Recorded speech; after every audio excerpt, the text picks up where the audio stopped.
Showcase your skills in the gaming. 1xBet. Respect from 1xBet. Respect from 1xBet. Respect from 1xBet. Respect from 1xBet. Respect. From 1xBet. Respect from 1xBet. Respect. Respect from 1xBet. Respect from 1xBet. Respect from 1xBet. Respect.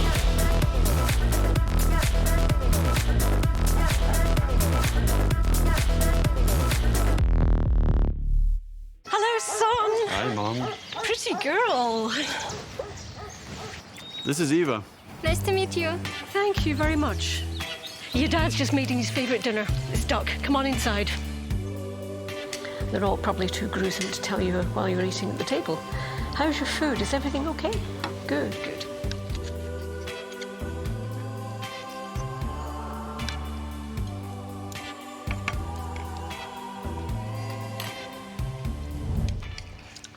You seem to know each other. Yeah.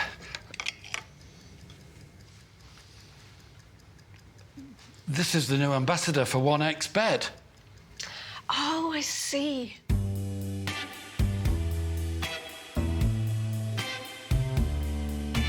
Everyone felt good when Eva Elfie became the new ambassador of 1xBet.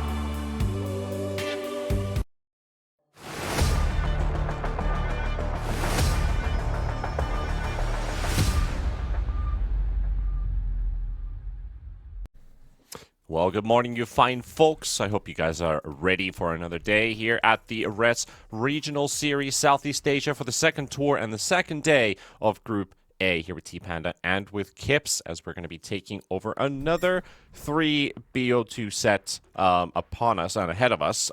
Kips, we had a pretty interesting first day. A couple ties, 1 victory added in the mix for Yangon Galacticos, but Group A in general, we had slight discussions about like if they're a personal favorite or what's the top 3 going to be looking like. We were talking with Harry about maybe Team Tough, Neon, and Garuda could potentially be those 3, but at least for the time being, Yangon Galacticos start things off with a 2-0, taking that first spot. Mm-hmm. Yeah, I do think that with the Immortal, they probably had one of the easiest opponents in this group. But you never know about that, so time will always have to verify that. Right. Well, we'll see what comes out of the second day as we could throw the schedule for all of you people to see, as we're going to be kicking things off with Made in Philippines as our first series with Yangon Galacticos. Following up with that is going to be Neon Esports and the Immortal. And a very grudging last match as well for the day. I think that's going to be really hype. Mag Garuda versus Team Tough to close out the day. I personally think that third series today is going to be the hype one out of these 3, but none taken away from any from the other matchups, because Made in Philippines yesterday, when they got that tie versus Mag Garuda, that second game especially, I think they were looking pretty solid overall. Made that one look a little bit easy versus Garuda, considering me and Harry were both thinking this team and their draft was not nearly as good as what Mag Garuda had, but it turned out to be the complete different story. It's always nice when a team surprises you like that, right? So we're going to see if they get to actually follow up on that, follow through, or maybe... You know, maybe it was a fluke. I've heard you can win entire TIs by fluking. Mm-hmm. Yeah, I don't think that Timbersaw is going to be going through again, like we saw yesterday with the offlaner here from Made in Philippines, which was, he was going by a different name, so I'll just have to quickly double check myself on that. So, Yi Xing, Dealbreaker, that's the one. Dealbreaker went 16-1 and 14 from the offlane position. He had 2, or did he have almost 3 ultra kills that game? So, just your average Timbersaw. Yeah, just another day at work. That's impressive, and I like that name as well. I would say that that a player like that, stomping me with 16-1 would be a bit of a deal breaker. Yeah. And with their opponents, Yangon Galacticos, their yesterday's series versus the Immortal, the second game was an absolute blowout. We were starting to wonder, like, how far is the Immortal going to stretch with this game, with their draft. But Yangon Galacticos, they made it a quick 25-minute finish into the second game. The first one was a bit more competitive, but, I mean, they did have very good control over their team fights. They had a pretty solid Omni Knight pick as well in that first game. That Omni did quite a lot for them. Yeah, I really enjoyed Hall's play yesterday. That was very fun. But in general, I think Yangon Galacticos looked composed, looked put together. They were certainly not without their flaws, but altogether, like the way that they itemized and strategized for their game looked solid and enjoyable. It looked like they were having fun playing those games, even if it was a little touch and go from time to time. So I'm looking forward to seeing if they can hold on to that. Yeah, I mean, keeping that fun composure in a competitive tournament can always be a little bit difficult, but there's definitely ways of maintaining that type of mentality as a team, coming from either individuals or captains and coaches, just constantly reminding you about that, to, you know, just enjoy every moment that you have. Yeah, I can tell you that's hard, though. It's hard. It's depending on like what kind of situation you're dealing with and how far out of your comfort zone you are. Like at some point there's nothing you could do anymore. The reason why I'm talking about this is because yesterday there was a bit of a discussion on Twitter about Swiss format, which is currently being tested again by PGL, I believe. And they did Swiss before at the Bucharest Major, which is a long time ago in a galaxy far, far away for a lot of people. But for me, that's the tournament where one of my players literally, we had to postpone a match for a while, which was very inconvenient because the entire schedule was getting held up. But my guy was in the bathroom throwing up out of nerves. There's not much you can do at that point. Yeah, and that is one of the things that happens with Swiss, for example. If you have a regular tournament format, you always know when you're going to play, you know who you're going to play, you can schedule it. Usually you get 2 days for the group stage. And with Swiss, you just get a bunch of matches on your table, and it's like, okay, we're going to be running through these, and you don't know who's going to be in them yet. Good luck. And then as a coach, you have to say, no, it's fine, we'll be fine. There's no way we get like three teams we can't beat in a row. But you don't know. Yeah, the Elite League Swiss stage has definitely been an interesting one to watch. I mean, I've liked Swiss formats quite a lot, but now they're swapping over to a round robin stage again, so they're doing the same as we're doing here at the Rest Regional. As we have our first game draft live as well for all of you people, Yangon Galacticos and Maiden Philippines, and at the moment, Timbersaw is still in the pool, so I'm pretty sure the teams have watched at least some of the Dota buffs from yesterday, what kind of matchups they've been playing up against, because I'm curious that Timber was not taken away by Yangon. They have gone with Techies, Razor, Crystal Maiden instead, heroes that have been rising to the occasion. This meta has finally evolved in some direction that we even get newer picks into the mix, like talking about the Razor and the Disruptor mostly. Yeah, Razor being actually here that Yangon Galacticos themselves seem to value very highly. And I think they value it probably a little higher than most of the other teams here do. But there goes Timbersaw, and now we have Disruptor on the field. Curious to see if Yangon are going to counter this in any way. We know the Kunkka with the X marks as a possibility to bring people right on back. We have also seen in the past Venge being used as the kind of initiator where, you know, you swap somebody in and there's nothing to glimpse. Yeah. But we go with the Rubik. It doesn't look like we have anything out of the ordinary coming out here in the first phase. Yeah, just a solid idea to pick up the Rubik here versus the Disruptor. Good spells to steal. Doesn't really tell too much about your game plan yet. No, it does not. And there are so many offliners you can combo up with this that it feels really good. The only thing that you said is basically, hey, this is not a flex pick. Speaking of flex picks, always need to mention the Primal Beast here is in the pool. And the Shadow Demon has been banned out. Monkey King ban. Are Maiden Philippines looking to play Ember Spirit? I'm thinking Pango at this point, like, but honestly, there's there's still so many heroes that you can now pick. You ban heroes like this, so it's pretty hard to say what the exact direction is going to be like. Yeah, but I think we both agree that a Monkey King ban like this is preparation for a pick of your own and not for a hello. Hi.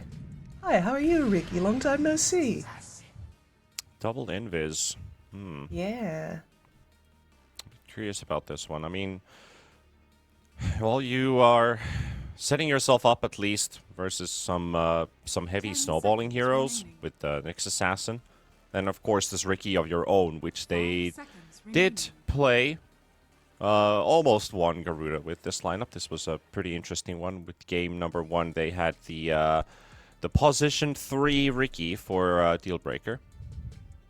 That is very unusual, because the couple of times that pros are playing it right now is basically all carry. Yeah, I mean, it's still pretty much the same Ricky. Not the broken Ricky from the POS 4 patch, where you constantly have Ricky in your lane. He has high HP, high armor, good damage, so he was really annoying to trade with. He would always win you in a 1v1 trade-off. So now you put it into a position 3 role. You get to harass the same way. You're still that same tanky fella that's going to be annoying to play up against. And it just takes away a couple good core picks. Like, especially, I mean, they did play versus the Morphling yesterday. They didn't win the Morphling, but Morphling hates silences. So heroes such as the Morph that basically, by the time they're under the smoke screen, it's a good way to just jump and get early damage in, so that the opponent is unable to react to you. Absolutely no. This ground targeted staying. This is the strongest silence in the game, like bar none. And it is one of the reasons that we've seen a Ricky in a support position before, because that utility will just be relevant throughout every single phase of the game. And now that they have a support who combos really well with that, with the Disruptor being able to keep people in there for longer, being able to follow up the Smoke Cloud with the Static Storm or the other way around. Wow. Yeah, well, that is anti-invis tech, but this draft is going off the rails fast, dude. Yeah, this draft is going places, surely. Got Bounty Hunter, another Invis hero versus Invis heroes. Yes, let the Sentry Wars begin. Yeah, absolutely. But I mean, if you bring in the track, you definitely have an advantage here. Dire team pick. And the TA. More Invis tech. Most of them really doubling up here. Like, sentries are going to be so valuable for both teams here. Like, for Made in Philippines, you know, even if you don't get a hero right now, you're certainly going to get to take some of those traps out. But this is a difficult carry hero for this Nyx Assassin to deal with, because most of the time when TA is jungling, she will have refraction up, so the Nyx can't actually just go in and snipe the TA, not at least 100% of the time. So it's going to be something that he'll have some difficulties dealing with. It's also a pretty early BKB timer carry, or even a mid hero, depending where they want to put this TA. It spells some difficulties for the Nyx Assassin, and of course for the Ricky, because Ricky can't keep that smoke cloud to full effect. It's still a semi-range hero, which is able to basically just move out of the cloud or stand in the cloud and fight versus the Ricky. Can build an MKB if required. Even with just the BKB, it just already feels like it counters what Ricky gives on the table. But it's an efficient way to at least force the BKB off. But there's the downside of Made in Philippines is, well, you have catch. You have some setup here, but do you have proper team fight is the big question. Like, Disruptor is a good ulti, sure, but Ricky, Nyx, Lesh, they're all kind of skirmishing, like to play as duos. They can split push, they can activate the map pretty early, but their team fight is, I don't think it's nearly as good as what Yangon has right now. Even though the Bounty Hunter, of course, is a bit of a hit or miss. Like, we'll have to see how good that hero is going to be this game. So there's your adage to the team fight. And also another more reliable building hitter. Yeah, and I think this rounds up their lineup very nicely here, because now you have a lot of AoE damage. Yangon Galacticos are going to be forcing that fight to be in a certain area with that Mars. And MIPH is going to be able to deal plenty of damage to whoever is going to enter that area as well. Only drawback, of course, being that you used to have a carry that could jump in and out of the arena. Now you do not. This is, unless of course this is a bait and switch and this is not actually a carry gyrocopter. But as you said, they played the Ricky offlane before and now Sniper. Okay. So that is that's a mid sniper. Yep, Sure. safe lane. Sure safe thing. lane TA. I mean, we Very did safe. see young PH play the mid Slark as well, so he's pretty flexible with his ideas. I guess he likes fun heroes in the mid lane, let's put it that way, because that is it's a very enjoyable build. If you get to play as a mid sniper and go for the Kanda Ags build. Yeah. Yeah, it's great, and you outrange both the gyrocopter as well as the Lesh really hard. And now that this Riki has been downgraded to an offlaner, if this was a core Riki, you'd be playing into somebody who intimately counters you, who's going to be chasing you out every which way. And sure, Dealbreaker can still do that, can still hunt him down, but he won't necessarily have the damage or the tools to actually make good on that threat. So I think as young PH, you feel pretty confident in this match. Could. It is a pretty risky sniper game, though he doesn't face the regular threats of an instant blink stun on top of him. In this case, they'll just have to play smartly, position themselves smartly, Exactly. get the most out of their sentry placements. That's really what's going to be the big defining change between the two. But also what I'm worried about here is how much can they actually get things done with a Mars Bounty Hunter duo melee lane. It's going to be a lot of shuriken spam, I hope, instead of Janata. I would just basically say, like, what are they doing in this lane if they just go for Janata max over shuriken, considering that it scales with the track. Because I've seen too many bounty hunters just focus on Janata because, like, hey, it's big damage, I steal money. Yep. And then you just soak a lot of damage as well. You pull creep aggro and whatnot, and then you have nothing to play with when the opponents start to pick up abilities to zone you out. So please let me see some shuriken points. Let's see if you're going to get your wish. But I completely share your concerns here for this particular matchup, because that is double melee into a gyrocopter, which is going to be a very enjoyable lane for the gyro for sure. But we do have to say that this draft has definitely gone places. So where would you scale on a 0 to 10 the wildness of this draft? The wildness. I mean, both of these drafts are like an 8, I'd say. Like they followed up pretty well on each other. You know, when one person puts their stuff on the table, you have to follow, right? And I do think that especially with the sniper pick at the end there, Yangon Galacticos really evened out the wackiness of this this particular match. I give it an 8. How about you? Yeah, I think an 8 is probably what I'd be looking at as well. Maybe 8.25. What's the .25 made out of? 30 seconds to battle. What's the .25? I mean, just how this many invis heroes in the same game. Because that's a rarity. It is so rare. Well, let's see who gets Nyx, the... Riki, and Bounty Hunter. A lot of Yep. disgusting pub spammers are going to be happy with this one as KSH.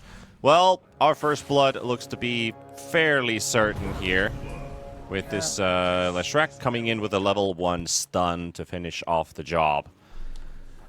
No hiding. And this Lesh has an interesting job to do in this game. I mean, it's either him or the gyrocopter who's going to have to commit to, I don't want to say an early blink, but at least commit to running at the TA, because in the rest of your lineup, unless you want to spend the static storm on her, which I think you have much better targets for here, her refraction charges are going to be a problem.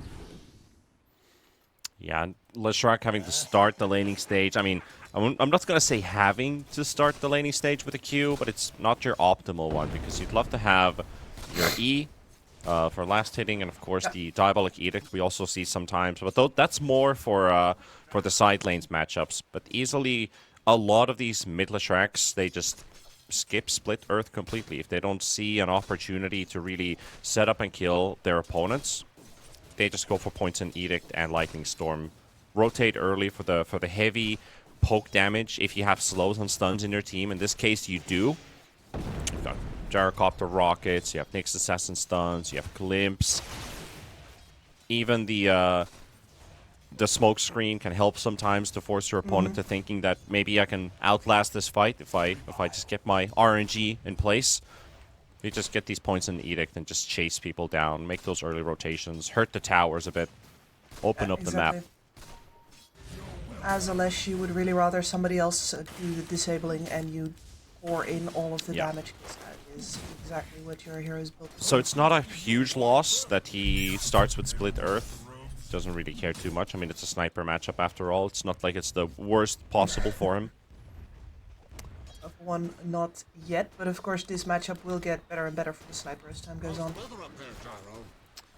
Well, let's look at these, looking at these side lanes as well a bit. Currently the camera is in the top lane, where we have the Mars going up against the Gyrocopter. So Mars right now has the lane in a pretty good position. Was able to secure himself that extra wave without the Gyrocopter or the Disruptor contesting at all. This is, again, one of those lanes where Mercury will get to deal a very heavy amount of damage. We've got Disruptor, which is very good. Very good at helping in the early levels. This will turn the moment Mars already starts to hit level 5 and gets closer to 6. That's where the Gyrocopter really starts to feel threatened. Yes. And that will almost force Mercury to leave the lane completely. But until that happens, this will continue. Haw down to 100 HP, less than 100 HP with that last flak cannon flying in. And F-King was hoping to get himself a kill, but now Lun actually gets an opening, but at the same time Mercury responds. So both them are very, very low on HP. And I think Lun still gets the kill here, which I was surprised about a bit.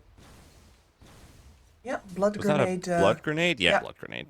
Doing the work in the end there. Very favorable. Oh. Alright. That's the lightning storm and a couple right clicks. Yep. Sniper, not exactly your most durable mid laner, so I feel like Lesh is in a pretty good place in terms of this matchup. Yeah, exactly, especially because there's currently no levels in the shrapnel whatsoever, which means that if the Lesh does the damage calculations, he can just start running and you don't really have any way to slow him down except, you know, hope that you headshot him enough. Yeah, it's kind of a full commitment at that point. It's like understanding your limits. Since you don't really have any proper slow, won't be able to dodge the split earth properly, especially when he does not have boots. The Leshrac does. Oh, jeez.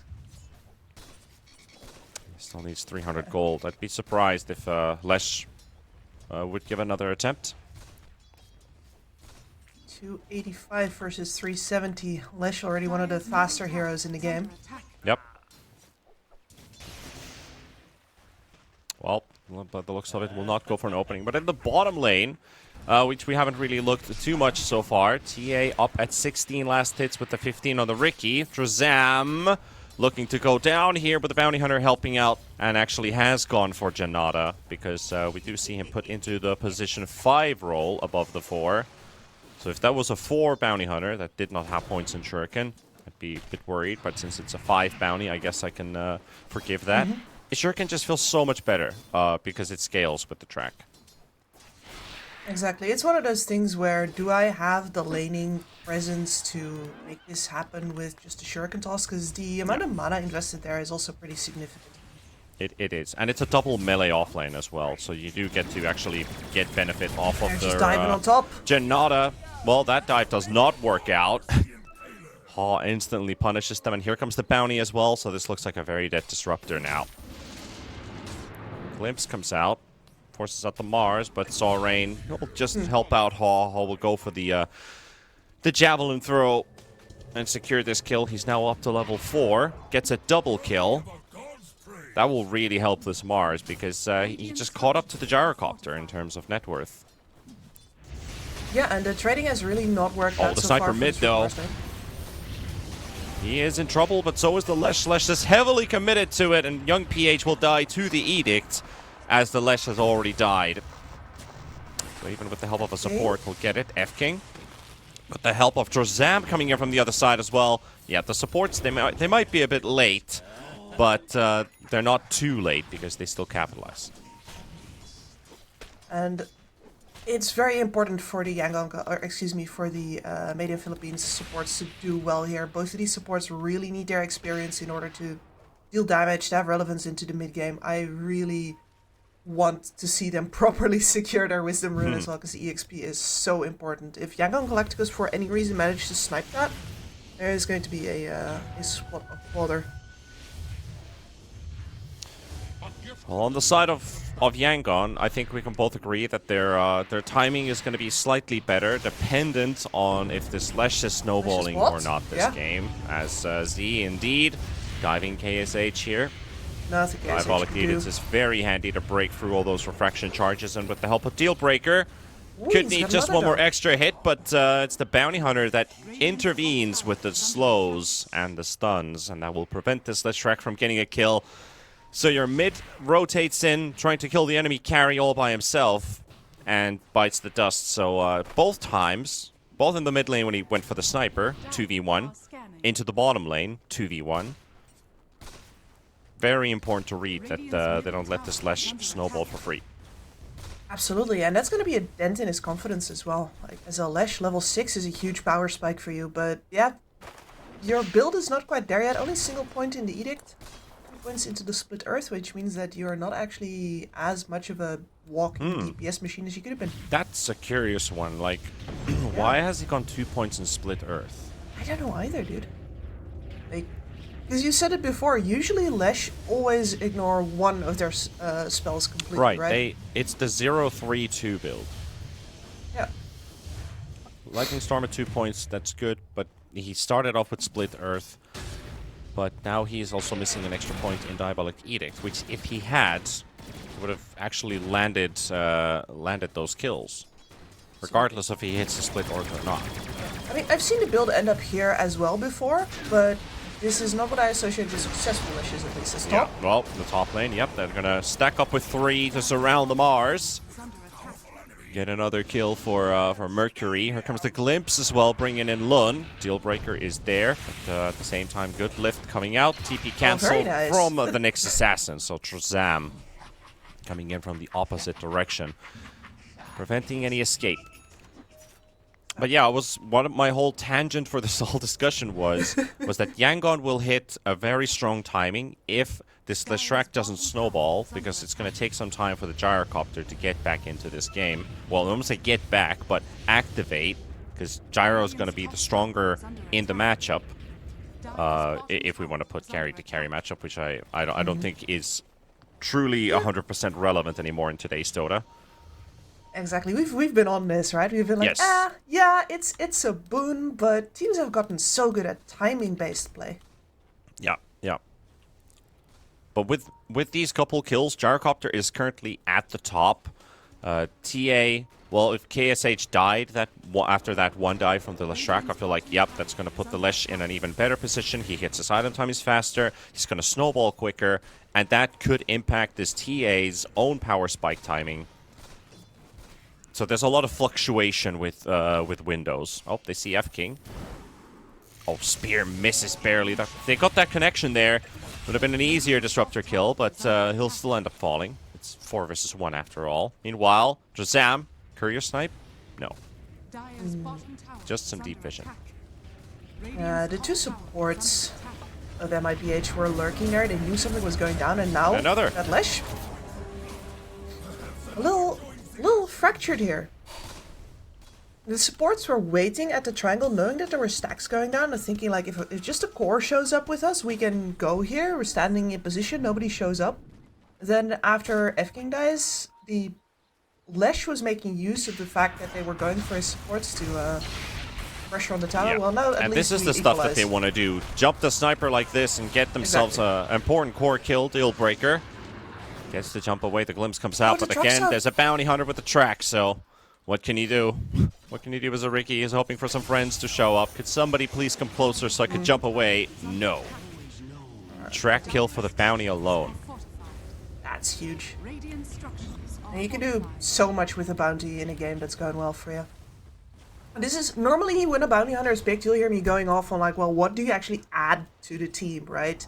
you're almost baggage. Everybody else has to do the work. But Track has utility in this game. It's a pretty rare occurrence, so that's why you haven't heard me meep about bounty hunters, because I think this is a very good bounty pick. Yeah, I mean, yeah, the anti-invis directly, and also helping the TA and the Mars hit their timings faster. Technically, you could say the sniper as well, but yeah, it's the Aghanim sniper build. Like, what kind of a timing does he ever have? Not too much.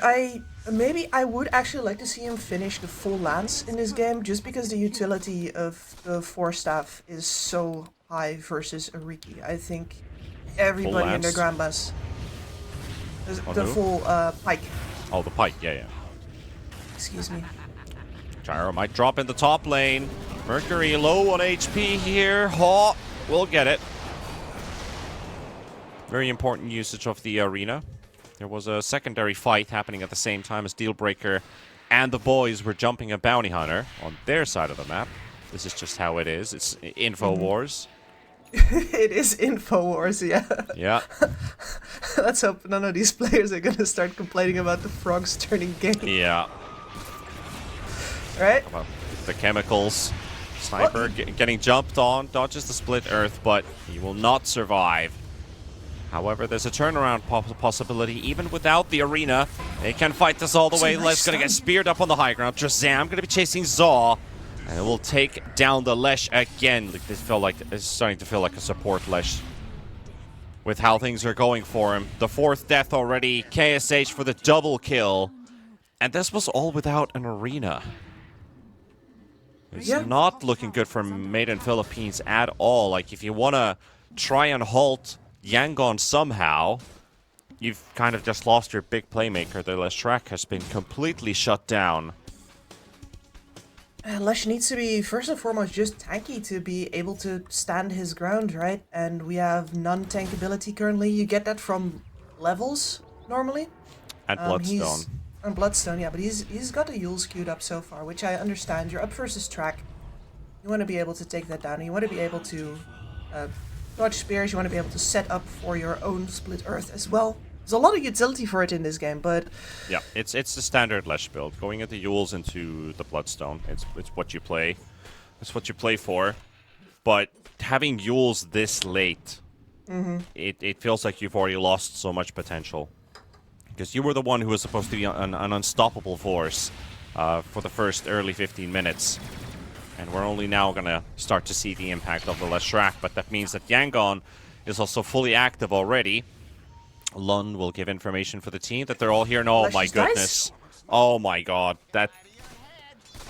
Yeah, I'm saying it now. This Lesh is a support. That is a pause for Lesh now.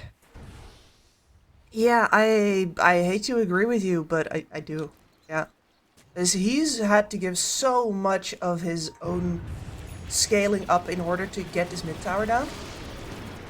Bounty punished again. Yeah, all the work is being done by the other 4 heroes. I feel like the Lesh is doing too much work on his own. Usually exactly. when you're making moves like this as a Lesh, even in the laning stage, you have a +1 with you. Or you join a fight that's already started, so you don't have to start things off by yourself. And when you come in, they know that there's a threat of other heroes, but Lesh is the main focal point. But when the actually, can they kill Mercury here? Glimpse might save him. Not quite. Lund is throwing in some really nice stolen spells. Had the cooldown, and I think they had another, not an ulti.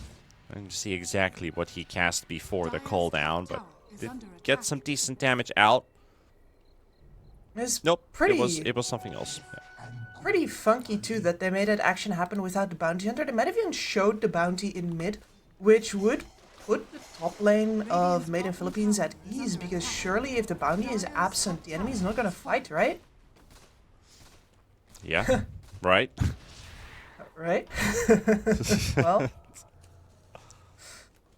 clever moves. And yeah, to get back to your point about the Leshrac, I think you're completely correct here, and I think the biggest deal for me is that the times that we've seen the Leshrac be successful has been the times when the Riki has met up with him. And we haven't seen the Gyro fight without the Riki being there. All of his fights have been correct. Flash has made several solo plays or been too far forward solo. Riki has not been there. Counter, devastating. And this has activated Yangon now to approach the regular timings here with this this Templar Assassin. Already has the Death Cell. Gonna get the Aegis secured for the team. Unfortunate little micro mistake there, throwing in the Kobold into the pit, so Roshan does the slam, as there's 3 targets, almost killing the Mars. Sucks. And here comes F-King. But is there anybody else? Drazam. Z is going to be late for the Static Storm. Is it going to be enough? Drazam's coming in. Stolen call down from Lund once again. KSH for the kill. And there goes the Aegis. But they can still capitalize on killing the Lesh. The Sniper ulti will connect. Lesh will go down. And Drazam will drop as well. So just like that, KSH will clean house. So Made in Philippines again, I feel like. Now they started off with the supports. And Lesh wasn't there. So, another timing mistake. I hate to call it out like this, but you can just see that they're not there at the same time. And that's really a big difference with, like, the top tier 1 teams. When you see them execute something, they pile up. Yeah. Like a big old meepo.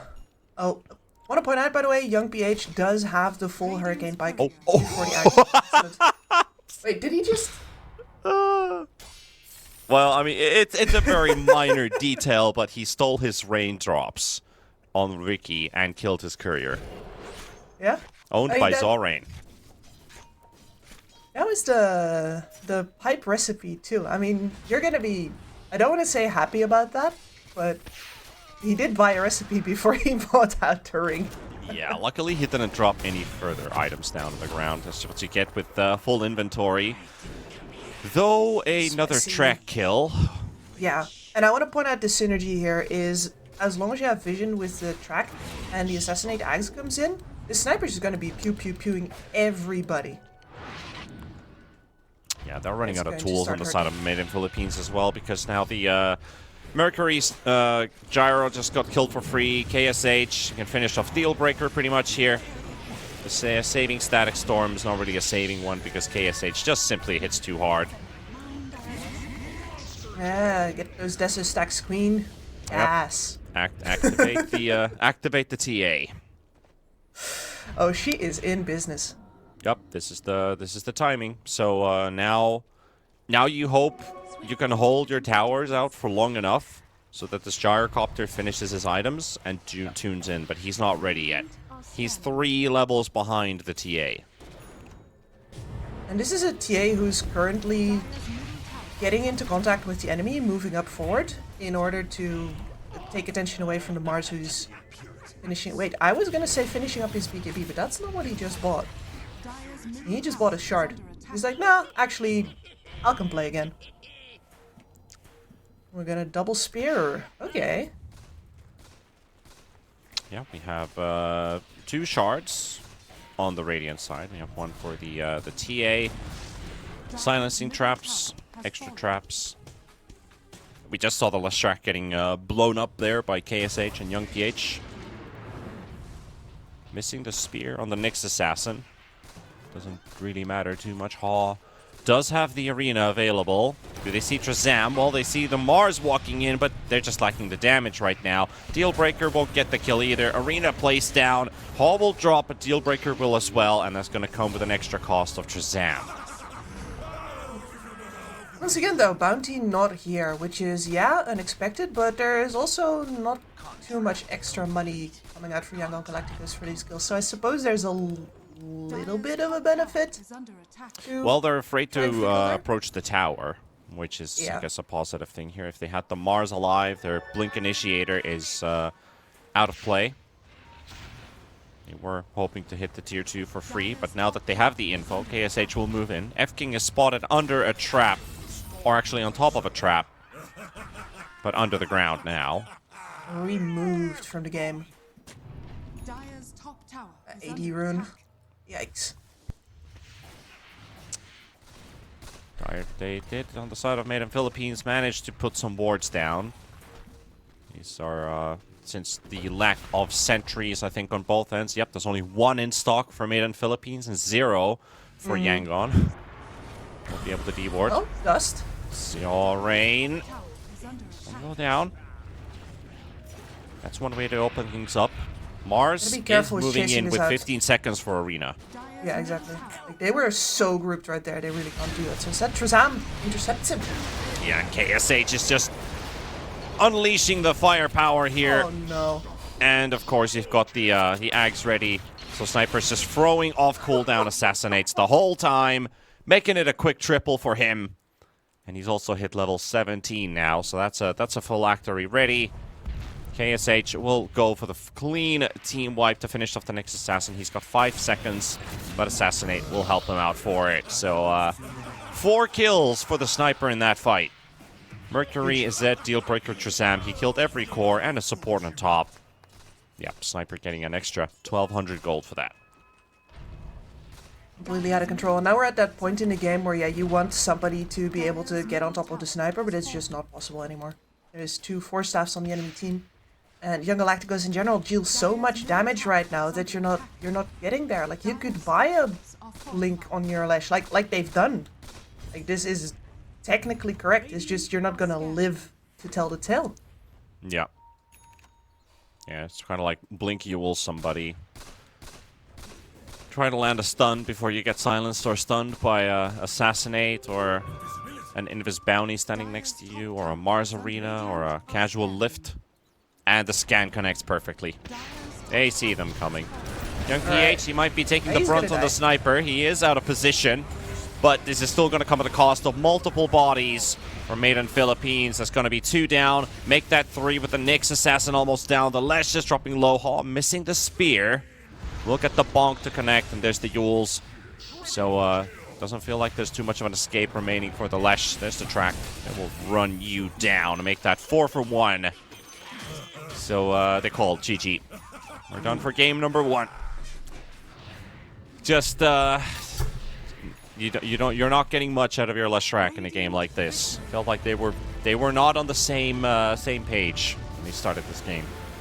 No, definitely not. Which is a shame, because I do think that their lineup looked good. They got their support duo through the lanes decently well, and then you have a lot of playmaking capabilities. But ultimately, with the Lesh not having a game, and then on top of that, like, I really do want to commend Yangon Galacticos for that Bounty Hunter pick. Because that made the Invis plays so hard, and then the follow-up punishments all the more devastating. Yeah, it's a smart pick, but also a mistake made by Made in Philippines. You double-picked 2 Invis heroes in a row. You're begging for trouble at that point. But that closes out game number 1. Yangon Galacticos take the lead on the series. We'll take a break and then come back for game number 2. See you guys in a bit. 1xBet and Eva Alfie present betting on all esports events on the website and in the 1xBet app. 1xBet. Play with Eva.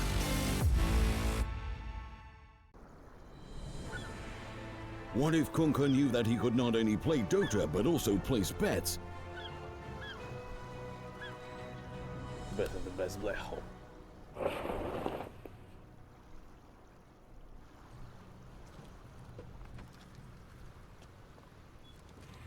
1xBet, bookmaker company.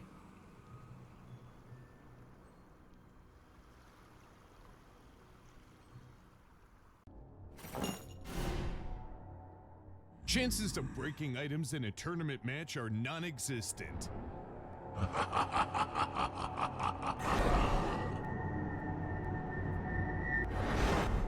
Chances of winning at 1xBet are always real.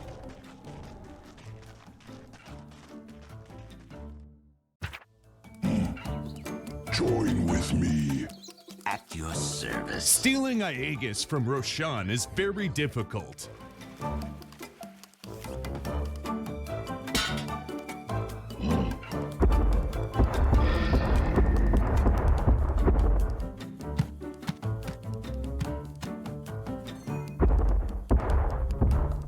Winning at 1xBet is super easy. Screens give us the opportunity to live 2 lives at once, their own and their characters. to see them champion and win with them. OG, Team Spirit, 1xBet. If you're with us, you win.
Respect from 1xbet. Respect from 1xbet. Respect from 1xbet. Respect from 1xbet. Respect from 1xbet. Respect from 1xbet. Respect.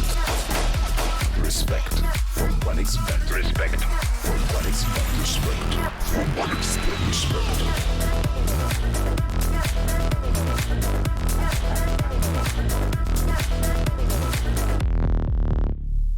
Hello, son. Hi, Mom. Pretty girl. This is Eva. Nice to meet you. Thank you very much. Your dad's just making his favourite dinner. It's duck. Come on inside. They're all probably too gruesome to tell you while you're eating at the table. How's your food? Is everything okay? Good, good.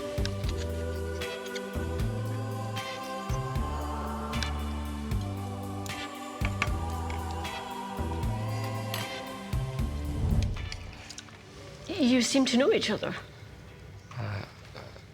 Yeah.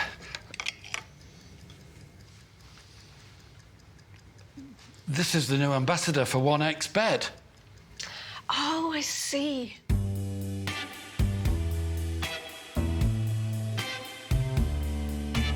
Everyone felt good when Eva Elfie became the new ambassador of 1xbet.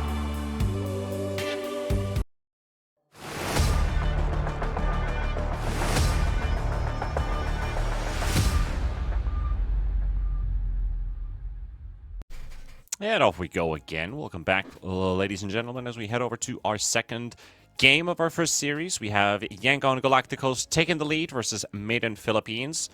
Could say that was a pretty expected early tap out GG coming out from Made in Philippines because, you know, they thought they were smart with the draft, but it backfired very, very quickly. But it wasn't actually even that much about the draft. It was player execution and the level of play that was indicated by Yangon Galacticos, because you don't always get to see a 5'9" Leshrac coming out from the mid lane. So no, I guess you got to start, if you start pointing fingers, you got to start pointing them at the right direction. Yeah, I mean, that certainly makes it very easy to point out where the start of the dysfunction is. But I also do think that this was just a very punishing lineup to play against in general. Like, you just don't get to make many mistakes versus a bounty hunter, versus a sniper who's going for that pew-pew-pew build. So once things are out of control, they're going to continue escalating even further, and that happened very fast in the previous map. Yeah, it is a pretty unforgiving lineup that you are playing against, sure. But I would have liked to see the Slesh play more with his team, because he did a lot of solo individual plays when nothing else was happening on the map, and that made it easy for them to rotate. Two heroes versus the Lesh. He died twice inside a minute, trying to make two separate plays, and he never had his teammates around him. And then when they finally did have the team around him, the team went in, and Lesh wasn't there. So I feel like the hero was in a good place, but the player wasn't. So no. Hopefully they can sort things like that out, that they're at the same place at the same time to make sure they get the most out of their abilities as we go over to game number 2's draft.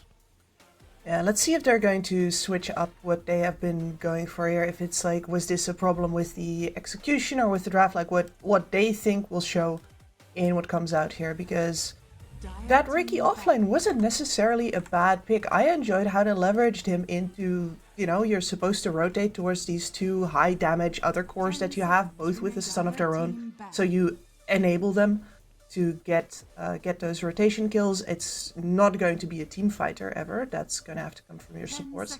So in general, like the way they set up that draft felt like they really understood what they wanted with that Ricky offlane. And I would not be surprised to see them give it another shot, even if it's, you know, maybe it's a little soon for that to do it in the same series. Well, we'll see.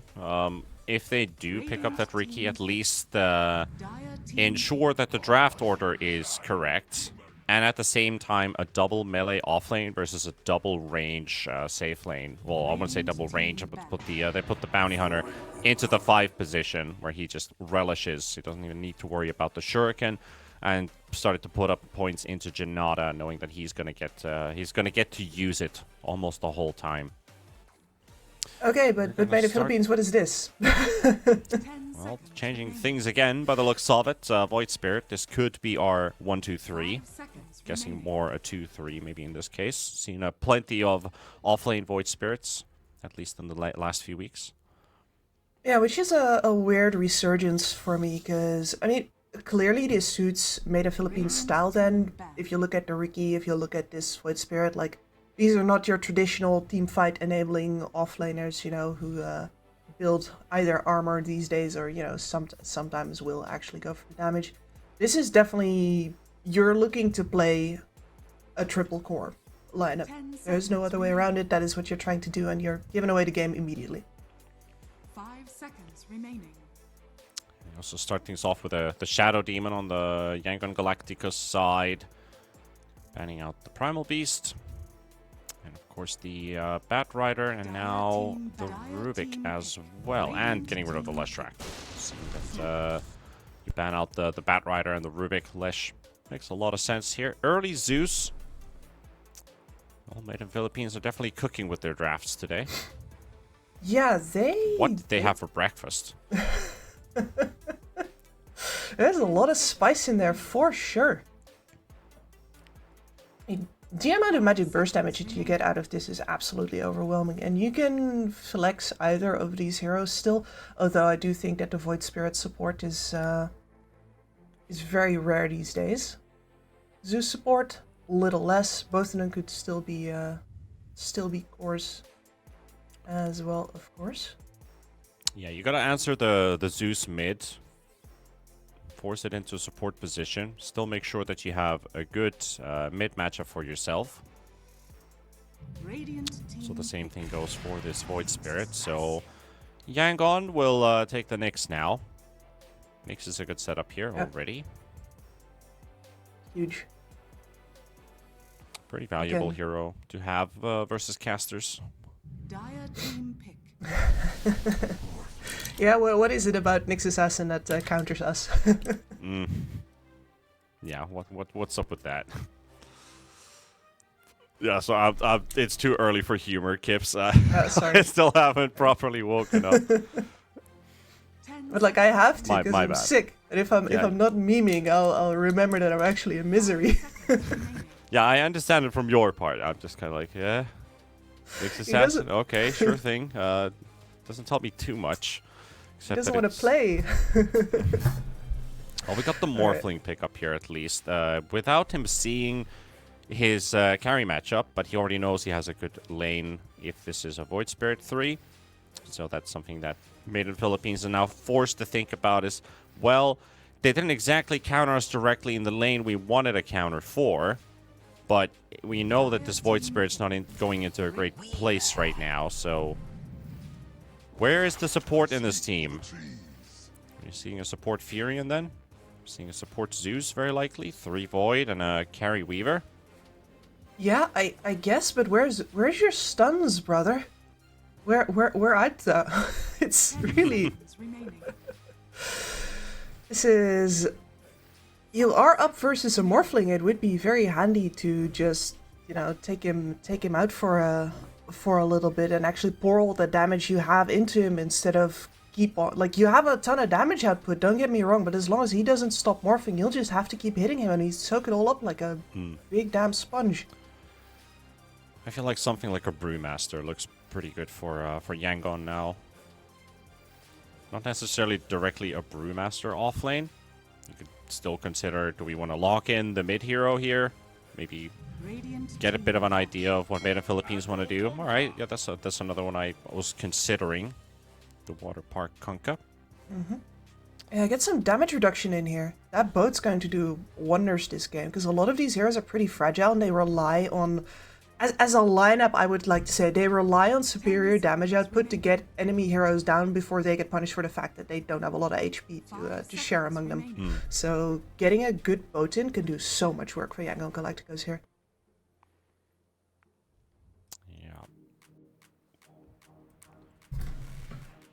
They're going to have to reveal their cards first versus Made in Philippines. So I guess in the end, they still might get the trump card with the Void and the Spirit. Where are they going? How do they set their lanes up? Yangon are also considering How are the lanes gonna go? Kunkka's versatile versus both the Void and the Zeus. He should be alright. Night Stalker is actually a pretty good ban. Yeah, agreed. I was thinking about them, like, if you want to do anything versus the Morphling and you're indeed allergic to stuns, you gotta get yourself an AoE silence then. And apart from the Riki, the Night Stalker is the other one that applies continuous AoE silence. So, smart ban. Then you got the Pango and the Ember taken out by Maiden Philippines, suspecting that this Kunkka is not going into the mid lane, presenting himself as a 3 by the looks of it. Because there is going to be a Storm Spirit. There's still the Puck in the pool, but you have Void and Zeus, so if you pick Puck now, you have a Zeus 4 and a 3 Void Spirit, with a Void Zeus offlane duo, which feels a bit weird versus... I don't think they do anything to the Morphling, to be completely honest. Morphling gets a free lane. 5 seconds remaining. I'm so baffled by it. Like, here's the problem, right? Sure, Yangon Galacticos don't know exactly which hero goes where, but they know enough to see that none of their heroes are getting hard countered right now. And for them, that's enough. They can just focus on their own draft. And for, you know, yeah, there's the Puck. I think it is probably the only thing that could round out this this hodgepodge of heroes. Because I think MIPH, if they baffled anyone, it was probably themselves here. I'm not sure how to read this draft at all. What do you play for? Yeah, I was... Because I locked in the positions that I thought they would pick these heroes. Hence why I thought about the Puck pick, and it goes exactly like that. But are they playing an offlane Puck? Because I think what they're still doing is discussing, unless one of the players is still, you know, classic AFK during the draft. We picked you this hero, we didn't ask you for your opinion. Okay, so 3 Void and a 2 Puck, sure. So Puck has a decent matchup with the Storm. The Void does not have a good matchup versus the Morphling. And then there's Kunkka versus the Weaver. I feel like Kunkka's also pretty good in that one too, because Weaver can't really kill him. And Kunkka with levels will really hurt this Weaver. I don't know, I feel like Yangon's beating 2 lanes. Yeah, I'm hard-pressed to disagree with you there. I think it's the mid lane that's the question mark, because Puck Storm can still go either way. Puck is a very vulnerable mid laner, but he is known as a standard counter to the Storm Spirit because of the silence and the coil. Coil comes in later. Silence is still very, very heavy versus the Storm because he won't be able to poke back. He'll just have to use his regular right clicks to fight him. And Puck is at the same time a glass cannon who can dodge, but the moment you dodge a right click from the Storm Spirit, it doesn't proc the Overload. We know how this works, so he comes out of phase shift, he gets right click, he's still going to get hit by the passive. So that mid matchup can go either way, but Morphling has a good lane and Kunkka has a good lane. It's just what do they do with these lanes? How well are they going to play it through? Do they punish? Do they tie it up? Do they do they focus themselves more towards farm, which might be Kunkka's perspective, but that's also then down to where do the mid laners rotate, and I think this game really comes down to action runes. That's just how I'm going to point it out, because from 6 minutes onwards, 6 and 8 minutes are going to be very crucial to see how these lanes are going to finalize. Yeah, gonna agree with you there, especially because as far as I'm concerned, with a Puck potentially having to rotate, because he's going to be the one winning his lane, right? Puck having to rotate into these side lanes, making things happen there. Going into a Nyx Assassin, very dangerous. Spiked Carapace is really hard to fight into as a Puck, and the same goes for rotating into a lane with a Shadow Demon on it, where, yeah, you can coil somebody, but they could just snap the coil, get disrupted, and then what exactly did you get out of it? So the action runes are super important to actually get the damage output or the staying power, dependent on what you get for this Puck to actually make something out of that. Yeah, and also what runes are going to be spawning, because if it's something like an illusion rune and a regen, I don't think those are going to really help too much. Those are going to be more supports moving into the mid lane. We're going to see fighting in the mid instead. But if we see anything like an arcane for either the Storm or the Puck, even an AD rune, a haste rune, I think those are the ones that will enable rotations towards the side lanes. to make some plays happen. You talked about the carapace on the Nyx assassin. It's not that threatening in the early levels. Of course, later on in the game, you can really feel the impact coming out of that stun. But it's such a quick stun at level 1. It's like 0.3. It's 0.4. So it's a very, very short duration mini stun. This pleases me to no end. At least it bounces back damage on a hero with naturally heavy damage abilities, like the Puck, for example. Yeah, and especially when you're reliant on chaining well, like a little interruption can make all of the difference. So I think if you're the Puck here, the best skill to potentially go for would be on a Shadow Demon, but it's take what you can get, right? The best rotations are usually always the ones where you can either get a haste rune and go over extremely fast, or the ones where the enemy overextended and you can TP into coil. See that there's a lot of clicking involved here with the creep wave already under the tower for the Puck. I'm just going to keep an eye open on this mid matchup personally. Just want to see how this one rolls out. Yeah, and I think that is the correct thing to do here, because certainly these side lanes, I'm willing to see what's going to happen with Zeus Void Spirit here up versus Morphling Nyx. It is a lot of damage output from these two. Nyx Assassin certainly not the strongest lane support, especially as a position 5. You don't really feel like you add too much to the lane, apart from, you know, if they make a concerted effort to go on your Morphling, you're going to be able to stun them out of it. But in the harass department, yeah, Zeus is going to blow you out of the water. Yeah.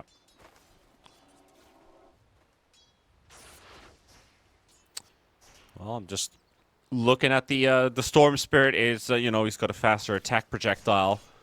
And also feels like he has a bit of an advantage in terms of attack speed versus the Puck. So 12-2 versus the 6 last hits on the Puck. Zed has been struggling to land the last hits, but has been able to poke the Storm Spirit in response. He now finally picks up his bottle. Storm is already refilling his. Puck will also get a response in that. So a tiny advantage already built up here for the Storm Spirit. Mm-hmm. Now, the trump card that we haven't really talked about yet is, of course, F-King over on his top lane. He's got the Nature's Prophet. He can come into any other lane and help it out, which is very important since, well, we know that bot lane will probably start struggling eventually. And you do have a Weaver, so you can leave your safe laner alone here. It's not like you're forced to stay in top as F-King. So there is a potential for an attempt on that Storm Spirit before level 6, for example. I'll be curious how this one rolls out. Is there anything happening in the side lanes? Anything noteworthy? No, this Nyx is just taking a ton of damage constantly. He's ferried himself south. That's bot. Yeah. Just looking at the crap orchestra set up there for the minus armor, and a quick teleport there from F-King all the way from the Lotus Pool right behind the Shadow Demon. That's going to score our first kill of the game. And that is going to go for Made in Philippines. You did bring it out, and that's exactly what we expect to see from a Furion. You'll have to be very mobile this game, because we need people who open up the lanes. Exactly. So he's going to go for that urn, indication of his aggressive intentions, and then after that, we'll see him move for sure. But that might be a little late to threaten the Storm Spirit, who is having a whale of a time in the mid lane. Yeah, the Puck has caught up at least. Made it a lot easier coming through levels. A couple of unlucky high ground misses there for the Storm Spirit, not getting his overload procs when he wanted to. But yeah, Hop 23, CS on the Kunkka versus the Weaver, and of course the bottom lane, the Morphling KSH up to 20 versus Dealbreaker, also keeping up a good pace. So everybody seems to be getting farmed just nicely here. But I think we're entering the good old danger zone here with plus 5 minutes. The power runes at 6, the wisdom's at 7. Does the Furion teleport over to the Radiant side for a steal? Is there a possibility for it? What do mid laners want to do with their power runes? What is the first power rune going to be? So we're going to get an increase in pace, definitely inside 2 minutes. Actually, pre-6 rotation by Zeus. But we'll find the Storm dropping very low here versus Z. And Furion is also here. And is like, well, you are not getting to any rune here. He's going to have to fight all the way through. Bubble save comes out from Lund for the time being. And Puck is low, misses the orb. He will not get this one, and Zorain coming in for the rotation too. Support's battling it out. Mids are very low, but it looks like the Nyx Assassin has gone a little bit too deep. Or has he? Young PH trying to help him out, but they have blocked that exit from the Nyx Assassin. And with that, the Storm Spirit might live, but Puck gets to be a part of the fight all the way through to the end and get himself an assist. And now maybe they're not just quite done yet, but the Storm Spirit stuck in the trees. They never left. Blind in the mid lane. Quick sprout play. Puck gets the jump on the Shadow Demon. Is that going to be a third kill? Yes, it is. Oh, that opens up your mid lane. Level 6 up on the Puck. Storm dies just before 6, so even if he rotates now, he's going to have to teleport without ult. Exactly, and this was just a little bit of a mental outplay for Made in Philippines. It's very simple. They brought down the Nyx. The Shadow Demon felt like he didn't have much to do there anymore, and that really just left that Storm high and dry. I think the Nyx Assassin coming in there was... Sure, the TP is good, scare him off, but actually going in that hard trying to get a kill was definitely an overestimation of your capability. Oh, that was a close teleport there from Haw. Less than 100 HP, able to escape. Stuck inside the sprout. Yes, H gets sniped. Oh, that's a classic 1 HP agility shift. Morphling gets hit by a lightning bolt. He didn't even go to 1 HP though. If you look at his where he's at right now in his shift, like yeah, I mean he was going keeping towards that direction. He was that was a good read from the Zeus. Yeah, true. Did the math. It turns out he's good at it. KSH, he's gonna feel a bit bummered about that. But at least, you know, the first kills are finally flowing through. They managed to kill F-King, save their wisdom, steal the wisdom as well. Exactly. Nyx Assassin on the other side, so a lot of important experience going in the way of Yangon. Even with a 2k net worth lead for Made in Philippines. Once again, when you have a Nyx Assassin, that level 6 is the be-all to end-all. I can't overstate how important it is to actually get that up on your Nyx.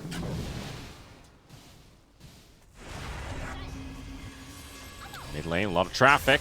Onto the Storm Spirit, he's able to zap, but can't zap far enough. He actually had plenty of mana to keep on moving, but it's the Zeus. Zeus with a level 2 lightning bolt causing issues. F-King is low. They're going to kill the Nature's Prophet, but they will get a trade-off for it, and Haw, both is available. But he won't get to use it freely versus the Puck. You got to force out his phase shift to be able to get anything off, and that is a long X-Mark cooldown. Trezam jumping away with a heavenly jump. Now you just need to time your Shadow Poisons well. The Zeus is actually in a very easy spot to find. So Trezam, it's a bit of space created. Yeah, I gotta say I've been enjoying his positioning though, like the way that he dodged even the possibility of a Nyx stun back in that fight. Morphling is brought in here too. Okay, KSH. Well, they were busy chasing a Zeus. Who's left to bring in? Well, guess you bring the Morph. Yeah, that's very business-like understanding of the game, right? He doesn't necessarily want to be here, but yeah, now nobody's on the bot lane anymore either way, so might as well take the mid here. Nyx Assassin going to go bot to catch up and get that level 6. Well, it was kind of what I was predicting was potentially you could win 2 lanes on the side of Yangon Galacticos, but they have been stuck with this mid fight, which they barely ended up losing versus the Puck, but at least some good retaliation kills with especially the Morphling taking part in a bit of action. So net worth is very tied between all the cores. The Weaver has had a great time so far, except until now. Young PH making the move with the help of Haw, the full combo, that level 1 boat doing 400 damage. It's a lot of damage to deal. They might trade the Nyx Assassin in the bottom lane, but that's a support killing a support, while Young PH on the core Storm gets a double and now takes first place in net worth. Beautiful.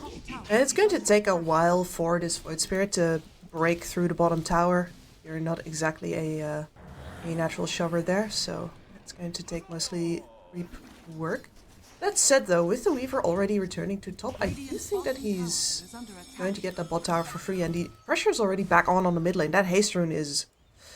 yeah. Z loves that. Haste and coil, Morphling. Sees that he's got some unwanted guests around the area. Radiant's top tower is under attack.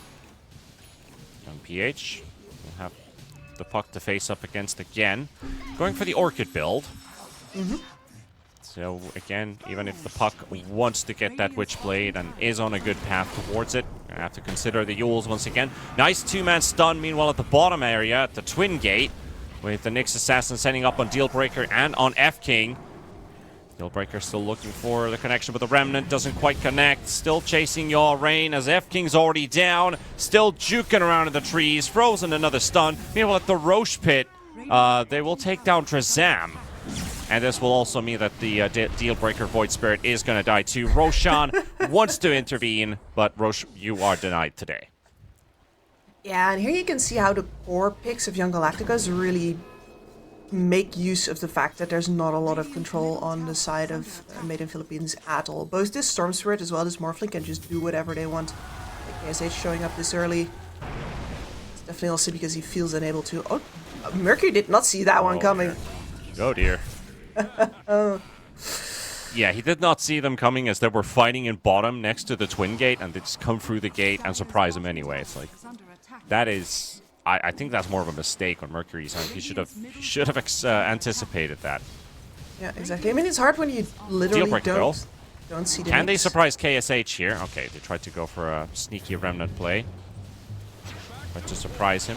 He is only 450 HP, so he could die, but that's a failed setup. They'll lose a hero for it. Yeah, I think if you're KSH, you're gonna be playing with fire this game. It's too tempting. Storm coming into the rescue here. There's a streak on Trezam. Sorry, there was a streak on Lun, actually, which was secured by the puck. Zeus has given his streak earlier away. Both mid laners neck and neck. Just 200 gold separating each other. Everybody is above 5k at 12 minutes. Core's all doing rather well. Everyone's happy. Is it because Eva Elfie became the new ambassador of 1xBet? Oh, I see. I see what you did there. All right.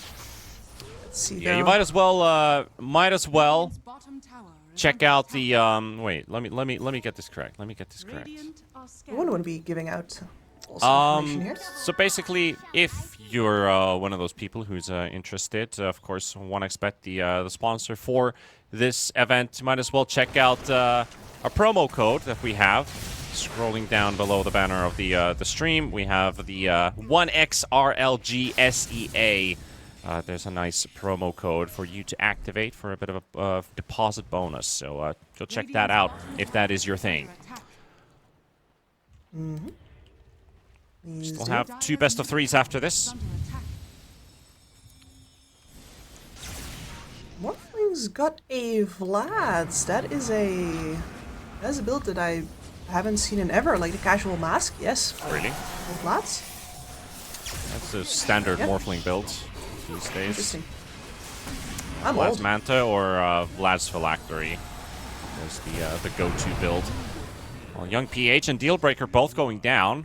Trezam claims that big streak the Storm Spirit has been building up from a 0-2 to a 6-3. Lun is also going to be chased here. He will be taken down by Trezam and Zed eventually. Question is, how long will this chase take? Witchblade slow finally there. Trezam will take this one. Again, a Wisdom rune secured for Zorain, but the top half, well, Nyx Assassin is going to stick around the bottom area. They know they just fought here. Nyx is invis with Vendetta. If they can catch the puck, that would be the go-to. Oh, there's the orb. Oh, and he just looks for the snipe himself, but the Carapace stun's just not enough. It's just not enough. He cannot connect with the secondary stun, so they will fail to connect on the puck. It was not too far away, and also, again, there was a small opportunity, but the Carp is used, and Dealbreaker just jumps straight on top of Zalrain. While Drazam. Zeus is going to get jumped on here. There's a support Zeus. Will take that. While Zed continues to extend his limits with barely any mana. Coil comes out. Boat's there. X-Mark placed down on the ground as well, but the X-Mark comes out too early. The Storm will finally respawn back in action. Get a part of that action. Lun actually post-mortem kill. Shadow Poison. Very nice for him. Yeah, Hall with that Blade Mail. There's really no way that Made in Philippines can touch him. They're all so... well, they're all such glass cannons, really. They try to work around him, snipe away his supports. Are successful for the most part, but that does leave them open to a Storm who has perfect vision. This is one of those ideal scenarios for being a Storm Spirit. People often see a Storm Spirit that just because he has mobility, he's an initiator. That's not what a Storm likes to do. A Storm wants to see what he's going into. So, anybody else taking the fight already is the perfect scenario for him. Well, that's an easy one. Is this as easy? Dealbreaker. Zed is also here. Orchid pops. The Void Spirit's actually going to die to the silence here. Puck's trying to help him out. Puck's going to die too. Whoops. Plenty of damage with young PH, with KSH arriving to the rescue. I love how Storm barely has any mana. He uses the last bit to silence the Void. Just right-clicking him through, knowing that he might be done for, but he's going to get a trade-off kill. And then the Morphling shows up, and they can also kill the puck after. And Storm, even if you have like 100 mana, no big. They spotted the Weaver. Ulti will connect, so with Shikuchi, X-Mark bring in with the boat. Somehow SD manages to sneak in the kill, even if the Demonic Purge popped just a bit earlier before the death. Squeezes in that one right click. You'd think that Morphling hits harder, but nope. That's SD. I think that seems to be a Lun SD, though. He has been getting so many kills this game. Got his Blink Dagger at the ready right now. He's up to 6. He's got the second most kills in the team, right after the Storm Spirit at 7. Guess this is the race for who's the carry now. Fighting again at the mid lane. Orchid onto the puck. Just need a little bit more to burst him down, and they've got it. There was a split second if he could use phase shift, but it looked like his character was just turning around for a second. F-King. Zalrain for another one. Shadow Poison, 3 stacks. Not enough. He'll live. Needed a 4th stack for the kill. And the silence up on the Mercury Weaver. Storm Spirit is actually very deep in here. Another SD ult just coming off cooldown. Keep the Weaver at bay. Lun's Got the over. boats. Blade Mail is also available. Lun. Yeah, they're going to leave him. Tries to kill Mercury by himself. It's a valiant effort.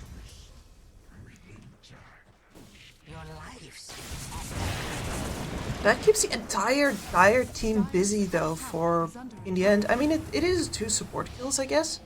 But Dark Horse didn't get the most out of that, and the Morphling has been farming during all of that. Yep. Now, this going has been towards Phylactery. 6,000 gold swing in 10 minutes. Yep. From an almost 3k lead into a 3k deficit for Made in Philippines. He started things off strong, but now, you know, you've got this pick-off machine, the Orchid Storm, going all over the place with the Nyx Assassin to help you out, so...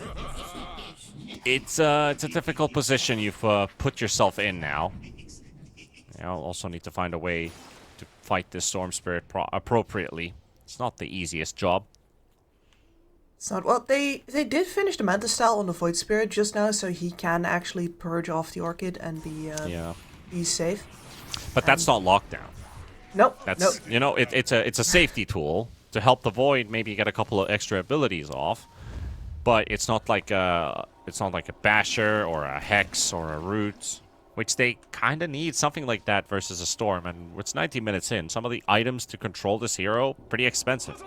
Yeah, they have a Gleipnir. That's about the best they can do. They have a Gleipnir and a coil. But the Storm is almost never going to be in first. Yeah, right here, and maybe even an Aghanims potentially for the Nature's Prophet at some point. It's going to take some time, but supports are being traded here. Zalrain in the bottom lane and Trezam in the mid lane. But that means a tier 2 glyph will be forced out. Get another kill like that, that's going to be a tier 2 gone. Silence is being used here. On to Mercury's Weaver again. It's quite remarkable how well young PH is moving around the map and getting kill after kill. Just getting full potential out of this Orchid. He's got it available again. He's going to get to use it on Dealbreaker. Doesn't look like it. He is going pretty deep with this one. Oh, okay. No. He could have maybe even killed him there, but he knows that he has the Manta. So saving on the Orchid. Silence there onto the Puck. Storm. No. Not enough time to escape. Yeah, and I think that is the real big difference versus a fight where the rest of the team opens it up and Storm finishes it off versus Storm picking a 1v1 and then not having any idea about the follow-up that's coming his way. Punished. While the Roshan is being taken away, at the same time, there will be a Morphling Aegis. And there we have the Vlad's Phylactery. This was the Morphling build I've been accustomed to these last 2 months. I must have been very different Dota than I've been watching because it's been like, yeah, Dota we just no, it's like we just do the Manta style Phylactery. It's There's no one else who could really build the Vlads in this team. No, that's definitely true. That is definitely true. You get a lot out of it, and especially since he is feeling free to fight early on, you get a lot more out of it than just, hey, this is for my regen while I farm. It's just an extra way of sustaining too. Like, you know, it's a lifesteal aura with bonus damage, but usually you have an offlaner that already provides damage to the team or builds the Vlads because the team needs it. See what they can get done here. Young PH goes down, so does the Nyx Assassin, and Haw. This is not the water park he wanted to use with his team because he's going to be all by himself. Lund's going to drop as well, and Maiden Philippines just cleaning house. That Torrent's not going to do enough damage. So only the Furion will fall.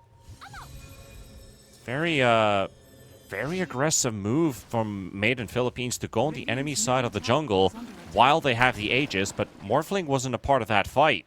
Who has Conda, by the way. Yeah. That is, and I think that's really just all about the surprise factor. Maiden Philippines haven't done anything like this during the past 10 minutes. Like, ever since the laning stage broke down, they haven't really grouped up and moved anywhere. It's mostly been because Galacticos kept the pressure up. And now they let it go for a little bit, get to go for that Roche instead, and they were just not ready to actually be the ones going on for a change. Yeah, the game changer was the Orchid. Once the Orchid was ready on the Storm Spirit, Maiden Philippines were afraid to go 5v5.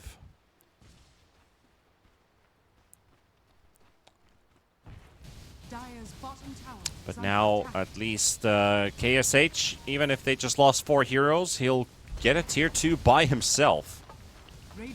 Recognizing that all of those team fight ultis, all those heavy monocost abilities, forcing them to regenerate, while a Furion shows up in between.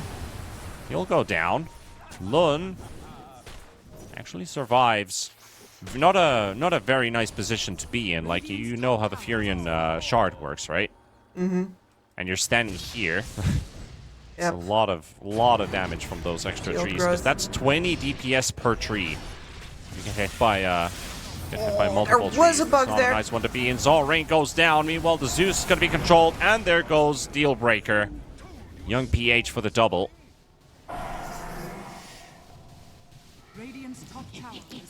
Right-clicking another while orchiding a secondary, and getting both kills. All in a day's work. All in a day's work, indeed. KSH, he knows they're here. Set has to get out. Adaptive strikes available. Here comes the Orchid. Mercury's trying to save him, but he will not. Kill the bug, and kill the second bug. And a casual Furion. Alright, that's a team wipe. Yeah, very split one, but nonetheless, Made in Philippines is not respecting the fact that if they don't get the first jump, the situation is exactly the same as before. Except, you know, worse, because that Kanda is up now. Pretty spicy plays coming out from the Myanmar roster. Yangon Galacticos. They looked good yesterday. They definitely have a lot of strengths inside this team. But I have really liked, like, you liked Haw yesterday. I liked Haw yesterday. And KSH, I feel like he's been looking pretty solid. I can't wait to see how Yangon does against the higher level teams inside this group. Tough, Neon. They're definitely making a show for themselves.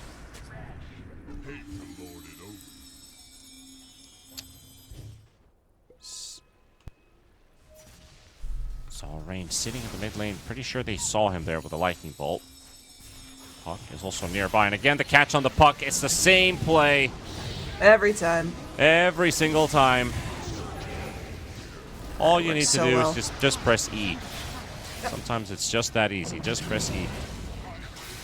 KSH feeling immortal right here. Mercury's been right-clicking him all this time. Well, not for much longer. Boat connects. Yes, it does. Good night, Mercury. May angels wing thee to thy rest. They've had it. GG. We're out. We're done. Yep. I mean, you can only get beat up for so long until you feel like maybe this sparring match is not doing anything for you anymore.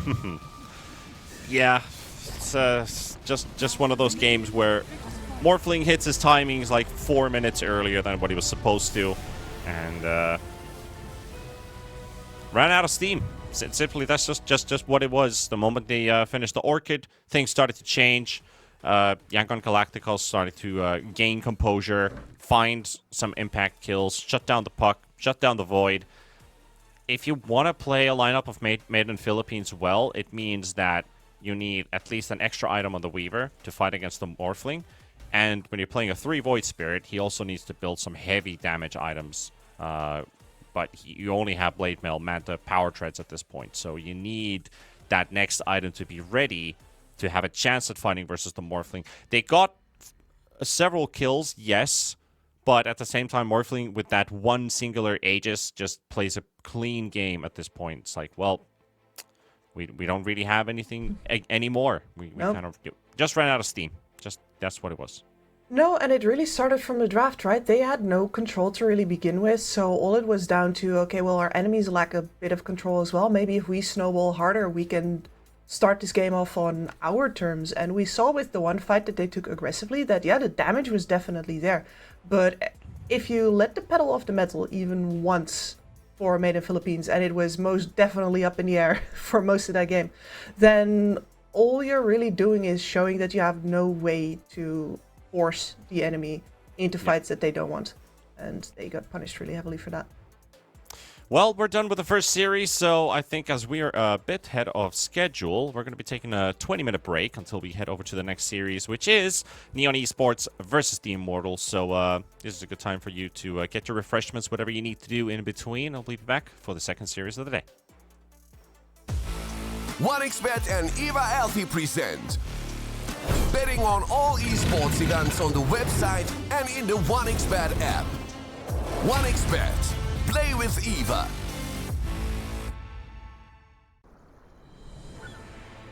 What if Kunka knew that he could not only play Dota but also place bets? Better the best black hole.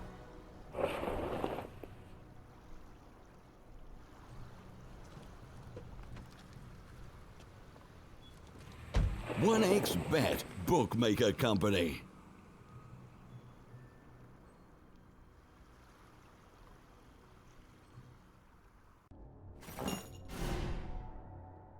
Chances of breaking items in a tournament match are non-existent.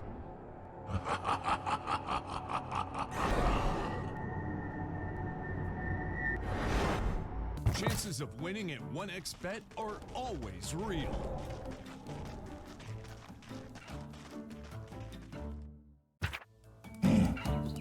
Join with me. At your service. Stealing Aegis from Roshan is very difficult.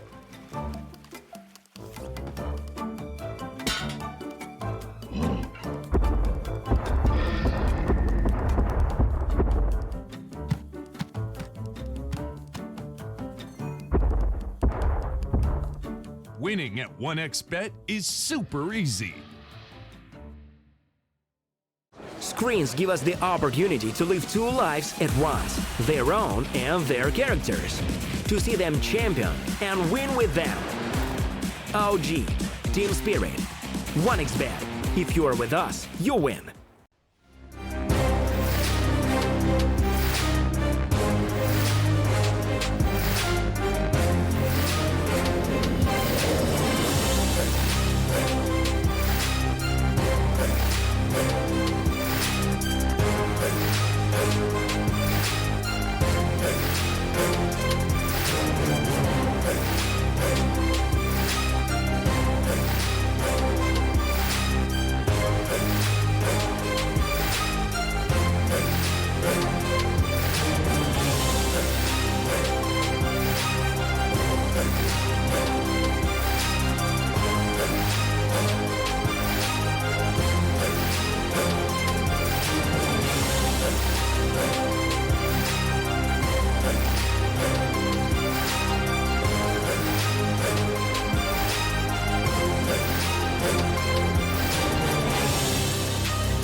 Let's go.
skills in the gaming. 1xBet.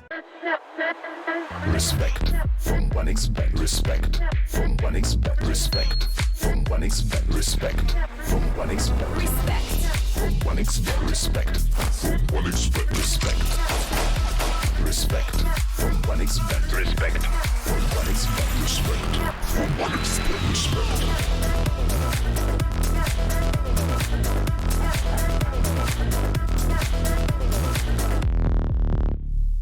Hello, son. Hi, Mom. Pretty girl. This is Eva. Nice to meet you. Thank you very much. Your dad's just making his favourite dinner. It's duck. Come on inside. They're all probably too gruesome to tell you while you're eating at the table. How's your food? Is everything okay? Good, good.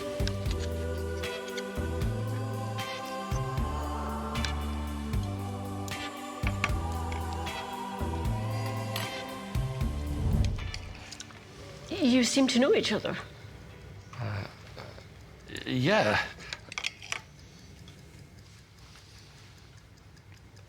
This is the new ambassador for 1xBet. Oh, I see.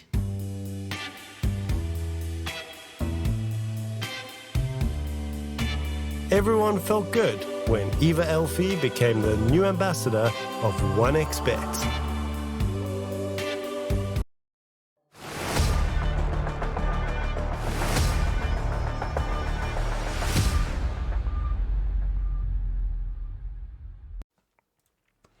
So, I think it's time to look at another series of SCA here. We're done with our first series and took a nice little break in between, considering we were ahead of schedule. Yesterday we had so many long games that we worked a bit of overtime, but what we wouldn't do for a beloved game, Dota. We're going towards our next series, but before that, we could actually take a quick glimpse at our group situation, Kips, because Yangon Galacticos are pulling away. Already 4-0, 2 clean, 2 victories in a row. Probably not the hardest opponents for them in general of the average level of this group. When you look at, there's still Neon, there's still Mankaruda, there's still Team Tough for them to play against. But I think, you know, you got yourself on a roll at the start. You got to feel good taking first place for now.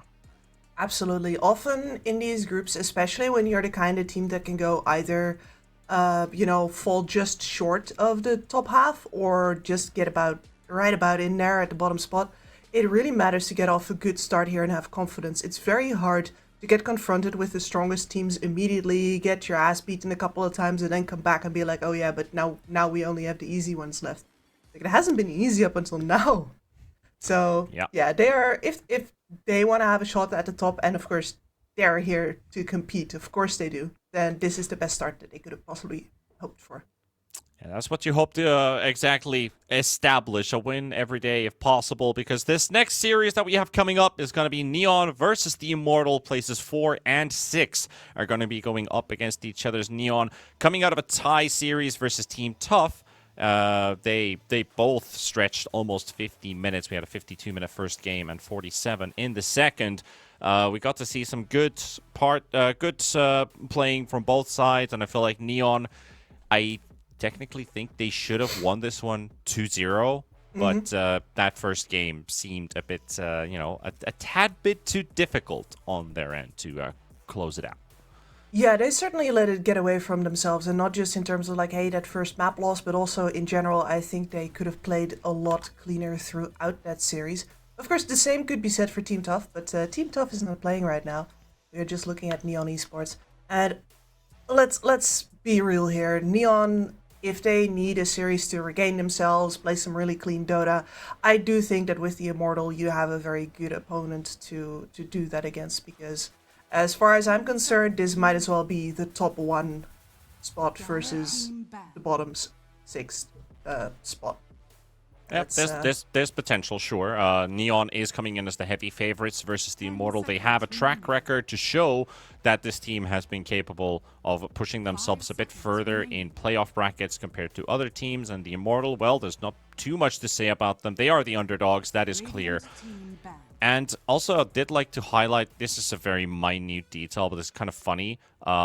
So in the first game with Team Tough and Neon Esports, which was the first game of our entire SCA tour, according to Dota Buff, Neon Esports, they drew every single lane. But the funny thing for Team Tough is their Tusk, Kishka, lost roaming.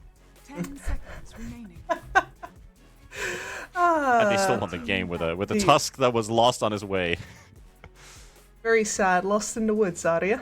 Yeah, it sounded funnier in my head when I was looking at that. Like, ha, ha, ha. Everybody's drawn, and then this one guy's lost roaming. Like, sure. But, you know, they're not playing, so we'll see if Kishka's going to be showing. He's going to be showing up later on today versus Garuda in the final series. But first picks. The hero that has been very, very highly populated in the current meta right now, the Leshrac. Mostly Europeans and East European teams have been showing the pause 4 potential of this hero.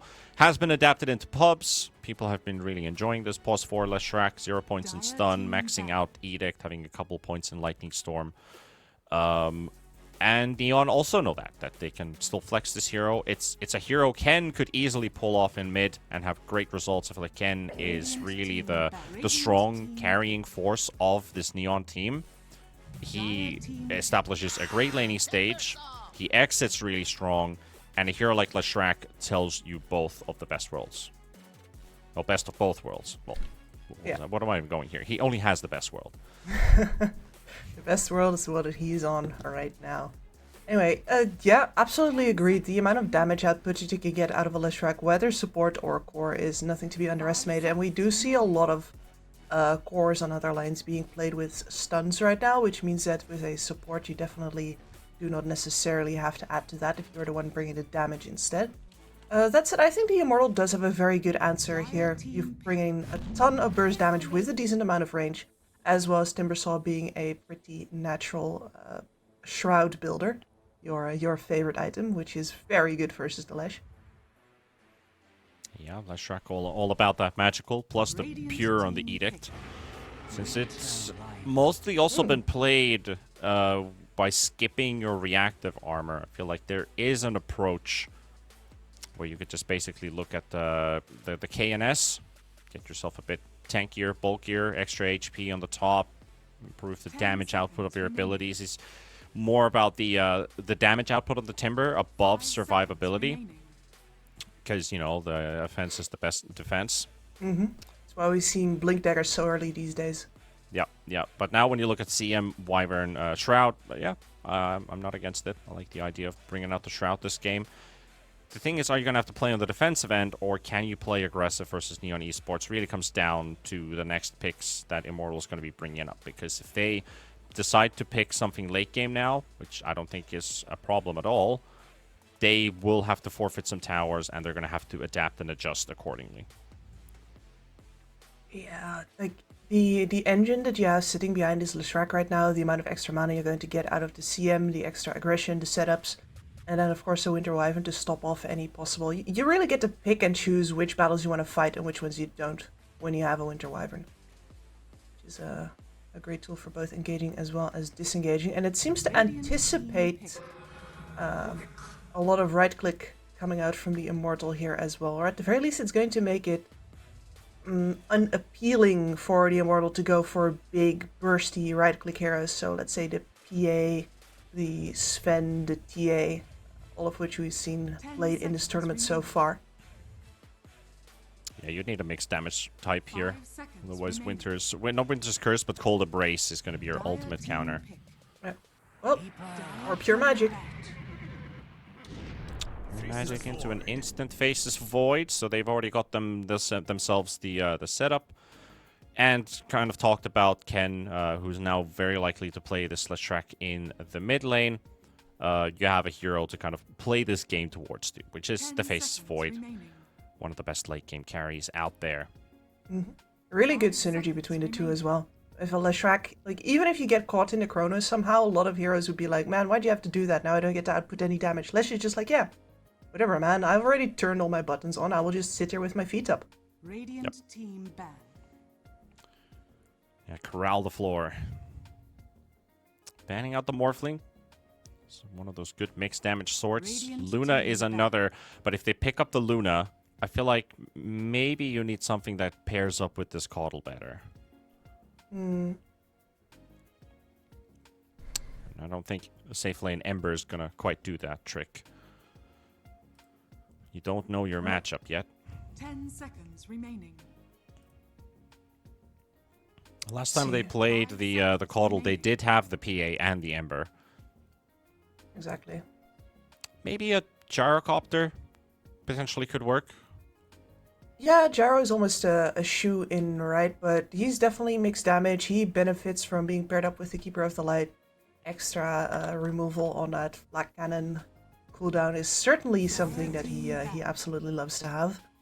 You are a little vulnerable versus a Faceless Void, though. It's not like you can stand in the back and just deliver like you know this guy is coming for you one way or another at some point. Yeah. So it's all about timing. So we said before, like right now, if you manage to hit those timings, a lot of teams are good enough to simply play it out and be like, well, you know, the Void will be a problem if we don't force this game fully into our advantage by 30 minutes. Guess what? We have a Gyro. We can totally do that, though. Yeah, I think the options are, if there's no Darkseer pick for Neon Esports, Anti-Mage was my that was literally what I was thinking about, was the Anti-Mage or the Gyrocopter.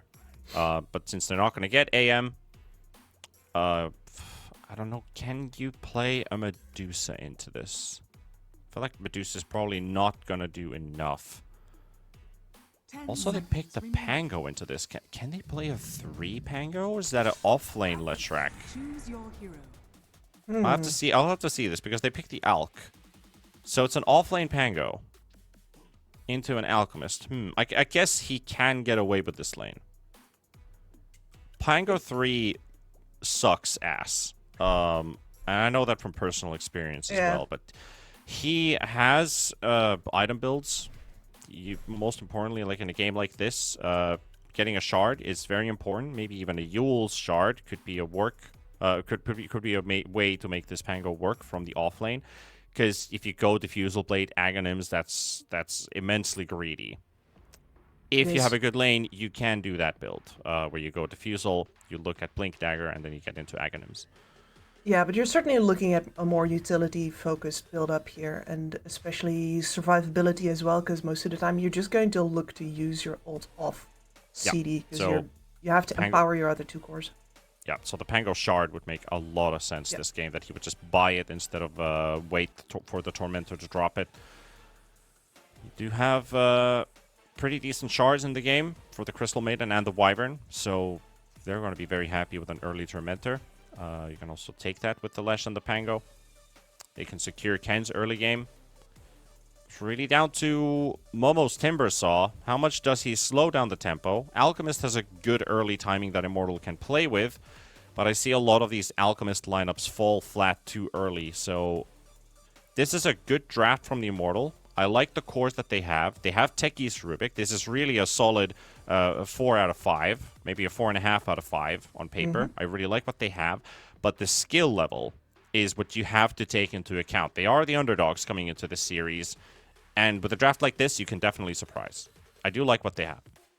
Yeah, agreed. One of the things that I look for in a draft for an underdog is, do you have burst damage? And they have that in spades. They have burst damage and they have reach for it, which means that you can always make a fight a 4v5, which means you can always catch your opponent off guard and actually claim space for yourself.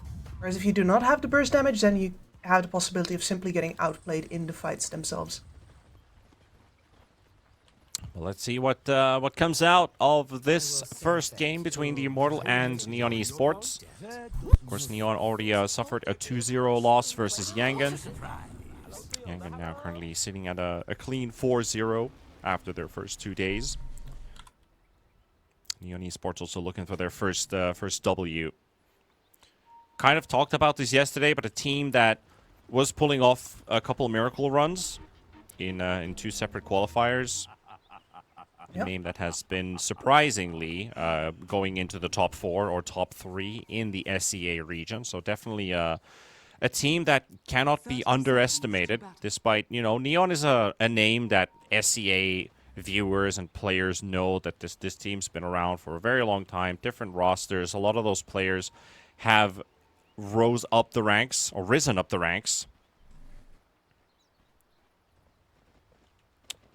But I guess there's still this particular roster waiting to, you know, make a name of themselves all together. With their particular players having a, you know, a South African support player as well in the team, Castaway. And he's playing what I consider to be his signature hero currently. His Crystal Maiden has been so good for him. He really knows how to push her to be her best aggressive self, which is always something that we like to see. Yep, the Karen.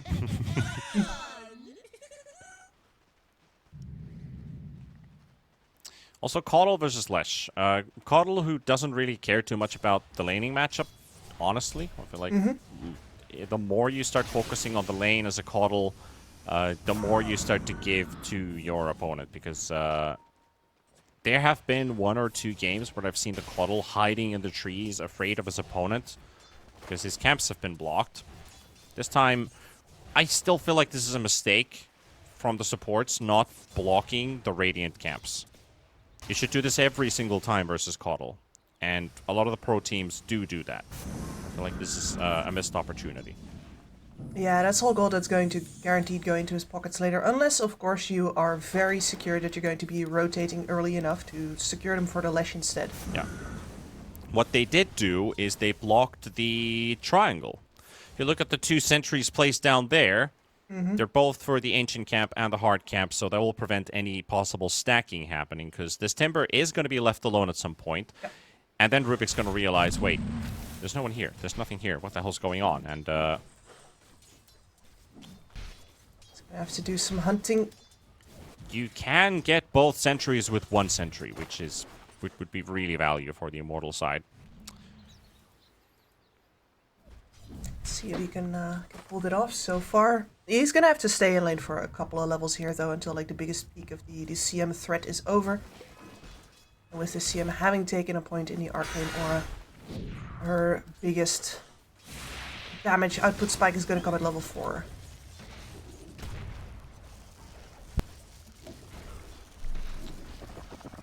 So far, so good. Winter Wyvern has also snatched a couple last hits. Securing them with his Q. Well, the jump comes out from the techies. Bombi, first blood potential here. Let's go. It's gonna go for the Immortal side, and techies will not be traded here. Swashbuckle is available, and he gets the trade kill. JG nicely positioning himself for the kill. And not too far behind. Actually, pretty tied up in CS, just 9-6. Having a little advantage. He's doing alright for himself, but even if you can get away with this offlane Pangolier, you're not going to be stopping off the Alchemist whatsoever. You don't have any good disables here. All you gotta do is, you know, run him down when he overextends. Yeah, like there's not too much going to be happening in this lane. It's more about when the Lesh comes in, which can enable them.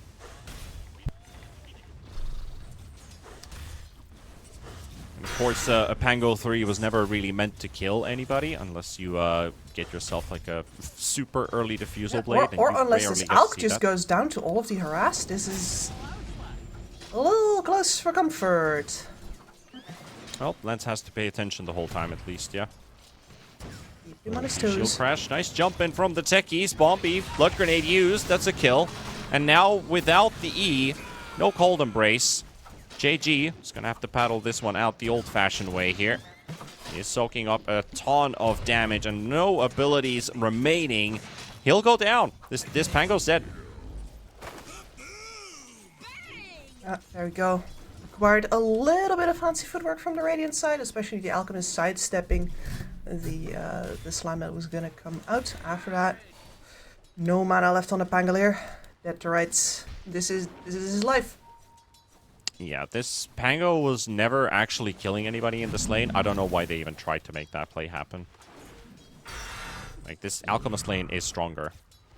Yes, I mean, it got close enough, and if you consider yourself to be the superior player, which JG just Is it close enough, though? You know. They're not getting benefit out of it. I'm going to challenge you on this one a bit. No, I'm challenging you in good faith, though, because... you can challenge me in bad faith, too. Oh, I've done that too, but I'm not going to do that. I'm challenging you in good faith. The techies generally being a lane winner. Yep. And then, of course, then you have an alchemist with high HP and good damage output. It's really the cold embrace that keeps them alive in this lane, because that soaks up the concoction damage. And Pango, naturally a hero that he's not great at dueling early levels. No, I agree with every single point that you made here, and yet I think one of the things that you need to do in this lane is try and see how far you can push it. Just because even if you die there, how much worse does that make the situation for you, realistically? Whereas there's a lot to gain from even a single kill. Quite a lot. If you do die in this lane, that's just going to increase Alchemist's timings by a lot. And that's what you're trying to slow down here, because Ken is going to show up at some point in this bottom lane. Actually, we see a Rubik in the mid lane chased by Ken. What the hell are you doing in my side of the map? Get out. Yeah, you're not taking my bounty. Get the hell out of here. He is at least forcing him away from the action rune. He does give his life away. Does he still... Is that a top rune spawn? No, it's in the bottom half, so... Wyvern is there to slow down Azura. And Bombi keeps him away, so Ken will get the haste rune. So that would allow them to make a move. While Neon are finding success in the top lane with the Rubik missing. Timbersaw forcing 1 point into reactive armor. Well, it's just not going to be enough versus Frostbites and a 3-point Time Walker. Of course, the time dilation is really good in this lane. Time dilation... I mean, I was going to say it slows down the Timbersaw so much. Yeah, that's exactly what it does. And that was, of course, also the level 4 power spike of the CM. Punished. And this Leshrac, no points into the Split Earth, has not been trying to contest the Kotl either, since he's been able to go for the full Disco Pony. Optimal build. I fully approve. Because look at how fast this Timber's just dying. Just melts. Great minds think alike. They do. A battle for the Wisdom Rune. JG, he got it. So instead of Techie stealing it, misses out on the stun opportunity here. So Wisdom is taken by the Pango. It's almost level 6. Azura, first rotation onto Ken, but at the same time a Solar Bind is popped. He'll just pop a Haste Rune. Don't stop me now. Oh, he's having a great time. He's immediately going to stand next to the enemy mid tower, full points in Edict, hide in those trees, and watch it all burn. There he goes. Some people just want to watch the world burn, indeed, and Ken might just be one of those. 15 seconds to the next rune to spawn. Azura getting surprised by Castaway Ken, Bombi, and now JG. Bring in all the numbers for this Coddle. Just the thing that Azura didn't want to see is 4 heroes in his mid lane. Now he's bringing in the backup here, but Techies gets pushed to the high ground. Classic move there. Lift comes out, Swashbuckle's available, and Techies is done for with the Frostbite. No blast off jump available. Make that a couple kills. Now they're also targeting the Timbersaw a bit, but they want to finish this mid tower. And they'll do it just so. Cold Embrace with the Diabolic Edict. It's a pretty dirty strat, but it works. Oh yeah, it's very nice. Here you can really see that Neon has already thought one step ahead of what Immortal is going to do. So they bring that tower down low, they back off a little bit until the Edict is back up, and Immortal thinks, okay, well, we're just going to bring in people to defend against this Leshrac. Neon already knows there's several supports coming out, and instead they are just offering up those defenders to the extra support coming in. Yep. These are the early fights that Immortal are going to have to win. Fortunately, they will catch nobody as Coddle pops his ulti. No Solar Bind target. Oh, maybe Ken. Ken is Invis here, but he casts a spell, so his Invis is revealed, and that teleport is cancelled, so Ren will take down Ken. Void lifted to the low ground. Yeah, Bombi's also out. Now we're down to 2 defenders. CDR has Chrono. He's hoping to catch this Rubik the old school way. He could Chrono both of them almost here. The Techie's nearby.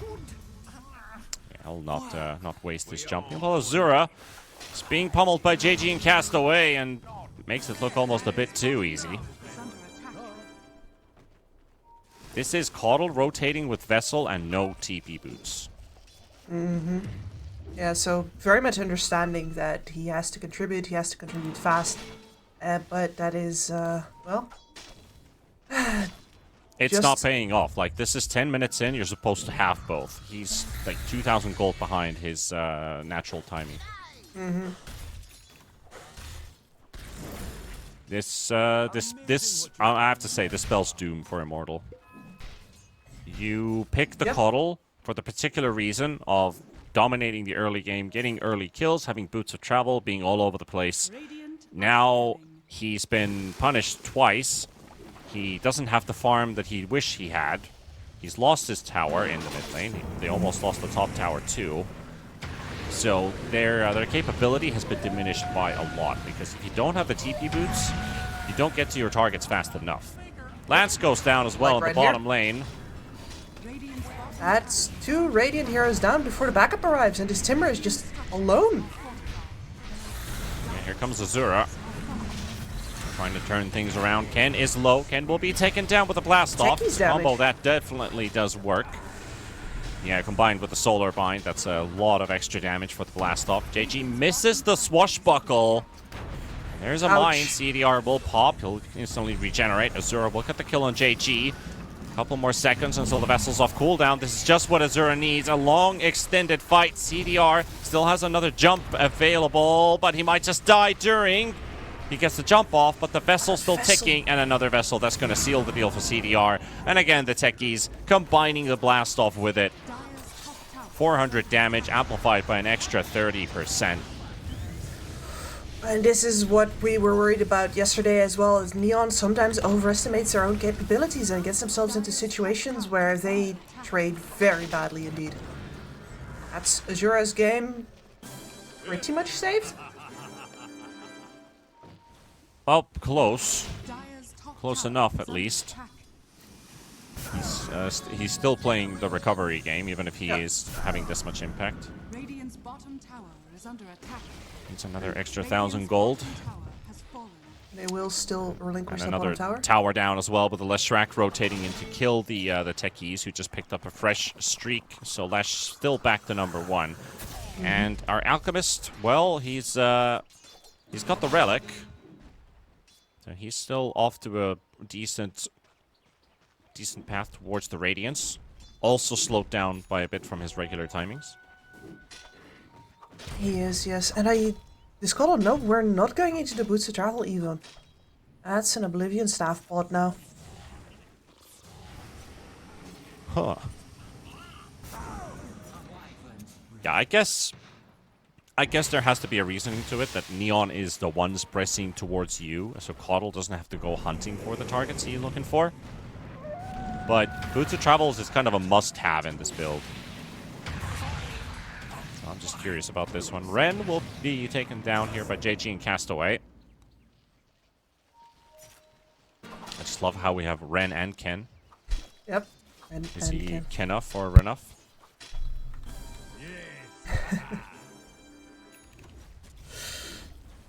Which Dota hero is the most like Ken?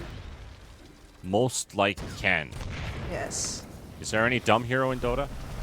I mean, Ogre Magi. I guess you could say Ogre and Axe. Axe, maybe? Axe? Yeah, he has that kind of... Okay. He's a semi-Axe, you know? He's, Ken is a character that, you know, idealizes some male traits. Mm-hmm. He doesn't fully understand what a full testosterone pumped man can be like, which Axe is. Axe certainly understand what it'd like to be a man. Yeah. So Axe definitely is the embodiment of a true male. So you need something that is somewhat the opposite. Are we talking like somewhere between Axe and Skyrath Mage? No, but Ken's not smart. Sky's smart. Sky's... I mean, he's smart, but he's not clever. So, Axe and Ogre? I'll have to sit on this one for a little bit, because I asked you on a whim, and I'm like... Maybe you could have an Ogre with one of the heads being an Axe, and the other head is an Ogre. That maybe could work. I mean, it's hard, because Ken goes through a lot of character development, and none of these Dota heroes have had any character development whatsoever since the dawning of time. Yeah, maybe Lifestealer. Went from being a wizard into a creature. But you're right. That's one example out of 128. It's like, yeah. Is that... I think we're actually seeing a deliberate move here from Immortal towards his top side. Finally tried, and they got the engage. Onto the CDR. Well, I mean, Void just gets the distance out. Castaway, the jumping Lance maybe at the same time. Castaway finds the Alchemist. They're going to rotate to help him out instead. They also do not want to dive a tier 2 tower all by themselves, even if Ken is around. But they are pressuring 2 lanes at the same time while keeping them busy in the top lane. A TP coming in from the Crystal Maiden and also from the Pango, setting up on the Timbersaw. A kill that they can take, but just need to keep him busy enough that Time Dilation and Diffusal Blade really doing work here. Techies isolated. Castaway will live with just a little bit of HP, but that's all he needs. JG will get this kill, and that is a Diffusal now blink ready for the Pango. And as the Kota once again being late to this fight, I really don't like him skipping the BOTs either. There's so much you can contribute simply by the virtue of constantly sending the spam through. That, yeah, you'll have the Spirit Vessel and the Orchid now, which are, you know, enablers for you to play for yourself. But as far as your team is concerned, they've lost several fights now just because you weren't there in time. Yep. And with that, they lost a fight in top. They lost a tier 2 in bottom because Ken was blowing it up. Of course, he had to destroy a tower with Bombi. Really sounding like the nuclear device hero. Momo. There's a TP cancel. Oh no, the Techies is a bit too late. Not in range. CDR though, is getting some hate from the Coddle and actually burns to death. They will finish off the Alchemist, so that's a trade with a carry to carry. Coddle put on the spot with the Winter's Curse. And Azura, well, that's his fresh Orchid reveal that leads into, well, he killed the Void. That's it. Yeah. Oh, that's very effective, to be fair, but then the rest of his team just really does not have the staying power. And I feel like there's just a window that has been missed here where if you just meet up your Kotl with your Timbersaw constantly, the amount of magic damage that you output together, nothing can stand in your way. Yeah. And yet we've almost never seen the two of them combine together yet. Bombi is nicely juking Momo and Techies here at the same time. They missed the blast off. That was the damage they needed to kill the Winter Wyvern, but the Chakram flies in for the kill. JG still hitting Momo, but they're going to focus the Techies down instead. CDR will get this kill. Time Dilation has connected on Momo. Here comes Lance with the blink. Goes straight to the Crystal Maiden. Turnaround. They get a kill in the support. CDR with no chrono, but the turnaround here with Ken. Turnarounds on turnarounds. Momo still dies to JG. Orchid comes out from Azura at the same time. Rubik's just sitting on the high ground there, observing the situation. Pango drops low. Is he in range for the Fade Bolt? No, Rubik. He could have gone for the quick zap snipe.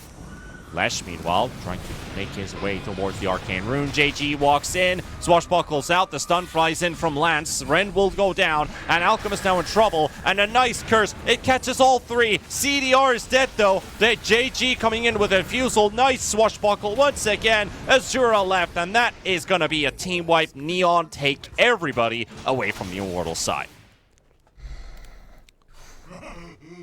What a mess and a half.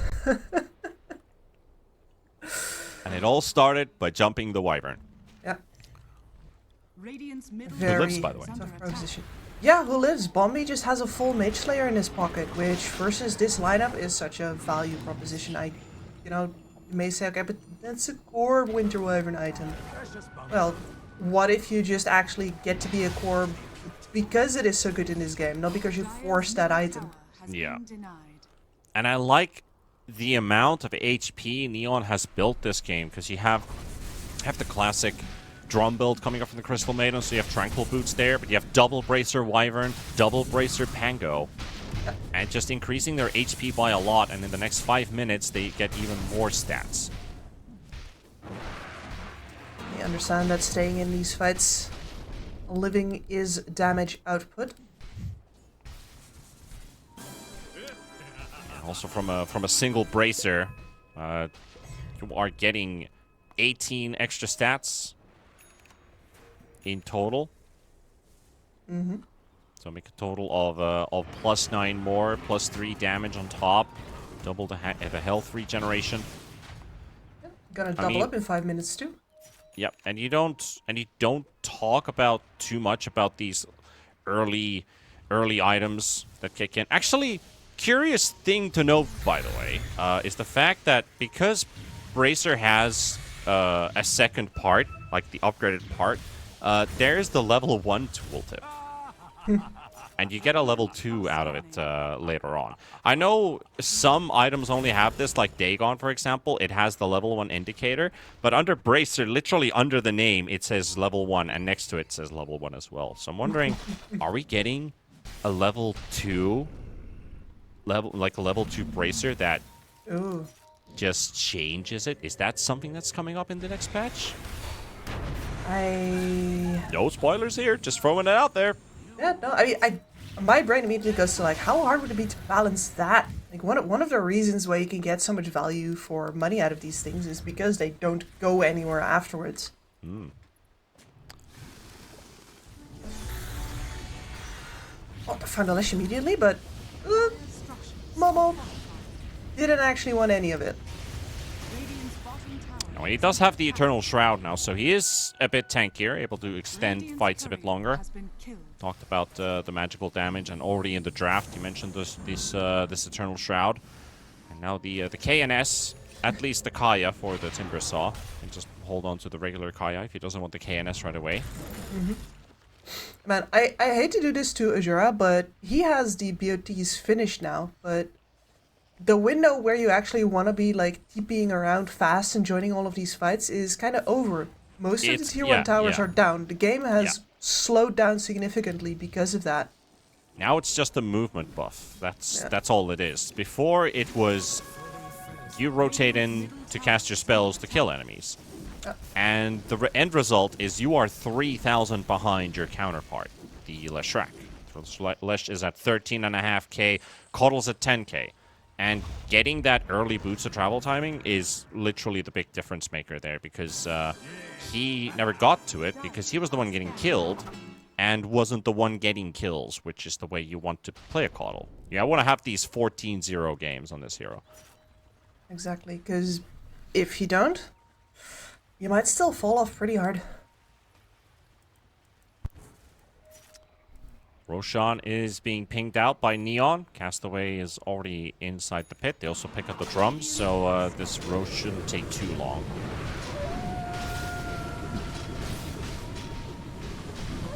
Neon. At the same time, Immortals are looking for anybody in the triangle. Nobody here. Nobody here, and they have a lot of vision on the top side of the map as well, so got a feeling that they know what's going on, but they also know that they're late now. Second smoke. Yeah, this one is too late, though. It's a valiant effort to try and read that move, but nobody's showing up anywhere. Neon is also drawing a circle in the mid area, suspecting they're probably smoked up around somewhere over here. Which is incorrect data, but at least they know they're smoked. Heroes are going to start showing up momentarily.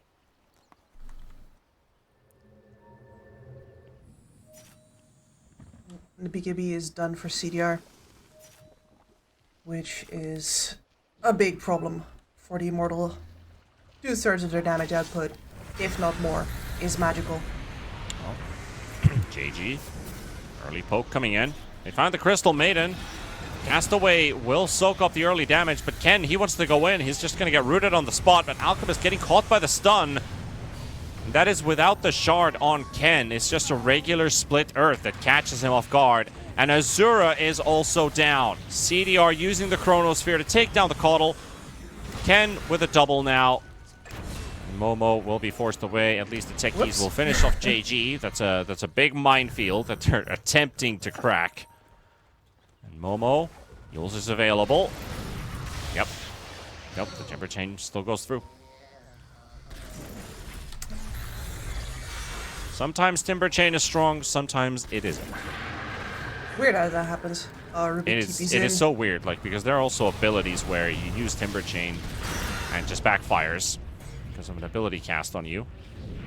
Radiant's middle tower But is he under will get to attack. safety, but still, that's your high ground glyph. Fortified. Used on a tier 2 tower, and Lesh still has the Aegis for 3 minutes. And this is in a fight that you started off where you got the Crystal Maiden pick off first.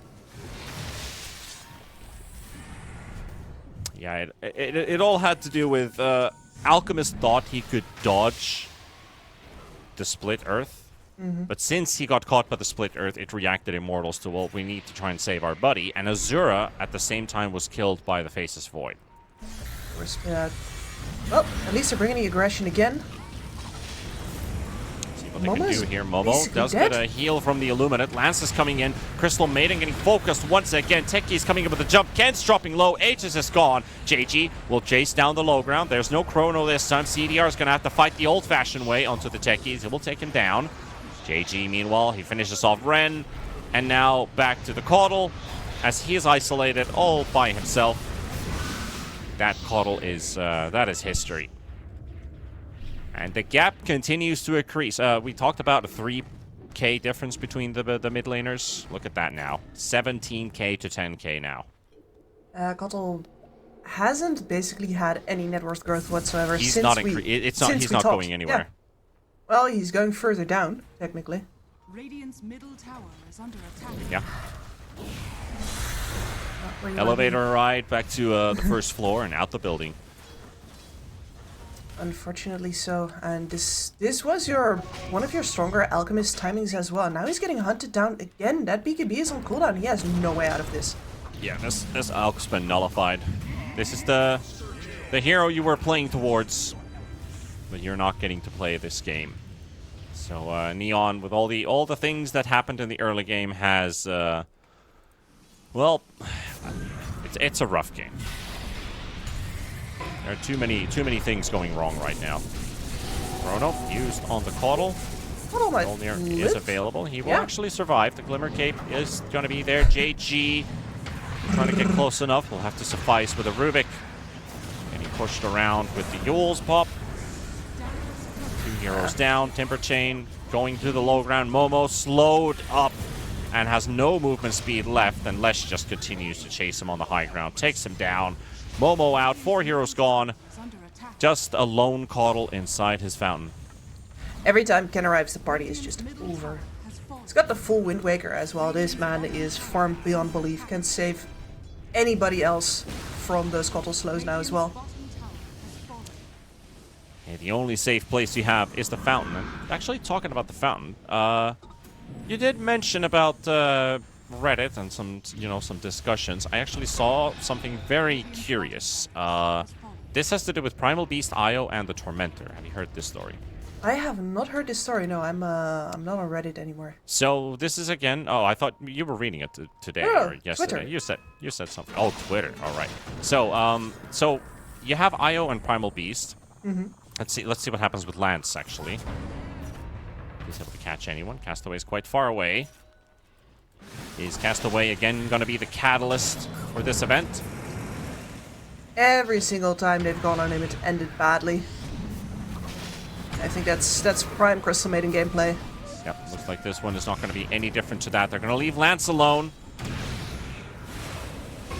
Well, he might Lance a lot, but Ren and his boys are falling at the same time. Techies, also going to be another casualty of war. And Face's voice just applying the pressure to the Alchemist. TP cancel. No. The Mask of Madness almost does it. So, about the story I was about to tell. So if you relocate with Io Primal Beast and you pulverize the Tormentor, this is probably fixed by now, but this is how it worked. You pulverize the Tormentor and relocate goes through. You bring the Tormentor to your fountain. And what happens is the fountain attacks the Tormentor and the fountain dies. Yes, because of the splash damage. Yeah, no, that's a while ago actually. Yeah, that was a while ago, and I love seeing that because you can just kill the enemy fountain with that. Yeah, I was like, what the hell is that? So that'll be very interesting going into your safe high ground, unable to regenerate. Absolutely incredible. Boys, I hope you brought yourselves in stock because we're in an apocalypse world now. Radiant's top tower But yeah, that has fallen. doesn't work anymore, but it was a funny thing to see. I think that was all the way at the start of this particular main patch. Was the 7.3? Was it 7.3.3 or 7.3.5? I think 733, but I've never been too good with the numbers.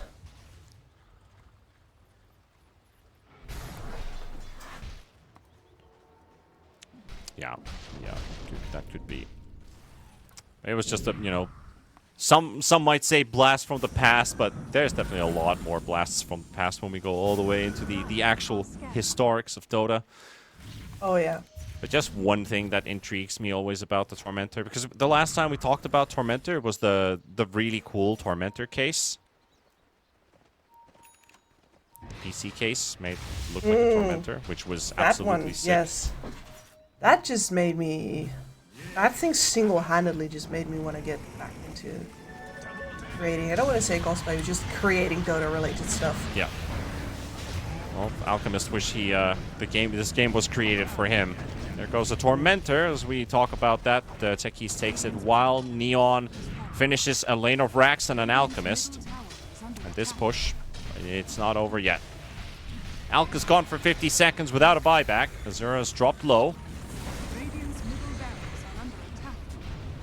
Just continue zoning them out with the 80 rune up on CDR. Chrono's available. Momo's right in front of him. Momo perhaps the only one he could not kill during the chrono duration. Trying their best with this combination of spells, but Ken is unfazed. Oh yeah, unbothered.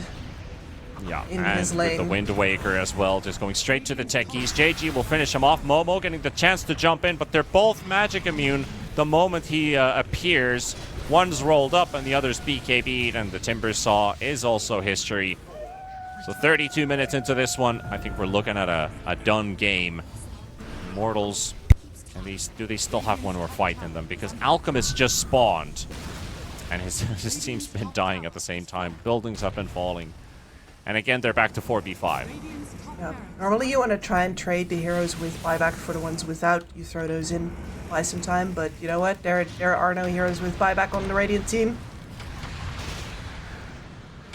Yeah, JG is going on a tour. He wants to see, is there any sightseeing here in the Radiant base? Yeah, this is what zoning looks like. Oh, and now Bombi? Yeah, sure, this also You say still what zoning, looks like. I say owning. This is what it is. That's pretty much the end of it. GG. That's game one. And what a beatdown. We saw one fight from the Immortal that looked pretty good, but that was mostly down to Neon over-engaging, overestimating their own strength, and overstaying their welcome after that, which led to the Kotal finally getting to catch up to where the fights were. And I do definitely agree that he felt so pressured to make things happen in this game that ironically he couldn't actually contribute during the phases where he was supposed to at all, which is it's a very important lesson. I think it's more important to be there than to actually, have all of the items that you need in order to be there, especially when the pressure is on like this. Yeah, this was a very rough game for the Immortal. They kind of set themselves as well in a position where I have to succeed in my lane as a midder. I need to rely on my side lanes going pretty well. The Timber Saw, of course, a hero that naturally does pretty well, but up against the laning combo, that made it difficult for him. Alchemist was handed out a couple kills because Neon were pushing their limits a bit too much, but they learned from their mistakes pretty early that we're going to need this Lesh with us, and we're going to enable Ken. Ken's going to enable us, and through that, we're going to take this win, and that's what Neon Esports did in good fashion. Great stats all over the place, but Ken Leshrak 19-2-12 in the end with 32,000 hero damage and 19k building damage. This guy got to achieve pretty much everything he wanted, but that's game number one. The Immortal going to have to come with something different. Let's see how they cook in game number 2 after the break. 1xBet and Eva Alfie present Betting on all esports events on the website and in the 1xBet app. 1xBet. Play with Eva.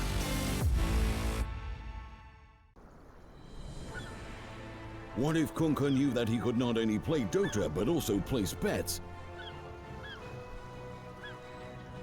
Better the best black hole.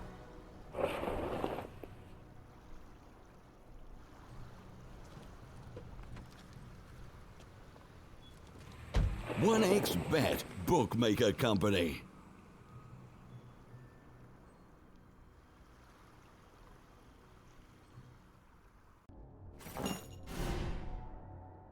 Chances of breaking items in a tournament match are non-existent.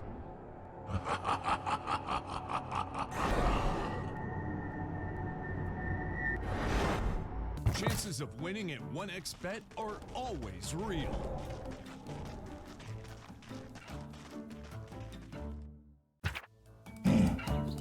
Join with me. At your service. Stealing Aegis from Roshan is very difficult.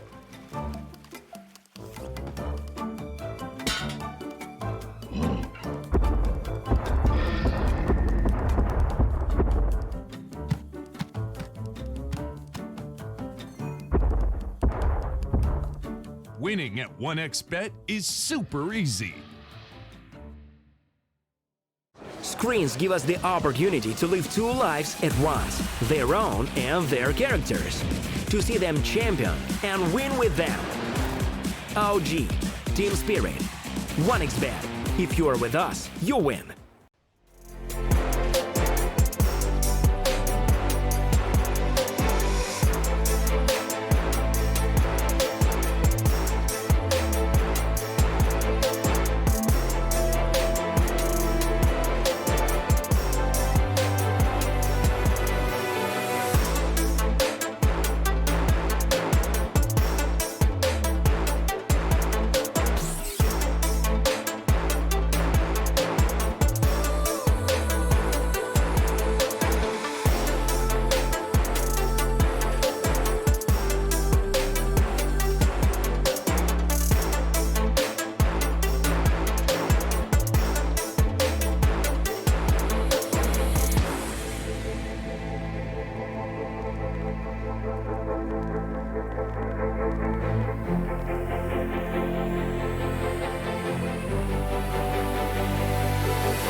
Use your skills in the gaming. 1xBet.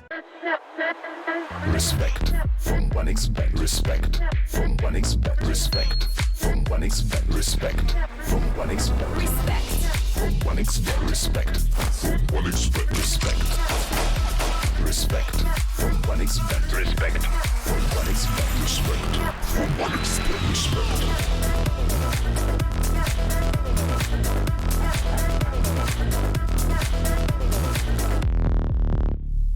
Hello, son. Hi, Mom. Pretty girl. This is Eva. Nice to meet you. Thank you very much. Your dad's just making his favorite dinner. It's duck. Come on inside. They're all probably too gruesome to tell you while you're eating at the table. How's your food? Is everything okay? Good, good.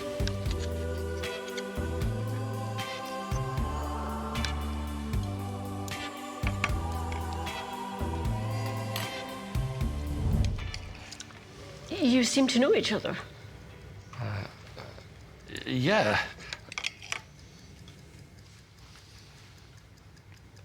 This is the new ambassador for 1xBet. Oh, I see.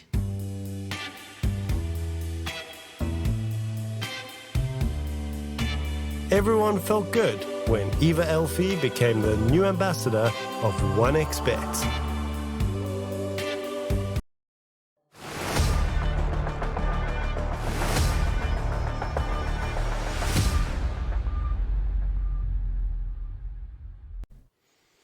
And we're done with game number 1, and after this nice little swell break, we'll be heading over to game number 2 of Neon Esports versus the Immortal here at the Res Regional SEA Tour number 2. We are looking at Neon at a very capable team of taking a 2-0 here, but it's really up to the Immortals. Can they stop this juggernaut from progressing forward? The Immortals really feel like they had a couple good things going their way, but just the skill disparity between the two teams, you could definitely see that Neon is several steps ahead.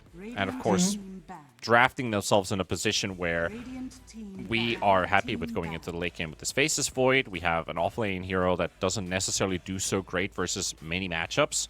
But since it's not the most threatening offlane, safe lane duo versus your Pango, you're bound to get a good game. You can get the item build that you're planning, even if you're going for a bit of a greedier route. We saw that Fusel, Blink, Aghanims, and the Yules come out from Pango, plus a Basher on top of all that. So you can tell that this Pango was having an absolute, what's the word I'm looking for here? A blast? A blast, you could say, a blast of a game.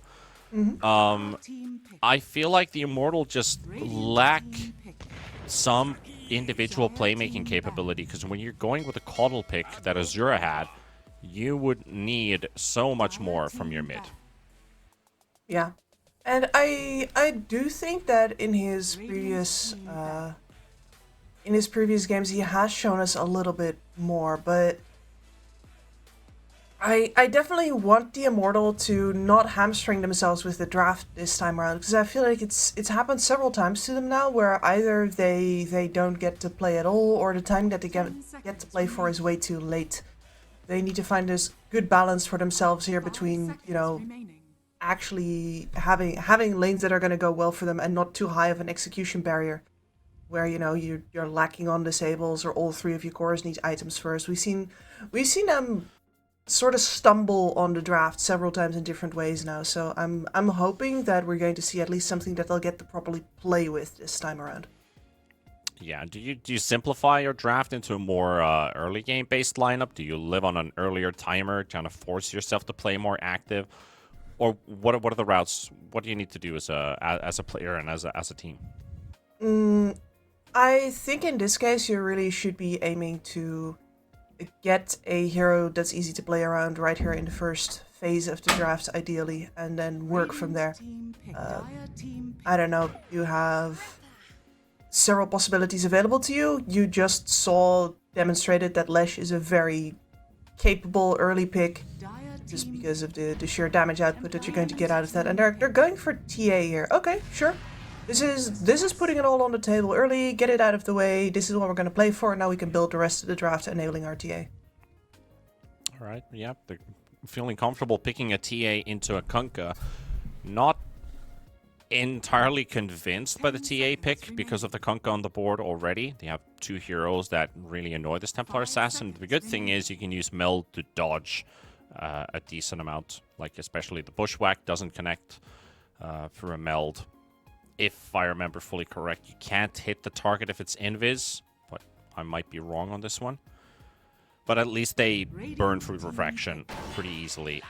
And also you have a break, which just destroys your side blades. You turn into a melee hero for a while. But Techies and Nyx Assassin do provide aggression.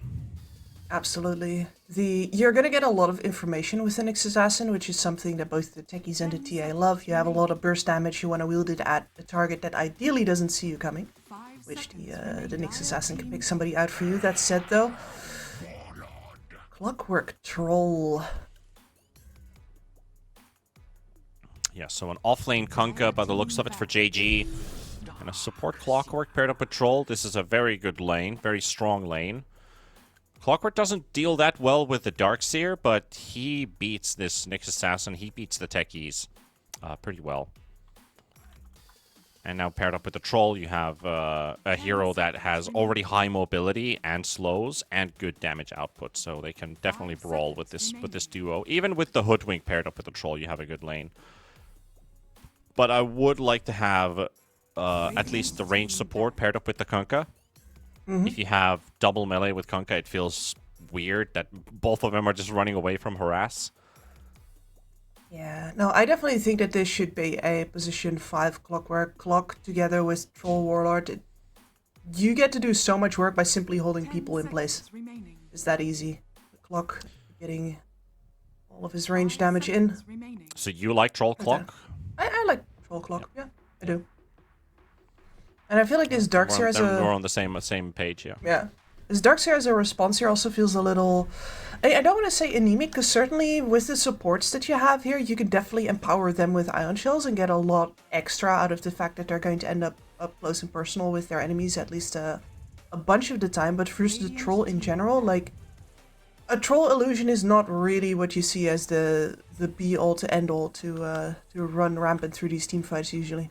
Yeah.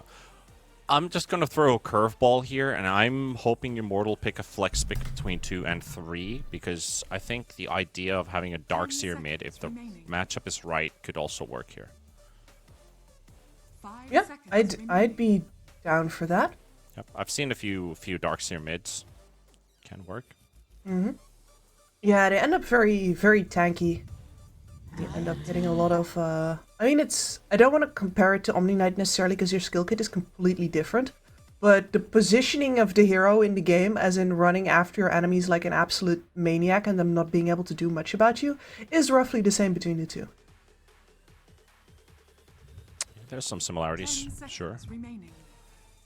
I can agree on that. You got the Slark and the OD ban from Neon. So both targeting the mid lane and the safe lane. Not knowing where this TA is going to be going, I feel like we're fairly confident with Darkseer 3. Not trying any shenanigans with the DS mid. I also ban out the Mars. Suspecting it could be Kunkka still going mid. It's kind of the dilemma with Immortal here is not knowing what the matchup is going to be. Since they have to pick first, they don't exactly pair up their matchups yet with, do they play Kunkka versus TA, or is it something else? Alright, 2-3 flex you said. The best possible option that I can think about right now is Death Prophet, because that adds another ranged hero into the mix. I don't think that you'd have any luck with, for example, Primal Beast. Got a Clockwork on the field already. Ban Mars yourself. Oh, we're doing Gyro. Right, so it's just a Gyro carry. And that means you immediately get nuked. This is why the Panda Man wanted the flex, ladies and gentlemen. Yeah, somebody's gonna have to maybe potentially sack a lane here, but it's Azura's just gonna have to play on the receiving end versus this Husker. At least you have the capability of keeping Husker at bay. You have your side blades. That's one way to do it. A good TA player can beat matchups where the TA normally would struggle by just distancing and out-damaging your opponent. But they wanted this Gyrocopter specifically for the carry matchup. I like the Gyro versus the Troll. But this Husker, again, you know, you're playing in a mid lane matchup where Azura's going to get slowed down if the Husker plays things right. The Husker will keep TA's power spike timing at a minimum. That's going to get delayed. It might get timed up together with the Gyrocopter. Then who do you play with? Darkseer's not your offlaner to brawl and fight early on. He lacks the capability to really bring out extra damage. He wins sustained fights that last forever because of Ion Shell. And you have some tanky boys against you, the Clockwork, the Kunkka, the Troll. These are not easy targets to kill over time. No, exactly. And the real kicker here is, of course, that if you want to take down a Huskar, what you ideally want is some physical burst. Like, you want Azura to pop out of the woodworks and just slice him down Whereas if it's down to Lance or if it's down to the damage over time of Ion Shells, it's going to take so long. He can do a lot of armlet toggling shenanigans. But with Azura being the one laning up against him as well, it's hard to get to timing as a TA where you feel like you can start taking back over. Yeah. Also, like, I feel like Immortals, Nyx Assassin always feels like such a weird pick from time to time, because it's like it's preparing to counter an X amount of heroes, but if the opponent ever takes that route, it feels like it just falls into a void, where this Nyx Assassin's impact, I feel like it can be very minor. It can be. Yes, in this game I think the things that you're supposed to be using your Carapace on are, well, you're going to try and stun the Kunkka during the Torrent Storm or during just regular earlier Torrents. And most likely the Huskar AoE disarm is something that you can be aiming for, which is something that he pops when he's in trouble, pretty usually. So that might provide an option for you to turn things around on the Huskar from time to time. But again, you need the physical burst to follow up on that. Well, currently we're sitting at a pause. If you're wondering what's going on right now, stop, talk, start game. Unable to do that right now. Apologies for that, as one of our players is still out of the game. Darkseer seems to be returning back, and I think we're unpausing now to head over to game number 2, Neon versus the Immortals, or the Immortal. How immortal are they? They've been found quite mortal this game, this tournament so far, at least as well. 2 losses yesterday, and playing this series in a deficit as well. Are put into a difficult position. Absolutely, especially versus this Huskar. I think this has the potential to be an extremely good Huskar game. And we've seen that Ken is not just capable of running away with games, but absolutely seems to relish in it. He's that kind of mid player, so I'm kind of excited to see him do his thing on Huskar. Yeah, and I did discuss this yesterday with Ken getting to play some flashy heroes. Can they save the first blood for him? Yes, they can. So Ken will begin his laning stage with already an advantage off of his opponent, Azura. So that could not have started any better for Neon. No, that's the dream scenario right there. If you get your wish list from Santa, that's what you write at the top. It's like, yep. Can I please get first blood on my lane opponent, where I already have the counter matchup? Okay, thanks. Yep. And JG also gives vision on the ward placement, even if Castaway has already placed his wards down a while ago. They know where the vision is most likely going to be from the Dire team. Fighting for the rune of the bottom half, Castaway and Ren. Ren might just drop to CDR. Throwing X's are available. Will connect, and that's going to be a dead Nyx Assassin right there. One more hit. Well, the stun to this... Actually, Ren gets out. So, if it did hit this Clockwork with the stun, Troll would have finished him off. So, smart choice there. But you're going to have to start to Slane 1v2. And you know what Clockwork's going to do.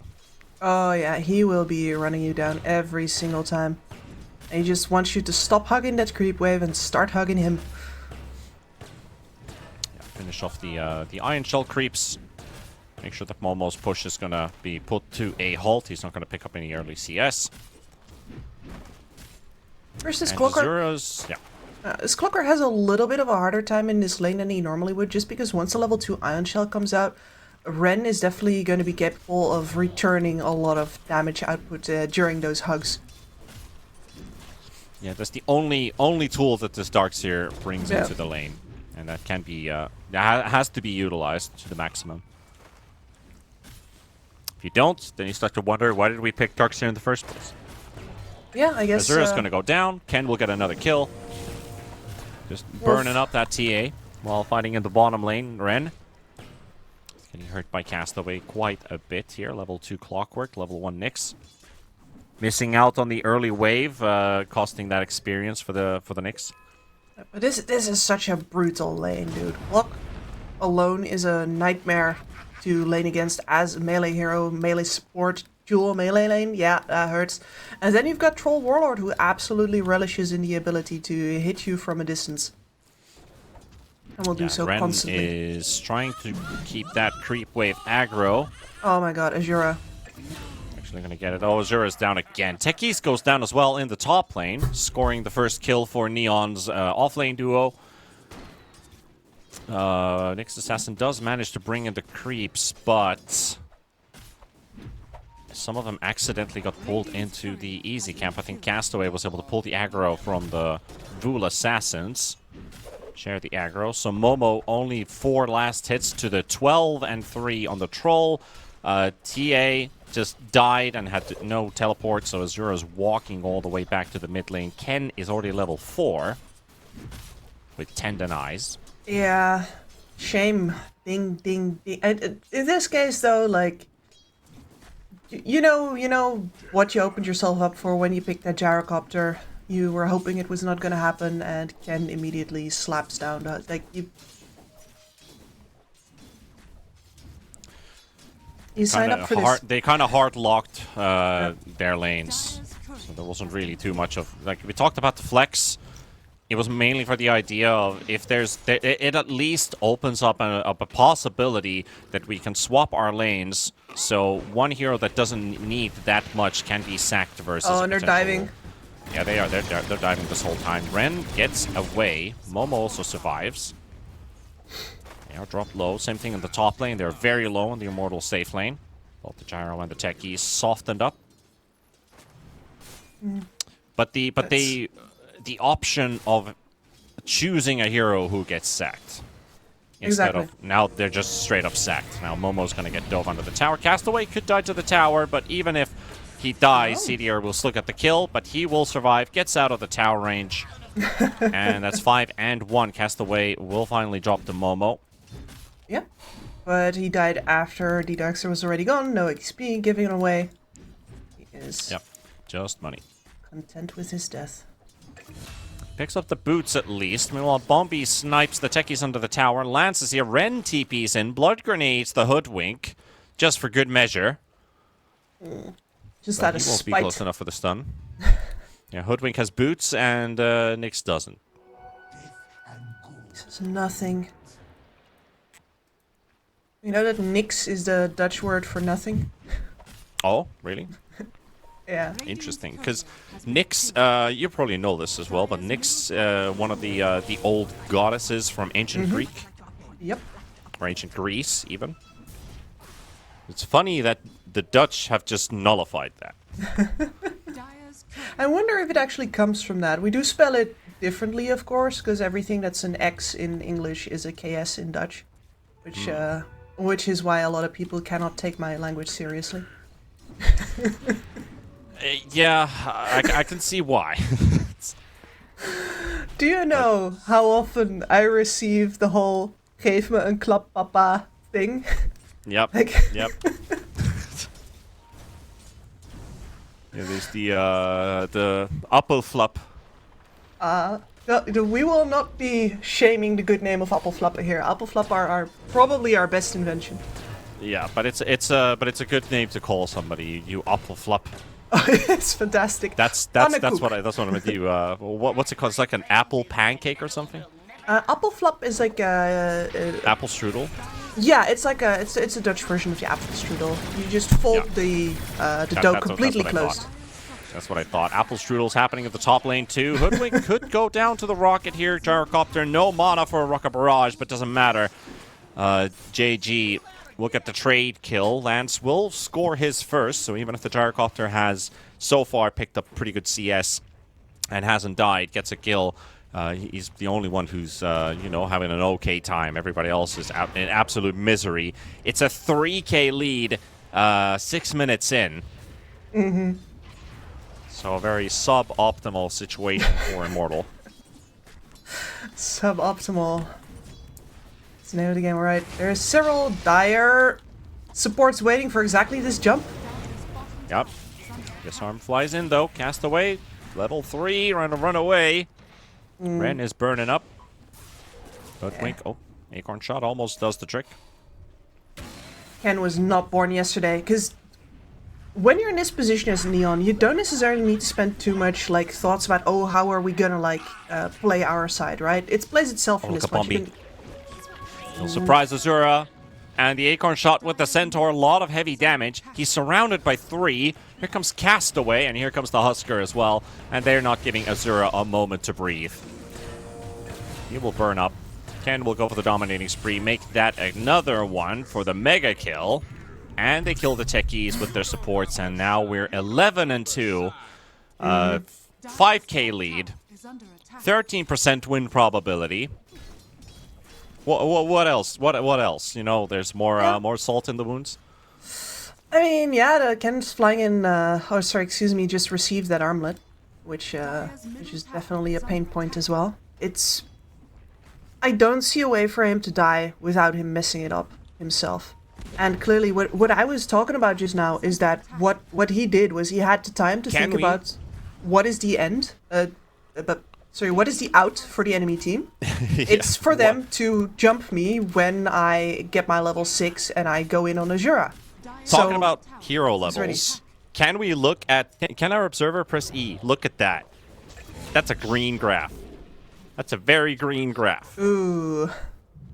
Everybody is out-leveling the dire side right now, so insult to injury, I think we understand how dire this situation is for the dire team. Yeah.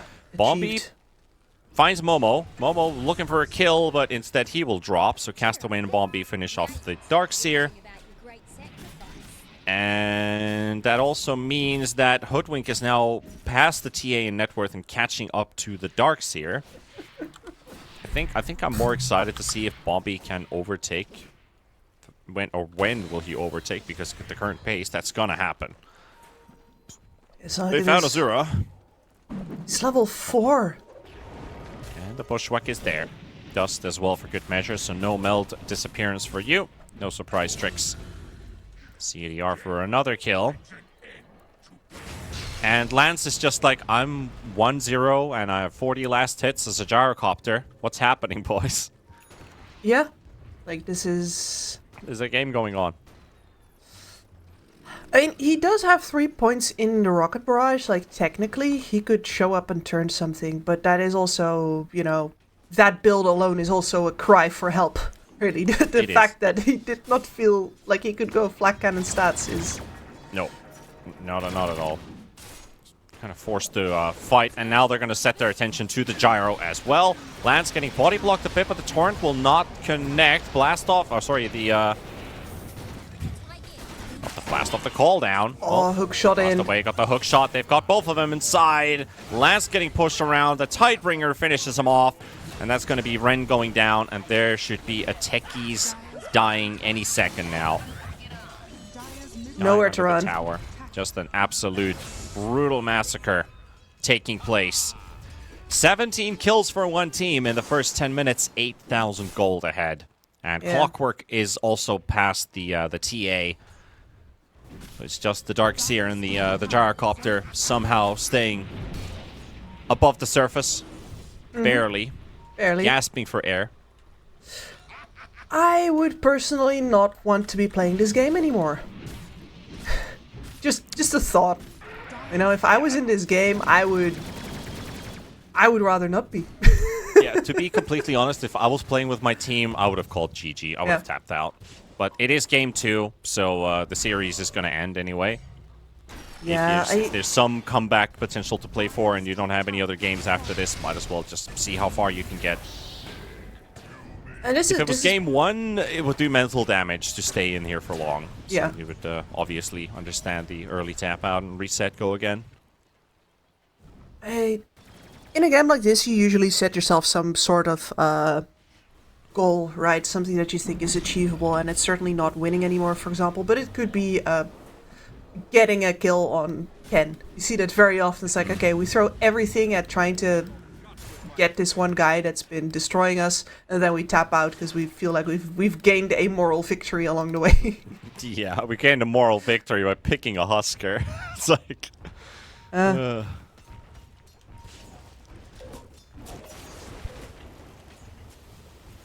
He's soloing Roshan, by the way, while we're watching the water parks. Yeah. Well, Bombi goes down. Castaway tips his teammate. You were certainly on a mission there, boy. Well, Ken is finishing off Roshan.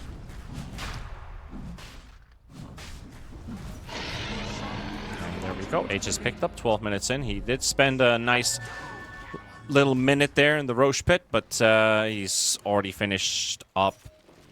Pretty much has the Sange. Yeah. It is. And I say this lovingly. This asshole also has a safety bubble. He's like, I output enough damage. Doesn't matter. You won't get me. Yeah. Oh, Darkseer. Not in a good place here with Castaway hook-shotting in, and Zura caught by the Bushwhack again. I mean, I hate to repeat myself like a broken record, but sometimes picking an early TA into particular matchups never feels good, and this is a prime example. And I'm not even talking about the Husker. I'm going back to my point of the Kunkka and the Hoodwink. Yep. Because he doesn't get to do anything here. Bolt flies in, Techie's stunned up, Bushwhack on 2. Lance is like, screw it, I'm out of here. Ken has arrived. And they're taking some more kills.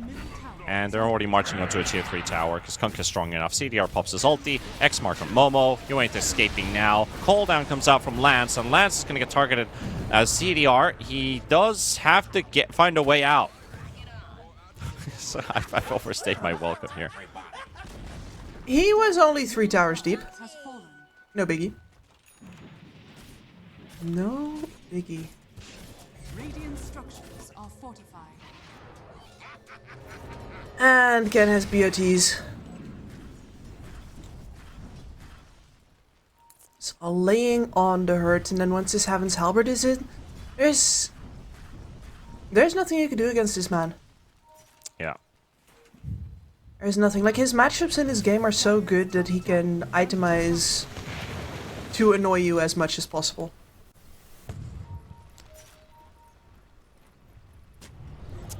Now accumulating over 1,000 gold every minute. 14k at 14 minutes.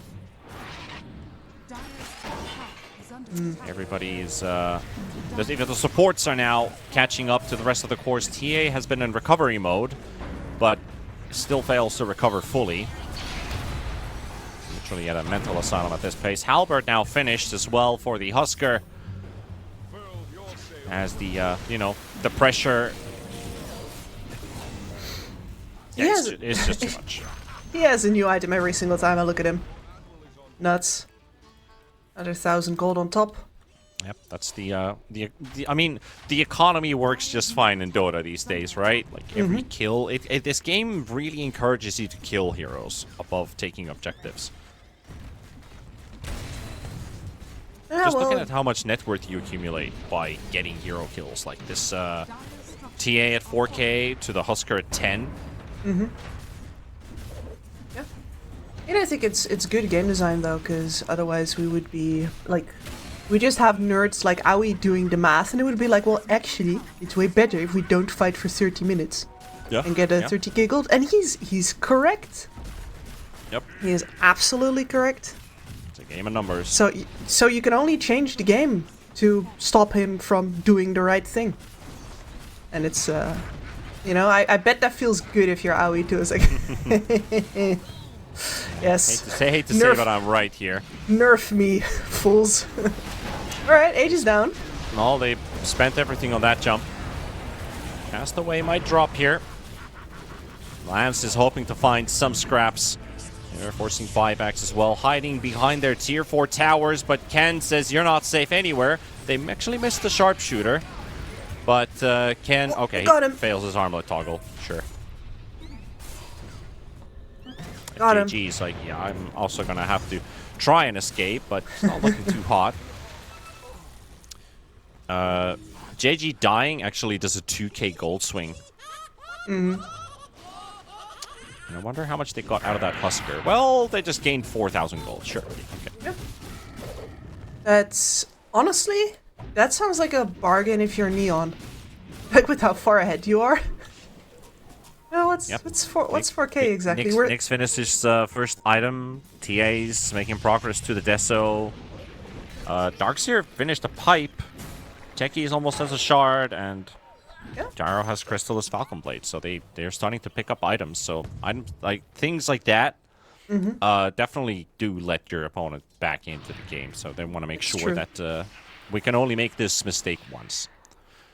Well, it is true. Like they can make it 3 or 4 times, but then it becomes unnecessarily hard. Exactly.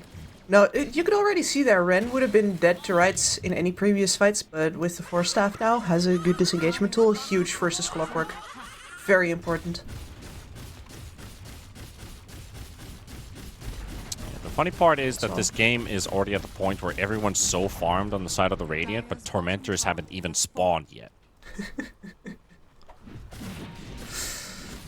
It's when you see these tier 2s fall sub 20 minutes, you know, you're either lacking something like an item timing, but when you have racks down, all the tier 2s are gone, only 2 more lanes to gain. They also do have the glyph up,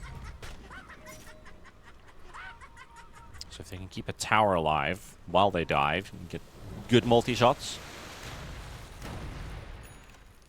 Let's see, these mines do a lot of work on Bombi there. Oh, yeah, the fun Azura. The one squishy support. Azura's trying to TP out. Looks like she will be able to get out. There's the TP animation. Spotted there by Castaway. And on to another lane of racks as Ken is leading the charge. I believe he has the courier flying into the secret shop. And he's missing out a point booster. Yep, so Taunt Ags is coming up. Exactly, and this is good discipline right here. It would be very easy to say, you know, we're probably tripling them up in net worth. We can still walk up here, but they're like, you know, what does that actually gain us? Like, why would we risk it if we have literally 200 gold to go for that Aghanim Scepter? Yeah. And it's not just for right now, right? This is building the right patterns for yourself so that next time when you're under more pressure, you make the correct decision again because you've reinforced it. And that 4k gold that they might have lost, it's been gained again by Neon, so we're now back to 18k in 19 minutes.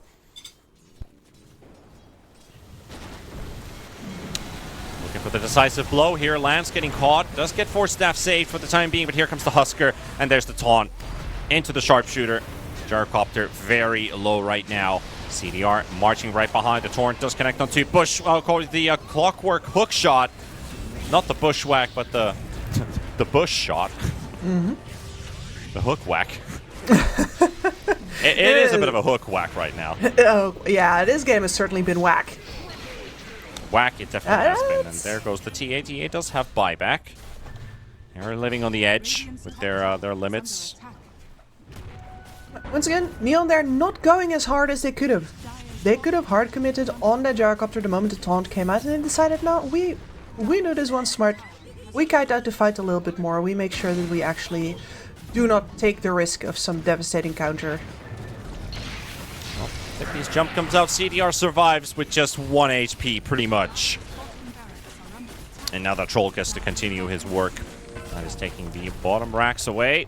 23k, that's another 5k swing in less than 2 minutes. Escalating odds.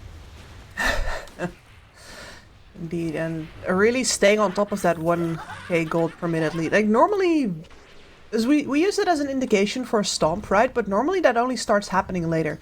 I think this is one of the only times I've ever seen that it's just been 1 gold per minute since minute, I don't know, 10. Could say that. Probably one of the most dominant games that we've seen in the RES regional, with all the regions combined. Of course, South America, we did have that nice little 8-minute GG. I think that was the only difference maker of an absolute outdraft stomp, but this has been an individual performance stomp here by Neon, and there's the GG well played called by Lance. They've had enough of this one, and the series is coming to a close. Well, Neon showing why they're the stronger team. No Absolutely. doubt about that. Yeah. And it's once again the Immortal just really getting punished in the draft already. I've said it before, I'll say it again. They really have to think about how they need to utilize flex picks in order to actually guard themselves against things like this happening, or against themselves getting outdrafted in general in these higher tier matchups, because clearly right now they lose too many games before they've even started them. And at some point that's just a waste of good training time. That is true. Immortal gonna have to get back to the drawing board, get their stuff sorted out. It's just not working as a unit. The team does something that definitely is lacking, because Azure, after all, he is ranked 68. Like, he is one of the top 100 players in the SEA region, and him just getting countered this hard in the lane starts to speak volumes about the drafting style as well of the team. So it is a team effort that allows the individuals to perform. But we're going to see plenty of skillful players coming up in this next series, because the one we've been waiting for is going to be Mag Garuda versus Team Tough. I think, like I said at the start of the day, this is going to be the tightest matchup of the day, and I hope it is going to be that as well as Neon. They clean this one 2-0. We're going to take a 20-minute break, and we'll be back for the final series of the day. We'll see you guys in a bit. In a bit. In a little bit, I hope. Any time now? It was one production lets us go, that is. 1xBet and Eva Alfie present betting on all esports events on the website and in the 1xBet app. 1xBet. Play with Eva.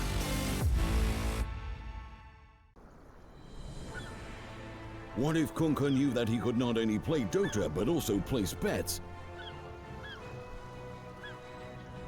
Better the best black hole.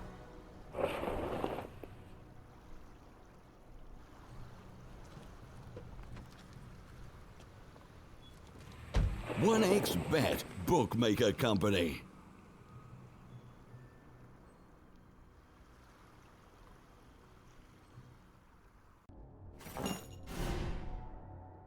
Chances of breaking items in a tournament match are non-existent.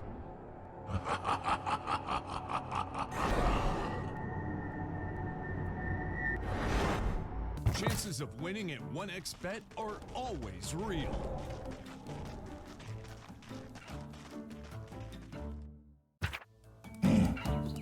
Join with me. At your service. Stealing Aegis from Roshan is very difficult.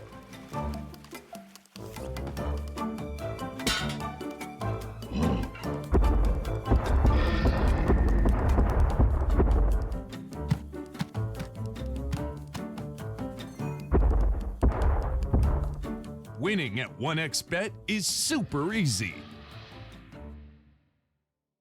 Screens give us the opportunity to live two lives at once, their own and their characters. To see them champion and win with them. OG, Team Spirit, 1xBet. If you're with us, you win.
skills in the gaming. 1xBet. Respect from 1xBet. Respect from 1xBet. Respect from 1xBet. Respect from 1xBet. Respect from 1xBet. Respect from 1xBet. Respect.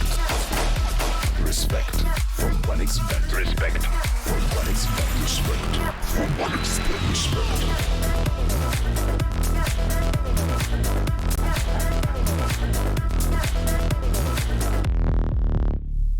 Hello, son. Hi, Mom.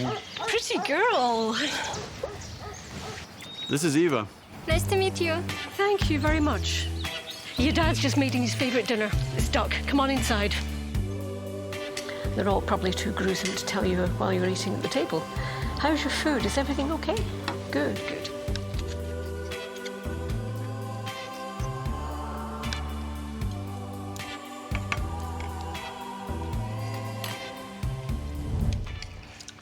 You seem to know each other. Yeah.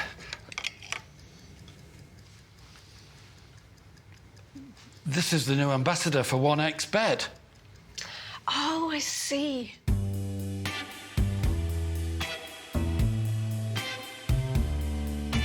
Everyone felt good when Eva Elfie became the new ambassador of 1xBet.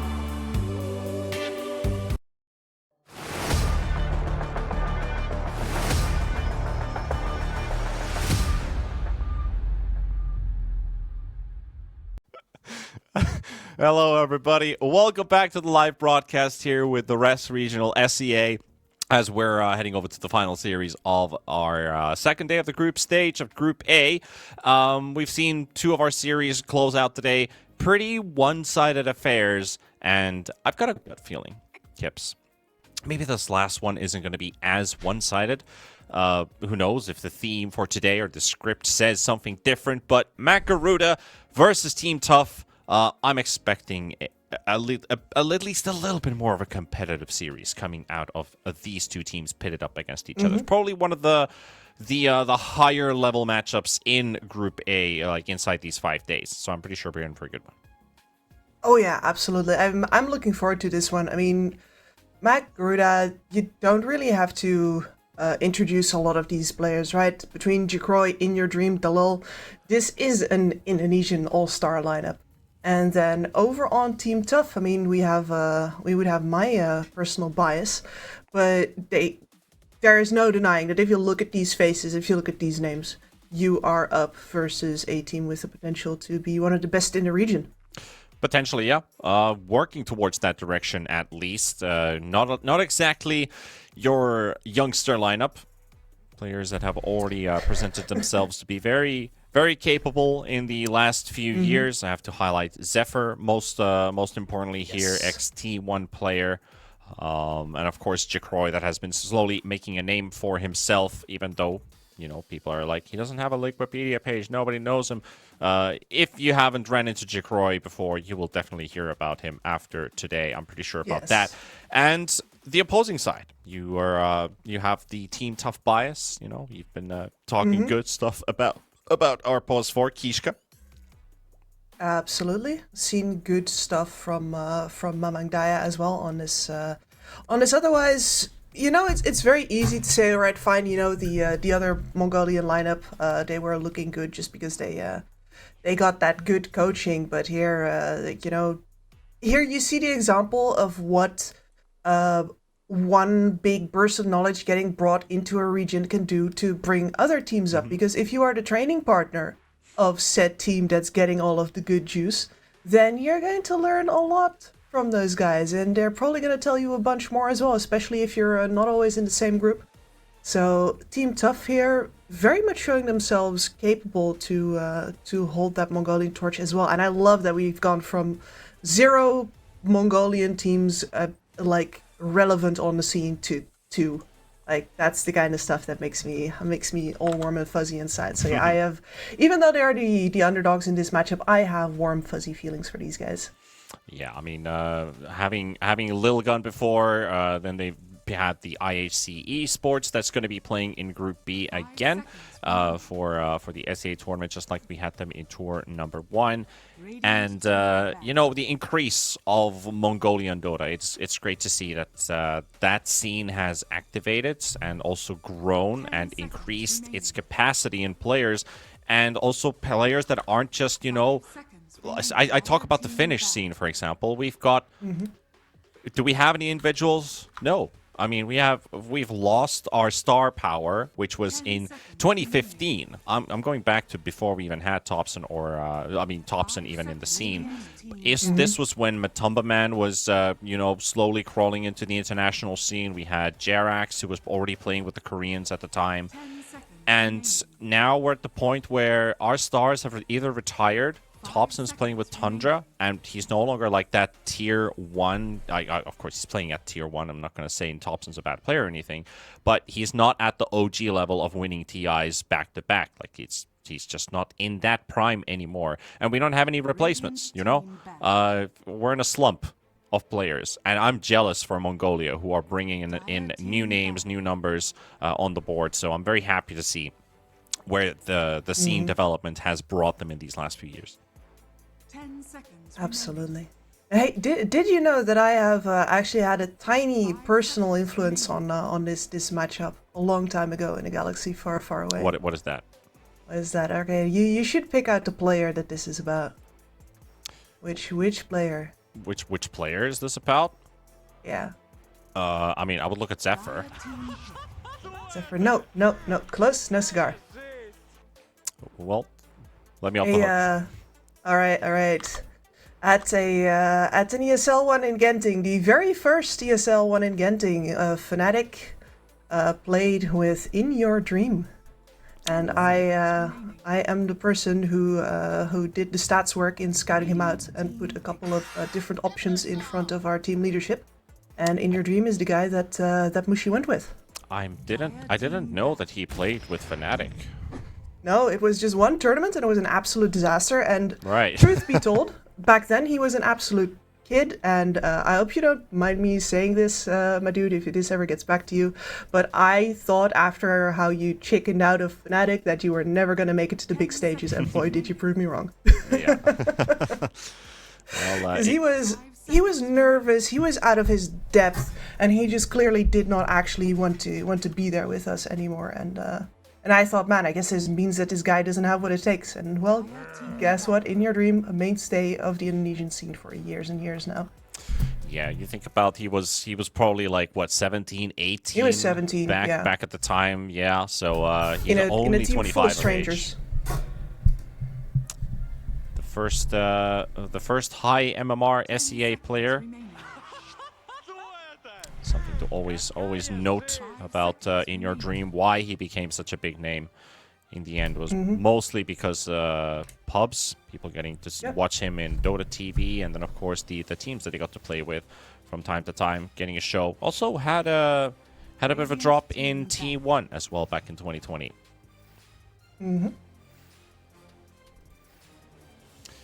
Well, we'll see what comes out of this particular matchup here. We have the Doom answer into the Timber Saw.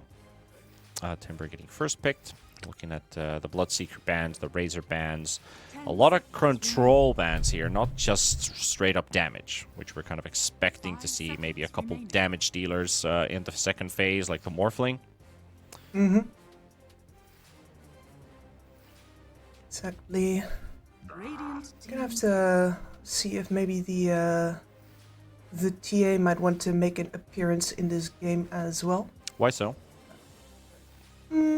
What would you like At to the do? very least, because the Kunkka is out, the Shadow Demon is out, the Leshrac is out.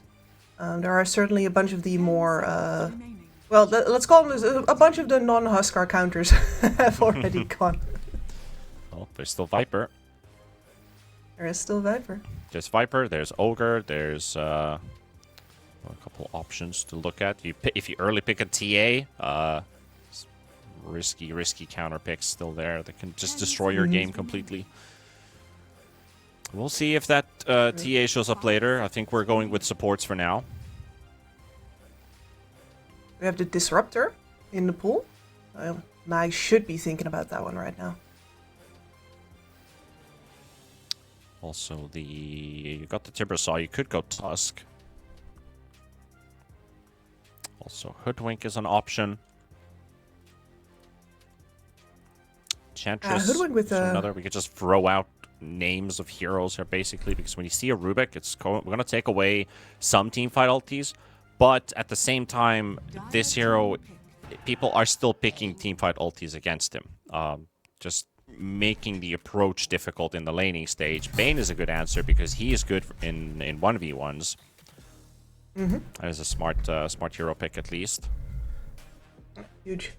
Also, if you have a Doom that might not want to build like an Initiator, teams with solo Initiators suffer so hard versus Bane. You need, much like into a Lion, you need 2 heroes to be ready to jump if you want to get through that first line of defense, because otherwise the first is going to get slept, and then, yeah, you have no way to actually follow up on that anymore. Well, if they pick up the Bane already... Radiant team pick. Well, yeah, I mean, Zephyr makes sense for the Hoodwink. Yeah, and you love having Hoodwink in a situation where she's got some setups, right? The Bane will do that for you. But a Timbersaw is also the kind of hero that will either move forward or linger in enemy control areas where he's going to get vision over enemy targets. And as Hoodwink, you can really just look for those good bushwhack opportunities, look for those good snipe chances. So I think she works very well with the 2 heroes already on the board. Well, since you do have a decent amount of pick-off here with both the Bane and the Hoodwink, you have good lane pressure coming out. I think you need to answer that aggression similarly. You already picked up the Rubik, and what would be a good pair-up would be a support that doesn't really need to build a Blink, because if Rubik helps with Blink initiations, Doom doesn't necessarily need to build a Blink here, and you can work on a 5 that just shows up to the occasion. And so since it is either Kishka with the Rubik or Tsukimoto who plays the Rubik, I mean, I'm pretty sure Kishka is the one to pick this Rubik up. He's got the most games on that. That's his 126 games of Rubik with a 58% win rate. That is very high. Not bad. So I'd suspect Tsukimoto to play a much more safe 5. We've seen Wyverns, Crystal Maidens. Big CM fan here versus the Timbersaw as well. Great killing power. The Root messes him up. The Burst Magic messes him up. It does give a bit of protection versus the Hood. Radiant team pick. Okay. Well, that is definitely a flex pick in the hands of Team Tough. They are very ready. Probably not. Bringing it to I 4. think that's just No? a straight up carry gyro. Okay. Okay. I like the confidence with it. You're slapping that one down. You think that they are like, no, this is going to get banned in the next phase. We got to get our hands on it right now. It's a good aggressive approach in terms of the draft too. Like, you're already picking up the... I mean, carries are more picked in the second phase above the final phase anyway. You're still missing a support here, and there's not a lot of flex depending what they pick here right now, which is very likely to be a support because what you have left, it's a mid pick. Yep. So they're going to go for the Tusk, which I was thinking about for a bit since I saw the Rubik being picked up. Tusk is good, and now you have the Gyro carry and a Tusk support. Yeah, and this really does feel like a Team Tough lineup through and through as well, right? Especially now that we're most likely to have Kishka going in on that Tusk again. We've seen what that man can do with the hero.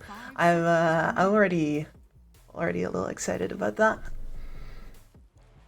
Then again, I'm also thinking, is there a chance they could maybe flex the Tusk into the mid lane? Versus a Timbersaw, probably not. It's been a year since he's played the Tusk last time competitively, so I'd be curious if they decide to take that approach. Well, against Ember, you can. He is really good versus the Tusk because of the snowball, the root. The chain is really handy versus him. Ember always gets the turn, even if Tusk gets the jump on him first. So I would probably... I mean, Tusk is okay with the matchup, but I think Ember is more than happy in that particular matchup. So I would just go for the mid picks here. For at least for Team Tough.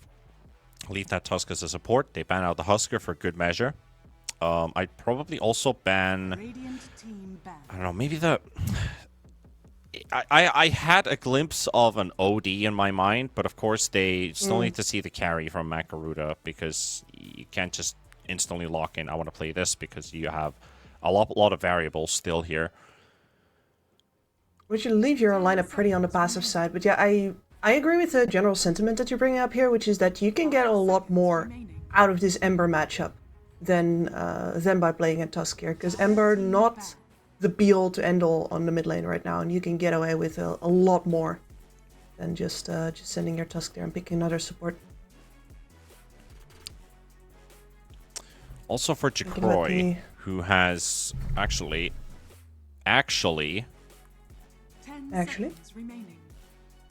Right, so I feel like the last picks are going to be, we're going to get Meepo and we're going to get Viper for Team Tough. That's how I'm reading this right now. Alright, so Margarita bringing in that Meepo, yeah. And in your dream could maybe play the Ember Spirit from the safe lane. Put it as a carry Ember, put the Meepo in the mid. Probably, I mean, you'd love to have the Meepo in the mid lane, so you'd probably not play the Ember as a carry if you have the option for it.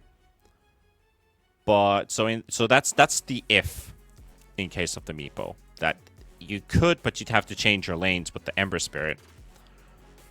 So you're probably not going to take it in the end. Yeah, that's the Viper ban. Yeah, definitely necessary to protect that Ember here.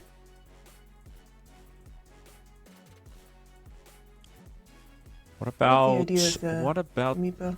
DK? I don't know if they want DK either here. Team Tough?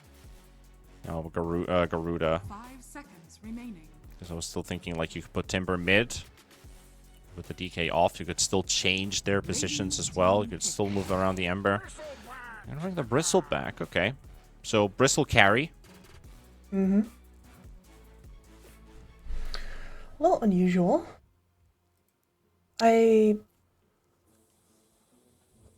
Not necessarily always what you want to play versus a Tusk either.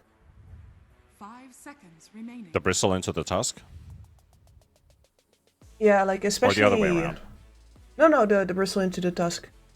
Like, you're pretty good at maneuvering around him with that, and... Choose your hero. I like that. I was talking about how that Ember pick is still very abusable. I don't think there's anybody you can swap into the mid lane here that's going to fare a lot better than the Ember would. Yeah. Carry Timber, actually. So they are not playing the carry Bristleback, which I was thinking that they could probably do. So Jacroy for the Timber, interesting. Yeah, you're right. Like the Dazzle, last pick Dazzle especially, if he goes unanswered, like especially if there's a lack of either control or burst damage, Dazzle, who is soft and squishy, is definitely punishable. Dazzle does rely on heavy damage output early on, but there is a long period of time where Dazzle is quite soft and semi-weak. So if you have the heroes to jump on top of the Dazzle, Dazzle will disappear. Timber easily can delete Dazzle off of the map with a Blink Dagger. But if they don't get to punish this Dazzle, if Dazzle punishes the Ember instead in the laning stage, gets away with that early Aghanims pickup, they have a strong timing to play with, and that will amplify the Gyrocopter. So Dazzle no longer needs to frontline for the team, and Gyro can take over that role. So I like the ideas Team Tough has, but I'm excited to actually see how Jacroy plays this Timbersaw from the carry position, because I know Jacroy plays the most untraditional carry picks that you can usually think about, and this is again adding to that list. There's a lot of avenues I feel Garuda can utilize this game, and I think the biggest one is the early game push timing with the Bristle and the Timber. They don't exactly hit towers, but those towers will fall by themselves over time with the amount of pressure they can sustain with these heroes. Exactly, the amount of damage that they can soak, which a Dazzle is very good against, but I think you've hit the nail on the head with your emphasis on the Timbersaw here. Because this is the hero that if you do buy an early Blink Dagger on him, is the one that can punish the Dazzle for being squishy. And it's one of the reasons that I like this switch, even if it wouldn't have been Jucroy. Like, this would have been a very apt read of the game in general to make sure that the Dazzle's gonna win his lane, and then you need somebody to put him back in his place ASAP. And the only way to do that here is by empowering your Timbersaw immediately. So, yeah, love this. Well, let's see what comes out of this first game. At least the drafts are interesting, and of course a nice amount of banter going on between the two teams. Mamangdai also getting a handful of tips already to start the game off with. We have seen some absolutely brutal Dazzle dominance from Mamangdai in the past, I believe. Well, we've seen dominating Dazzle picks, at least in SA. We definitely saw some mid Dazzle picks that surprised completely. There was that one particular team. Was it Midas Club, or was it the other who always, when they got the last pick Dazzle, they won? It was literally 100% win rate Dazzle. I attempted to say Midas Club just because that's a very Astini thing to do. And I'd like to credit him with that. Astini and I very much see eye to eye on the strategy in the coaching business. Yeah, I like that dude. Seems like we're being cursed by some internet issues. Ah, unfortunate. I see we have packet loss on at least 2 players. Hopefully those get sorted out. It's always hard in SCA. It's one of the... Normally you think like, oh, well, you're gamers, you sit inside, what do you care about the weather? And in SCA I learned that very much if you're in a region of the world where thunderstorms are very likely during a certain season of the year, and all of your electricity cables are hanging outside, and sometimes your internet wires are as well, then you very much care about the weather. Let's hope everything is alright in that regard. It's just a temporary hiccup. Most likely it also is, as we're finally underway.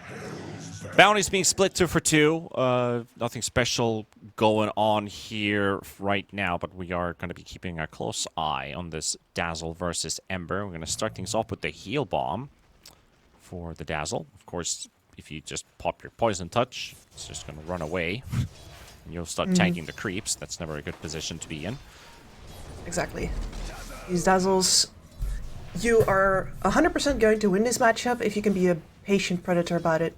You don't get to dominate starting off from level 1 all that hard. You really need to build that stuff up. Yeah, Dazzle already missed the last hit there with the creep aggro. Tower intervened. Yeah, the creep aggro is always your problem. Eee. That's going to be a first blood. Yep. Timber versus strength heroes. Know how that works. There's really not too much that the Rubik can do for this lane either. Like, you're going to have to presumably interrupt some chains with a lift here, but even then, if your laning partner is just simply slept at that moment in time, Jucroy will always get to him.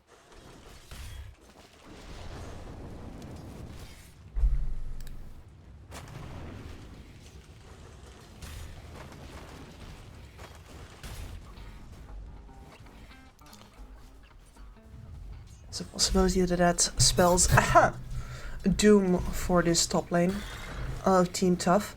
This should definitely be the hardest lane that they have on the board here. I think the bot lane is fairly secure. Hard for which team? The top lane? The top lane, very hard for Team Tough. Yeah, it's a difficult one. You can get away with it with the Doom's farming capability. Like, he is a very difficult hero to kill in the end. The Timbersaw makes things a bit easier, surely. But he's also put a point into reactive armor, so he's also afraid of the poke from Kishka and Seimei. Interesting. Yeah, not going full aggro on this lane. And there we have our first mid kill. It's gonna go for the Dazzle. Very nice. Level 3. Yeah. Even if they are tied in CS, Dazzle does have more denies and also gets the first kill out of the 2. Be an important pickup for him. Gets a bottle refill too if he wants to. Just has to clean out this own wave first. Make sure that Ember gets nothing. There's really, as an Ember Spirit, normally the way you deal with lanes is you pick up the Flame Guard, you soak up a lot of the early game damage that is normally spell-based, which is magic damage-based. Oh, I like that play, actually, that he's pulling the wave from Mamang Daya, who already has 2 waves of creeps that he's going to have to deal with under the tower, and Dazzle not too happy with that. So smart move there from the Ember. She's like, I can't lane you? Okay, fine. I won't lane you. And there goes the bottom lane as well. Level 3 for the Jarrow, level 2 for the Tusk. I have that tag team. If you get the lockdown on the Bristleback, he is really quite fragile early on. Yeah, and especially when left alone like that. I think the Hoodwink was busy pulling while that was happening. Oh, poor Ember. He's going to go down again. So Mamang Daya, even if Ember's able to find a way out for a moment, the moment he has to start laning again, Dazzle punishes. 3 points now in Poison Touch. His teammates are getting in on the action. Intervening. And this is very indicative of a very good team interaction, right? A very good team atmosphere. Everybody agrees that this Ember is up shit creek. No paddles in sight. And they're just like, yeah, you know, sorry, bruh. Yeah, you're gonna have to do it. Malevolent creek level action. Yeah. They won't stop coming and they won't stop coming.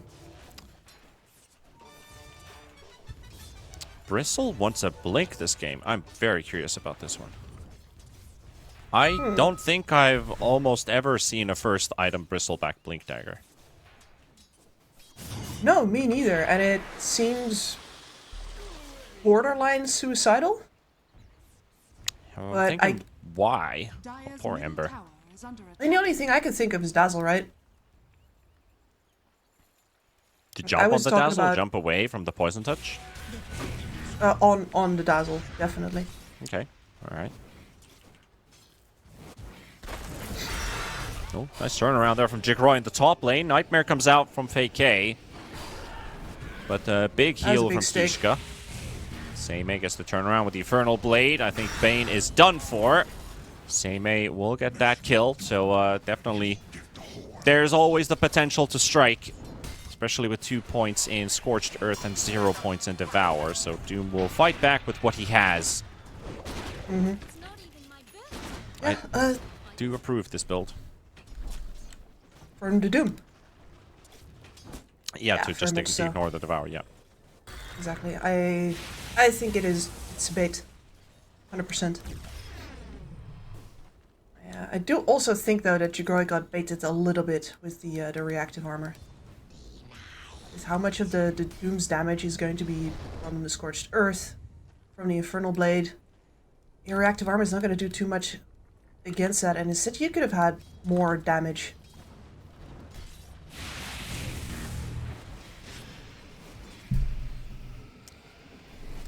Scream at bay. Yeah, so a bit of poking there with Nightmare. And Jikroy getting his full burst off with the Timber. I feel like, yeah, he does get a decent amount of benefit of this 1 point in reactive armor. Look at the levels. Production, please tap the levels. Oh, we're looking at the spicy level list. Yeah. Ooh, that's green scorching. At level 7, this Mamang Daya is on top of this game. He's got an 80 rune bottled right now as well.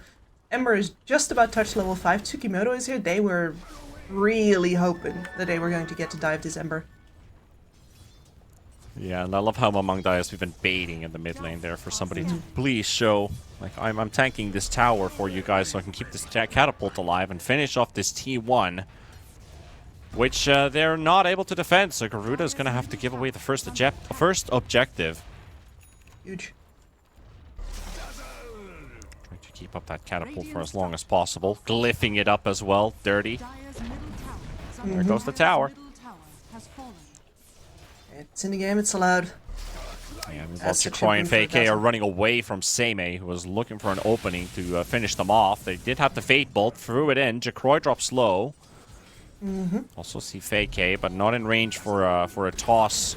So that Doom could help him out. Kishka, big nuke. Nightmare comes out too. And the TP from Zephyr. So that's going to finish off maybe one, maybe two. But here comes Mamang Daya. And the Dazzle surprise is here. Jackroy will drop, get the double off of the top lane, and force the Hoodwink from whence he came. Can't even kill the Rubik. No, Zephyr actually right-clicked him and took the Nightmare. That was very crucial damage lost. Yeah, Mamang Daya also getting both action runes so far. So the Arcane is also taken. Ember is level 6 though, but forced to jungle.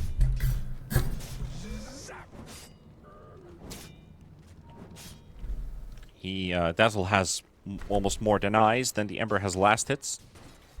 25 to the 28. I mean, yeah, you love to see it as a Dazzle mid enjoyer. And now he's coming over to the other sideline. We'll leave the lull out as well. He knows which way the wind's blowing. Yeah, the ward has shown the Dazzle's movements, but maybe they can pressure the tower, or at least start pressuring the tower. Tsukimoto hunting behind. Mamang Daya is also here looking for somebody. But Tsukimoto taking the long route, while Hoodwink is doing some stacks here. Mamang Daya will take away the Watcher. Here comes the Tusk out of nowhere. Shard block, no. No shard block this time. Not this time. But they'll farm the stacks. And I honestly think that this is a better way to go about it than forcing to take these towers. You're actively taking things away. Might also get a kill here. This Ember likes this though. Ember is happy to join in for this one. Snowball is coming out though. It's going to jump onto the Ember. He does use the Slate, but it's not going to be enough. And they will take 2 for 4-2-3. And that Ember has to run away. The Poison Touch does run out. At the same time, Bane was doomed in the top lane. So he also survived with 300 HP. Maybe Jackroy can now return the favor. They are establishing dominance on the dire side of the map. Seimei is getting dove under the tower. Not quite enough damage, but Kishka, stolen Chakram, lifts him back into it. And Mamang Daya, of course, he's here for the kill. Bane's gonna die, burning. From the depths of hell, Doom will scorch that Bane. 10-1 with a 6k lead. Team Tough came to play. Absolutely, and I thought for sure that this top lane was going to be harder for Seimei and Kishka, but they played this one out really well. I'm not sure how much the point in your active armor made that hard for the Timber to play, but Jackroy is really not in a position where you want your safe lane Timber to be whatsoever.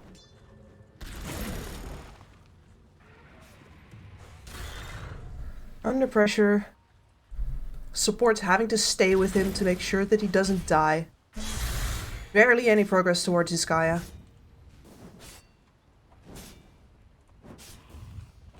This one hurts. And Mamang Daya is bot again.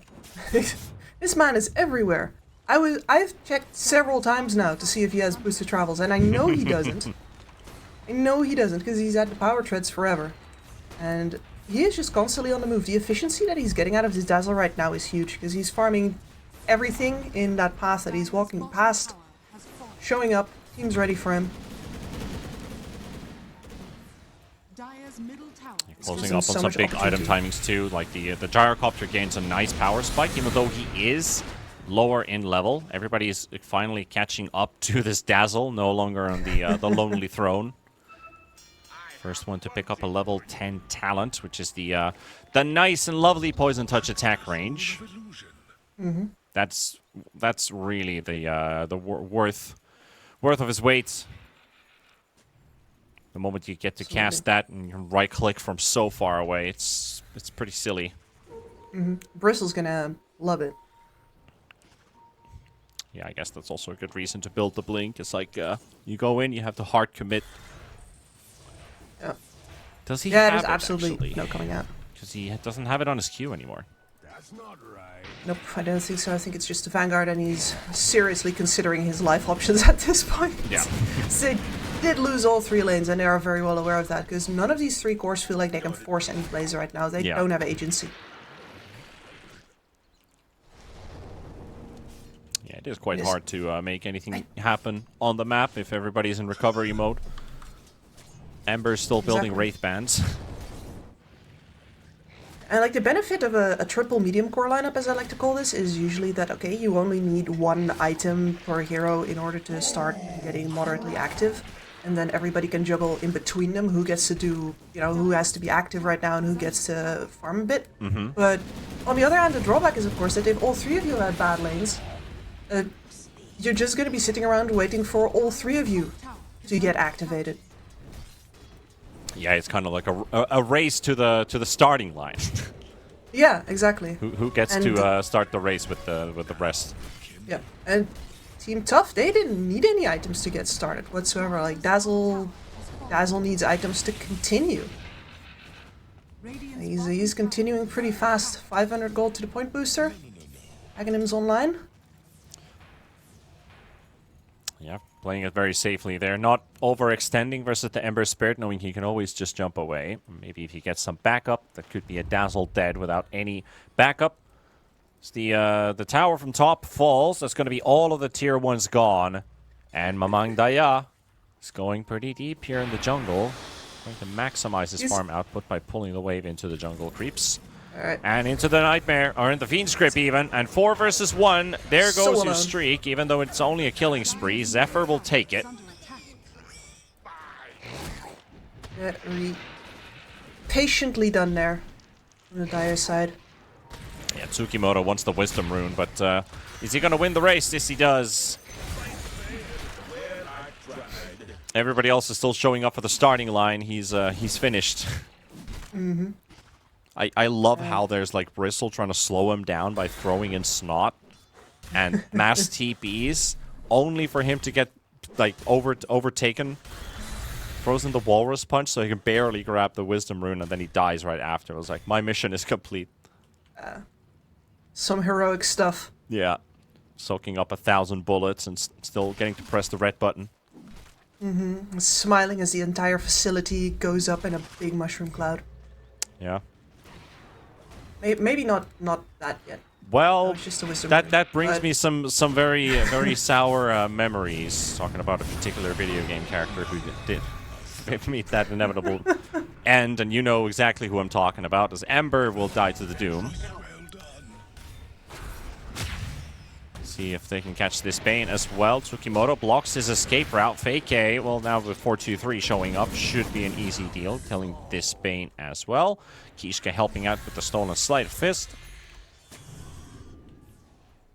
There's the Dazzle Ags. Things are gonna go from bad to worse right now.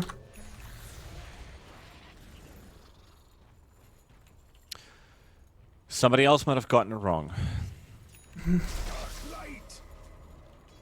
That made me cry. Don't do that to me. Yeah.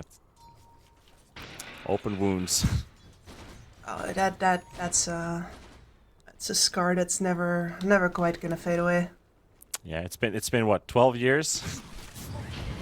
No. Well, at the same time in the bottom lane, Bristleback not in a very happy place right now, surrounded by Team Tough. And that's going to be their 14th kill.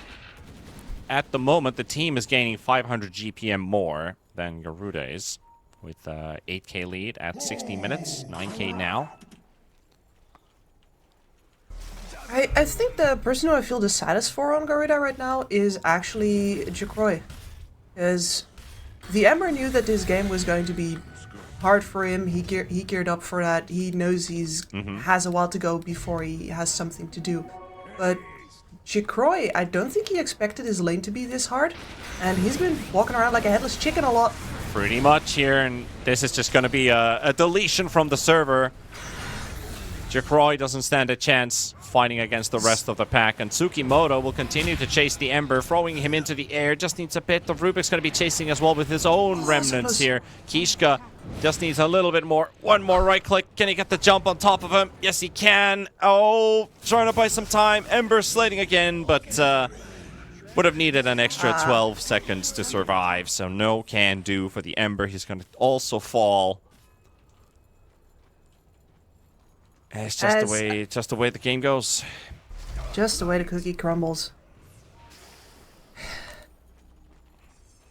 I kind of think Kishka deserved that kill, though. Kind of a little salty that Mamangdaya took that from him. Hey, in a game where cores are supposed to do the carrying, let them do the carrying. Very true. They've set themselves for success here. Let them take everything. Garuda, however, I don't think there's going to be a lot of carrying coming out from them. There's an attempt from Jackroy, but the grave timing is at the same, so Jackroy doesn't get to do anything here. That was a bit unfortunate because he teleported and he cast Chain almost at the same time when Mamangdaya preemptively cast the grave. So it's like, well, you're jumping in, but where's your damage going to do? What's your damage going to do when it's not lethal damage? And they just killed Jackroy. But wait, but I'll go back to when you said you feel bad for Jackroy. I kind of feel bad for him, but for a different reason. He picked a hero that is not traditionally picked as a carry. You have two offlaners, or traditional offlaners at least. One does, of course, do damage. The other also does do damage, with both of them lacking the crowd control. So this could have worked, but he never got to play it.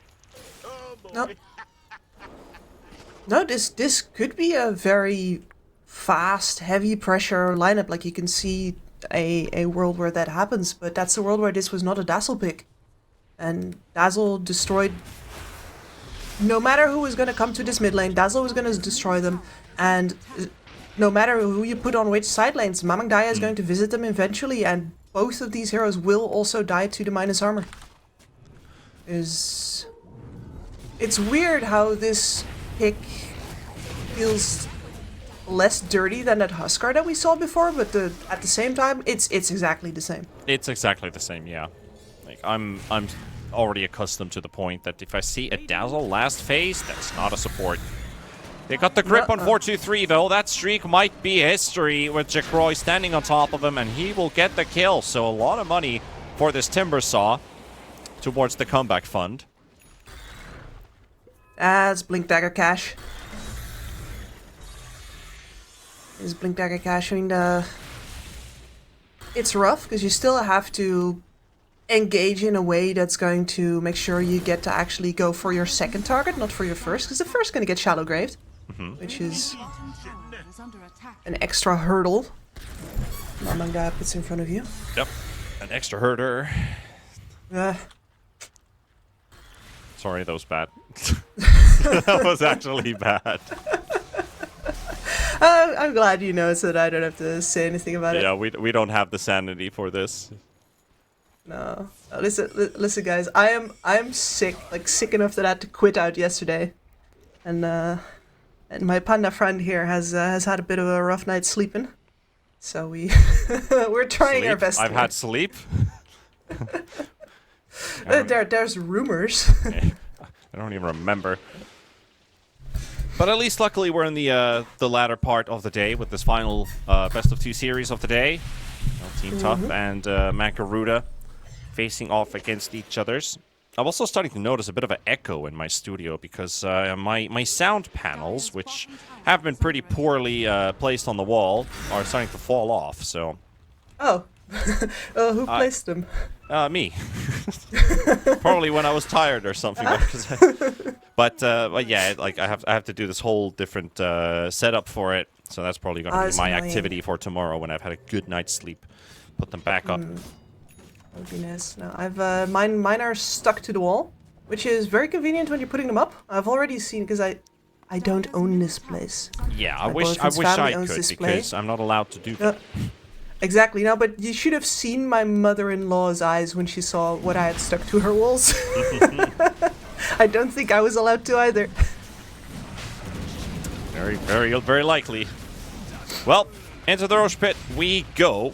It's going to be our first Aegis of the game here. Picked up at 22 minutes here for Team Tough. And they also recognize, even if they are this far ahead, the game can easily slip out of their hands if they do some mistakes. So this is why this is very cautious Dota these days. Because it's so kill dependent, you approach objectives much slower than you normally would, because there's always the threat of just simply throwing the game.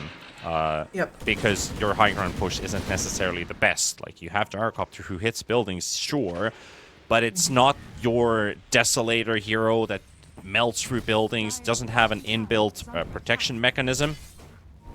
Same thing with the Dazzle. Of course, you have Grave, but once you put Grave, the enemy already knows that, oh, he's dying. He can soon kill that hero. No, like, what we're seeing here, and especially the way that they played out this mid-game... It's a Timber getting Why the huge. book? That's what we're definitely seeing right now. Well, that's going to be Chikroy gone, and Vacay also. Go ahead, Kips. Why not? No, we saw for a while this swinging motion, right? The Dazzle pushes out the mid-wave, and then he either meets up with top for a top kill or bot for bottom kill. And they took down all of the 3 outer towers with that, but they didn't actually push those next kills into towers, because they know that if they push the next ring of towers, they're going to be spending a lot of time sieging, that they could be getting other advantages, as well as that you don't want to actually have to reach that deep in order to get to the heroes that you want to be killing. If you leave the towers up, your kills are going to only be as deep as the towers are, and almost never behind them. Yeah. So you wait until you have one more round of items, more mobility, more reach, until you take that Aegis into your own pocket, and now you're capitalizing on all of that, well, all of those yummy towers that you left open for the taking. Yeah, you have instilled the fear in your enemies' hearts, but the moment that courage starts to falter, that's when they start to realize we have a chance to get back into this game. So you don't want to give that to your opponents. It's kind of the same thing of like a game developer perspective, where never give them something that you're soon going to take away from them. Exactly. Let them enjoy for a bit first. And after that, you can escalate. And the positioning of 423 there, by the way, was absolutely nuts. I was like, how dare he be up here and the enemy is just smoking past him? I was like, what if they walk up, and then I clicked on him, I'm like, oh yeah, he has a satanic. It's like, how is his team gonna get to him? Surely he's gonna die twice if they go on him right now. Oh no, I don't actually think he will. Yeah, you gotta have a perfectly timed Fiend script that goes uninterrupted. So, Bane, can you just pick up that Ags, you left somewhere from like 2 games ago? So you can just yeah, that if you can Fiend script. Scrape together all of your net worth from the last 3 matches you played. Zephyr falls to the blade. We haven't really talked about that, by the way, but Zephyr reached his Maelstrom before the Ember Spirit, which is a dire sign to begin with, and has since stayed ahead of the Ember Spirit in net worth. Yeah, it's a pause for Ember. Well, that's a thing. That was a thing, at least. There was a meta It was, people yes. did actually play that. Pico. Matthew. South Americans. Yep. Something about SA and their pause 4 fantasies. But they made them work, and they introduced it to the world, and we're like, hey, this could actually work. Fun times. Well, they're going to jump the high ground for the first time here, but the Bristle back in their sights, dropping low. The low actually surviving for a very long time and getting benefit out of that Ags and the Voodoo Mask. So getting some big pump-up heals as well, actually forcing the Gyrocopter to the low ground. Yeah, tough. Getting to you see pictures of those dogs who tried a porcupine. That's what 423 looks like right now. All right. Some of those dogs learned a lesson. Some of them do not. Yeah, I'm not a dog person, so I don't know anything about that. No, it'll look like someone practiced wild acupuncture on them. A lot of piercings. Yeah, because I know mouth. cats can play with hedgehogs, but they're super cautious. Yeah. Dogs, not so much. No, exactly. Dogs just get a face full of spikes because the quills break off as well. Yeah. And some of them are like, I'll do it again. That was fun. Vacay, I don't think he's having too much fun here, trying to nightmare dodge the snowball. No such luck. 4-2-3 will grab that one, and again another pick off for Team Tough. Now 27k ahead. Mm-hmm. Look at Mamang Daya. He's just been swinging to and fro on his map like a pendulum, sweeping, emptying the camps, emptying the jungles of heroes as well. Yeah, and maybe if they catch Dick Roy here, this might just be the ticket to the high ground if they can get this kill, and the TP is cancelled out. Dick Roy having to fight versus Tsukimoto and Mamang Daya at least is going to make them pay for this chase. But he's already moving at 100 movement speed. Does manage to take down the Tusk at least, so something going his way. 800 gold for that kill, and solo experience. But it's still going to be a Timber dead for 60 seconds while the lanes are being shoved in. So maybe does that give them the courage to go? Dire are scanning. Core kill is always a core kill. Radiant are scanning. Absolutely is. I mean, the problem here is definitely one that you highlighted before, which is that the gyrocopter isn't your be-all to end-all sieger, and you don't get to stand anywhere without hitting the bristleback. You will be hitting the bristleback, and he is at the point where he actually likes that.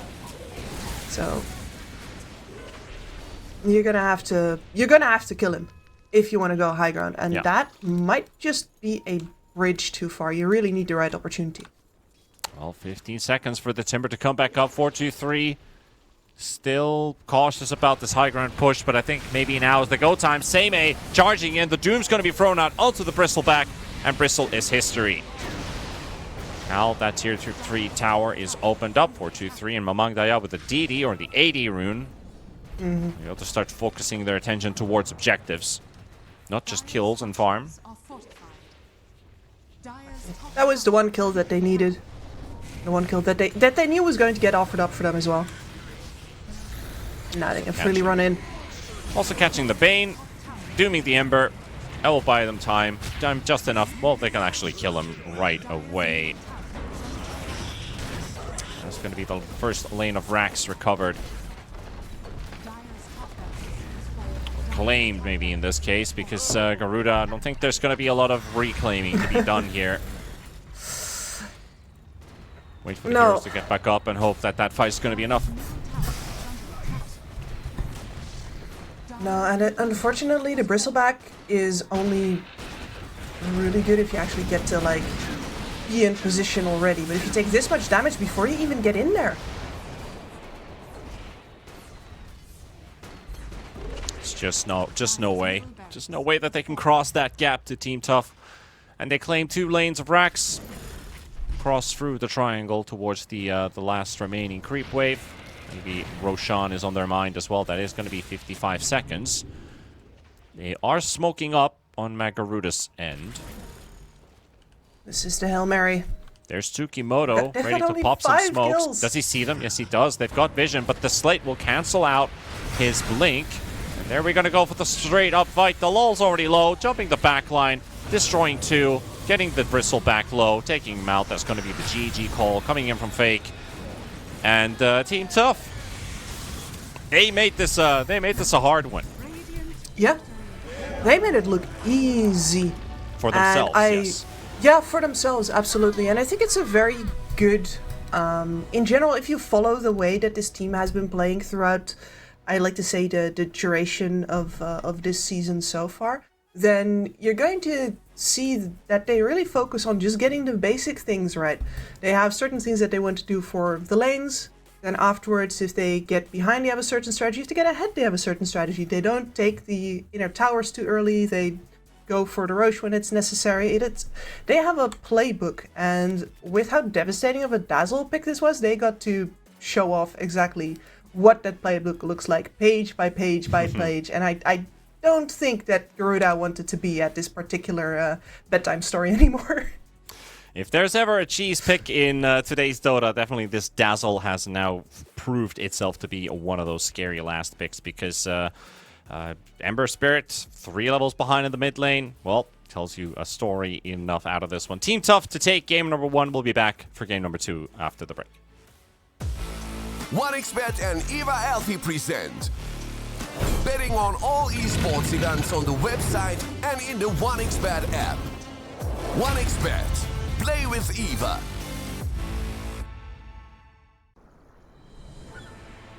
What if Kunka knew that he could not only play Dota but also place bets? Better the best black hole.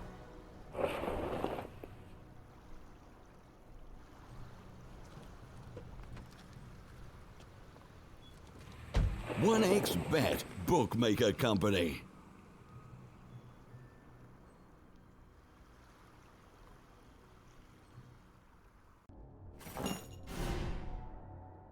Chances of breaking items in a tournament match are non-existent.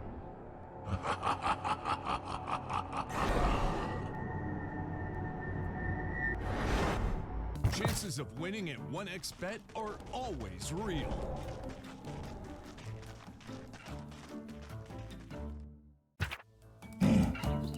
Join with me. At your service. Stealing Aegis from Roshan is very difficult.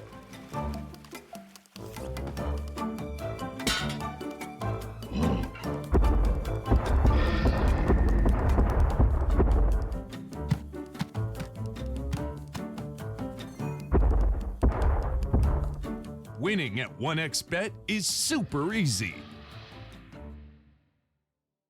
Screens give us the opportunity to live 2 lives at once, their own and their characters, to see them champion and win with them. OG, Team Spirit, 1xBet. If you're with us, you win.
your skills in the gaming. 1xBet. Respect from 1xBet. Respect from 1xBet. Respect from 1xBet. Respect from 1xBet. Respect from 1xBet. Respect from 1xBet. Respect. Respect from 1xBet. Respect from 1xBet. Respect from 1xBet. Respect.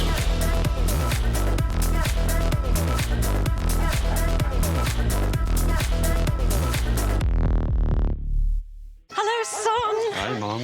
Pretty girl. This is Eva. Nice to meet you. Thank you very much. Your dad's just making his favorite dinner. It's duck. Come on inside. They're all probably too gruesome to tell you while you're eating at the table. How's your food? Is everything okay? Good, good.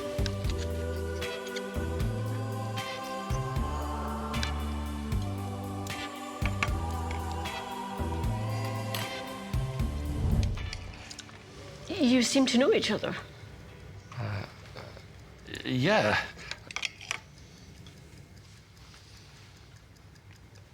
This is the new ambassador for 1xBet. Oh, I see.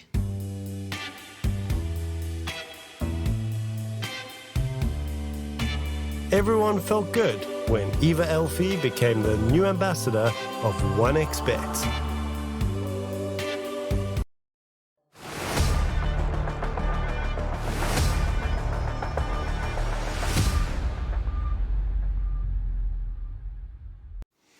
And back into the last game of the day. We're done with 2 series, and this final one will get finalized with Makaruda versus Team Tough, who take the game very swellingly versus Makaruda. I thought this would be a very competitive, very even series. Kips, this was an absolute clown fiesta from Makaruda, who couldn't get anything right because Team Tough just surprised with the outdraft. So we're going to need a whole different game here. Exactly. This one needs to be in a different galaxy than the previous one, because the last one was not a game. It simply was not. And in that regard, I guess you can also say that, you know, sometimes these outdrafts happen, and it's not really an indictment of the quality of a team if that happens to you once, right? And especially the fashion in which it happens, like how much was extra player skill gonna do for you when you lost all 3 lanes and you had a Dazzle running absolutely rampant? So in that regard, we might still get a very close game here. We didn't actually learn anything about how closely these 2 teams match up for the previous one. We didn't. Yeah, we didn't get anything out of this. Maybe Makaruda are the ones who surprised this time and take the game away from Team Tough with similar fashion that TT took game number 1. We'll see if we see the best of both worlds as we're already in the draft for game number 2. And important points up for grabs for both of these 2 teams. So if anything that the Galaxy is trying to tell us, this should be a 1-1 series. But what we saw from Team Tough, if they can pull off a draft like that and surprise Makaruda that badly off guard, we might just be looking at a similar story for the second game. But we already kind of brought up the star-studded players on Makaruda's side, and you know it was the opposing team that looked like the star players. Yeah, So yeah, they not gotta gonna wake lie, up. they really did. Yeah, well, that if you are not awake after getting punched that hard, then I don't know what to tell you. You might need to see a doctor. Yeah, you're very right about that. Vegetables all over. You're going to go for the Disruptor to answer the Doom here. At least that's going to give you some lane competition already. One of the more easier supports to play as well in the world of Dota. Every ability instant cast, which for some players they love playing Disruptor just because it's so enjoyable pressing buttons with this hero. It feels very, very instant, very connected. Yeah, Skywrath and Disruptor I think are maybe the 2 only heroes that have instant cast abilities. The whole deck. Yeah, you might be right. Can't think of another that has instant casts. But the whole set. We need a hero that has 7 abilities, by the way. Why have we given away the idea of just living with 4 and 5 ability heroes? Like, when's the last time we actually got a hero that had multiple abilities? Because Muerto was 4, Dawn was 4, Maybe a shard added you a 5th ability, but like directly a 6 skill skill set. Willow, it would be Willow, yes, but it is very inconvenient to have to like. It's okay because there's a precedent for having at least the 5, but if you're gonna go for 6, then a lot of people are going to be very upset about the fact that their keyboard space is occupied. There's no more space for tenants in this building. Do you want me to like press that with my elbow? What's going on here? That's the beauty of it. That's the beauty of it. Like I really think a lot of these heroes have been simplified to a more modern day dumbified standard because say Elder Titan used to have like you needed to micro your astral spirit manually and you didn't have ways to like you didn't have extra abilities on your ability bar which would like send spirit in or something like that. It's just like what the hell? Or command your spirit here by pressing the keybind. Like come on, just learn how to micro. I don't know, man. What does that add to the game though? Yeah, does it add? Just keep it Dark Souls like. Come on. I mean, not gonna lie. I think Dota's hard enough. I think streamlining is not the same as making something dumber. Yeah, I guess you could say quality of life works to some extent. At least these are. I mean, Shadow Demon is not necessarily your beginner type hero. So this hero has a very high skill cap. Mm-hmm. And especially because he is one of the experts at screwing over your own team. It's one of those heroes where a wrongly timed disruption can lose you an entire game, and I'm not even exaggerating. Yeah. So we've seen that happen even in the pro level. Mm-hmm. Less and less with the passing years. It's because people get good. Also with the Bat Rider, also another interesting pickup, whether support or core. I feel like the days of the Bat Rider core are maybe done for now. So I feel like the support Bat Rider was buffed with the Flame Break change because the dot duration was reduced, but the damage was increased. Meaning that Flame Break level 1 and level 2, this hero has an even faster damage spike, but he doesn't scale with that particular ability that well anymore than what he used to before because it was breaking blink daggers and proccing other effects. Rubik now from Team Tough.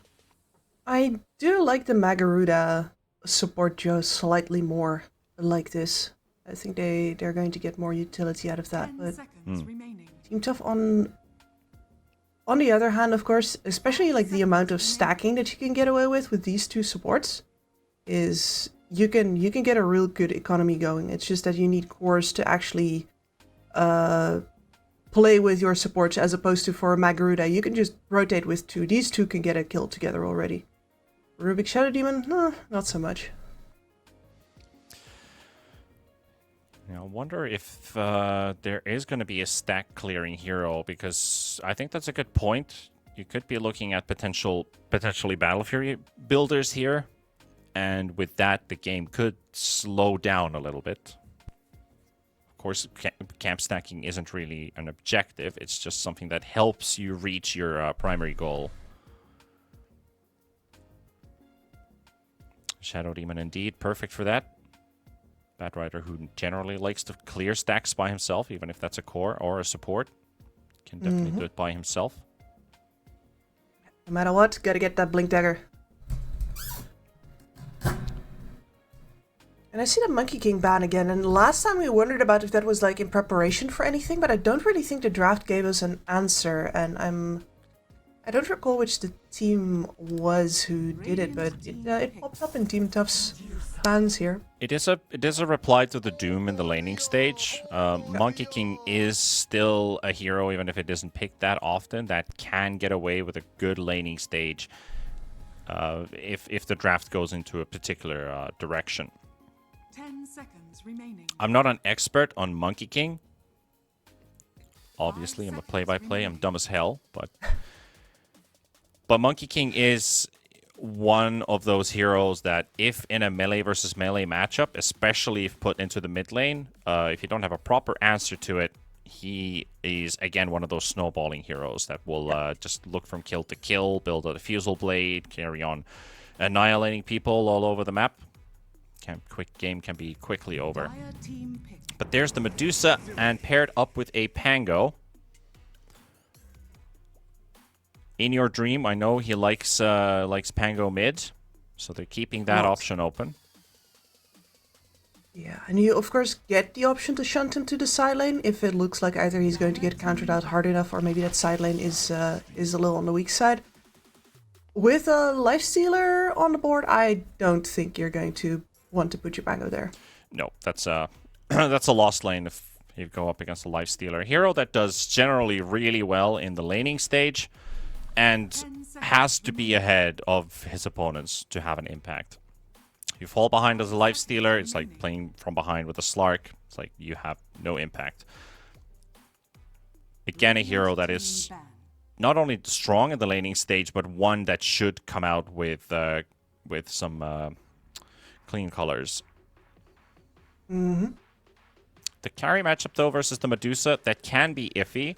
But if the lifestealer is far ahead than the Medusa is, it's a piece of cake here. You've got Doom as well, which takes away lifesteal, which Medusa doesn't really care about because the hero is all about the mana. Diffusal, not quite in in the lifestealer's wheelhouse. Not really. So we might see a diffusal builder mix damage here. Or the last pick. I mean, one of the reasons that this is a decent Medusa game is because that Monkey King just got removed, and then they take out the anti-mage themselves, which are two very, very strong options against her. And then the Pangolier as well, classic diffusal builder, is a bit of a block pick here. So they've covered their tracks pretty well here on Garuda.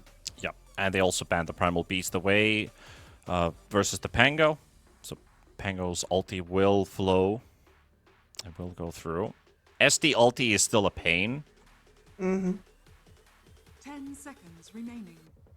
Yeah, Medusa illusions will be a pain as well. Yeah, but you can get some of your own with this Shadow Demon, which I was a bit curious about. That they want to pick the Medusa into the Shadow Demon, but it's not the worst illusion-based hero that suffers versus Shadow Demon. I think Medusa's still pretty okay with this.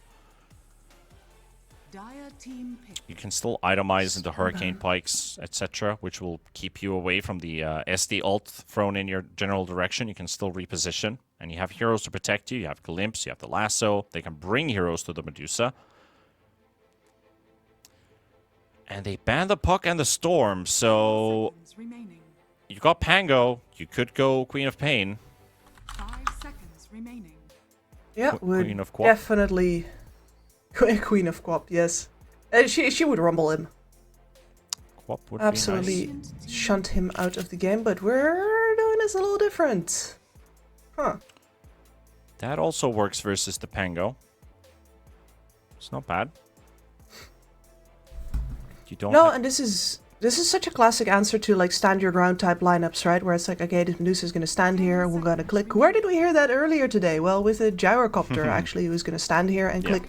And Sniper just outranges both of them and forces these lineups that ideally do not want to be doing the jumping into a situation where, you know, either you jump or you slowly get pinged away at. And the answer is fine, we jump into the deep.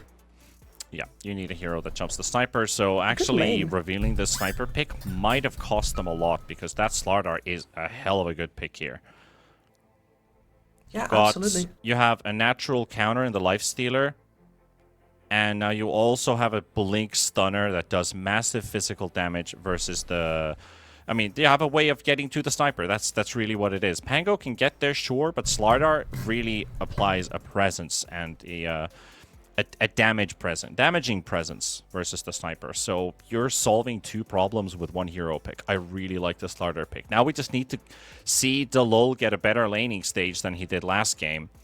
Paired up with the Batrider, I feel like he is in for a good game. So 4-2-3, a lot on his shoulders to damage this Slardar as much as possible in the laning stage, get the full benefit out of your passives, and get a little bit of a lead versus the Medusa so that they have something to play with. Because Sniper, if you go for the Aghanimus build, you need time.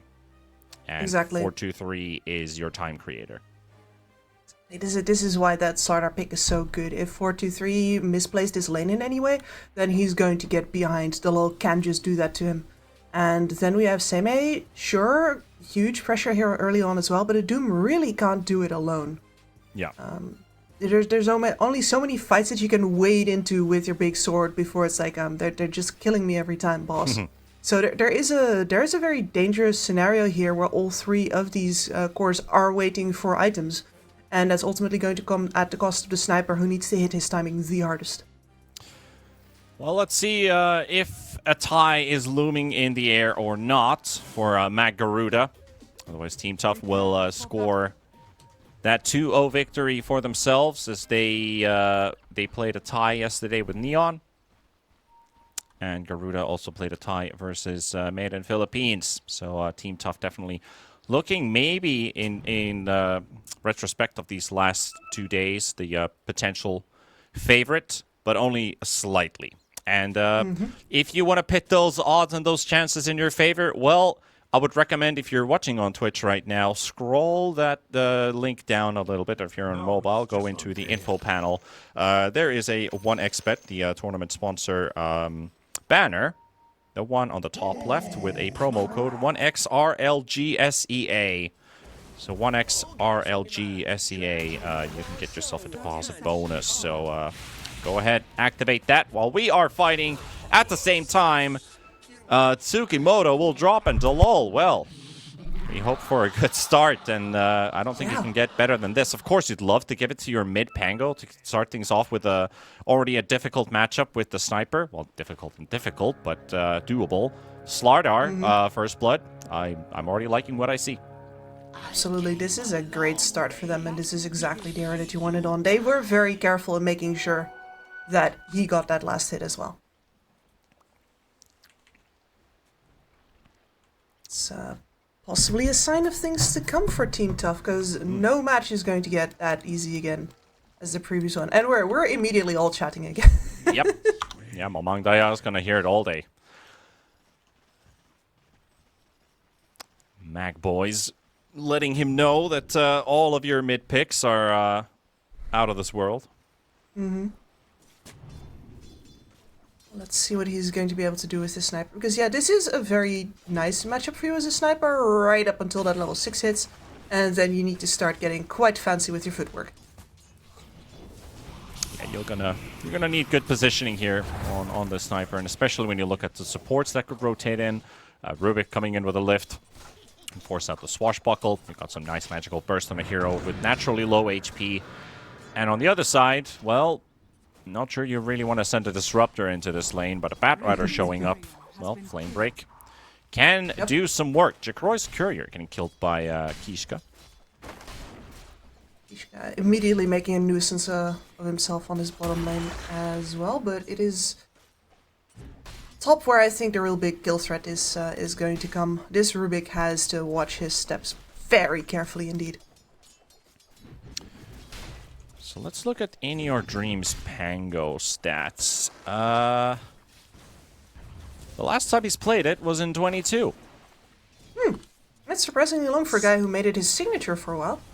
Yep, 17 games with a 65% win rate. The last time he played it was with Army Geniuses versus, funnily, Yangon Galacticos. Also playing in this tournament. So we'll see if we'll get that in that particular matchup. Well, Yakroy. Yeah. Well, there's 2 stacks of poison. Kishka, he would have actually had the kill if you already popped it earlier. Is that enough? 33 HP. Seimei goes down to fake K. And Kishka's still trying to go for it. He's got it. Right clicks will do the job better than the spells, apparently. So Kishka will drop, but he gets the Medusa out of the way. While Tsukimoto and Seimei also both fall earlier on. They can afford a 1. That is quite unfortunate for Team Tough, especially on that bottom lane. They were so close to killing the Medusa without the Doom going down first.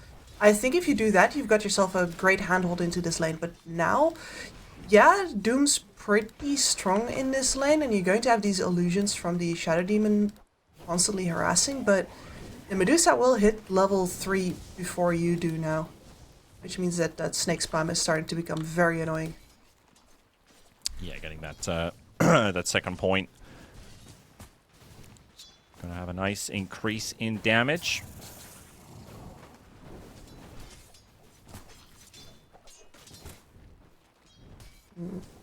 And of course, can't forget about the threat that an overleveled disruptor poses. Quick glimpse out, but the disruption comes out at the same time, so not moving Kishka away from his position. Not really enabling any avenues here. For extra poke, and Jacroy is completely zoned out of CS. So we're going to have to do some pulling here on the side of Fake K and Kishka. As they're applying the pressure, he might be able to grab the creep wave aggro. Yes, sir. So Jacroy still stuck at 6 versus the 16 CS on Doom. Fighting at the top lane, 4-2-3 and Dalol both about to drop here. 4-2-3 looking for the kill. Slardar will die first. Zephyr will treat the kill, but can he get a second? Tsukimoto slowly burning there with a Rubik 4 stick charges though, and as that Firefly runs its course, Tsukimoto will live. Baiting him just a little bit there. That is, I think, the best possible outcome for a lifestealer in this lane. If you do it once or twice more, you might even live at some point. Yep. But you are looking at 2 overleveled Radiant supports on both of these side lanes now.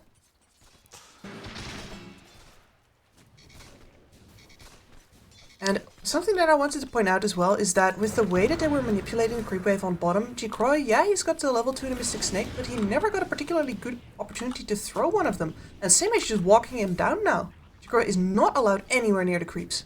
Yeah, just a very rough Medusa game by the looks of it as well. Having your Disruptor is a useful support in this lane and needs to have his hands filled, but they're playing this really well with Team Tough.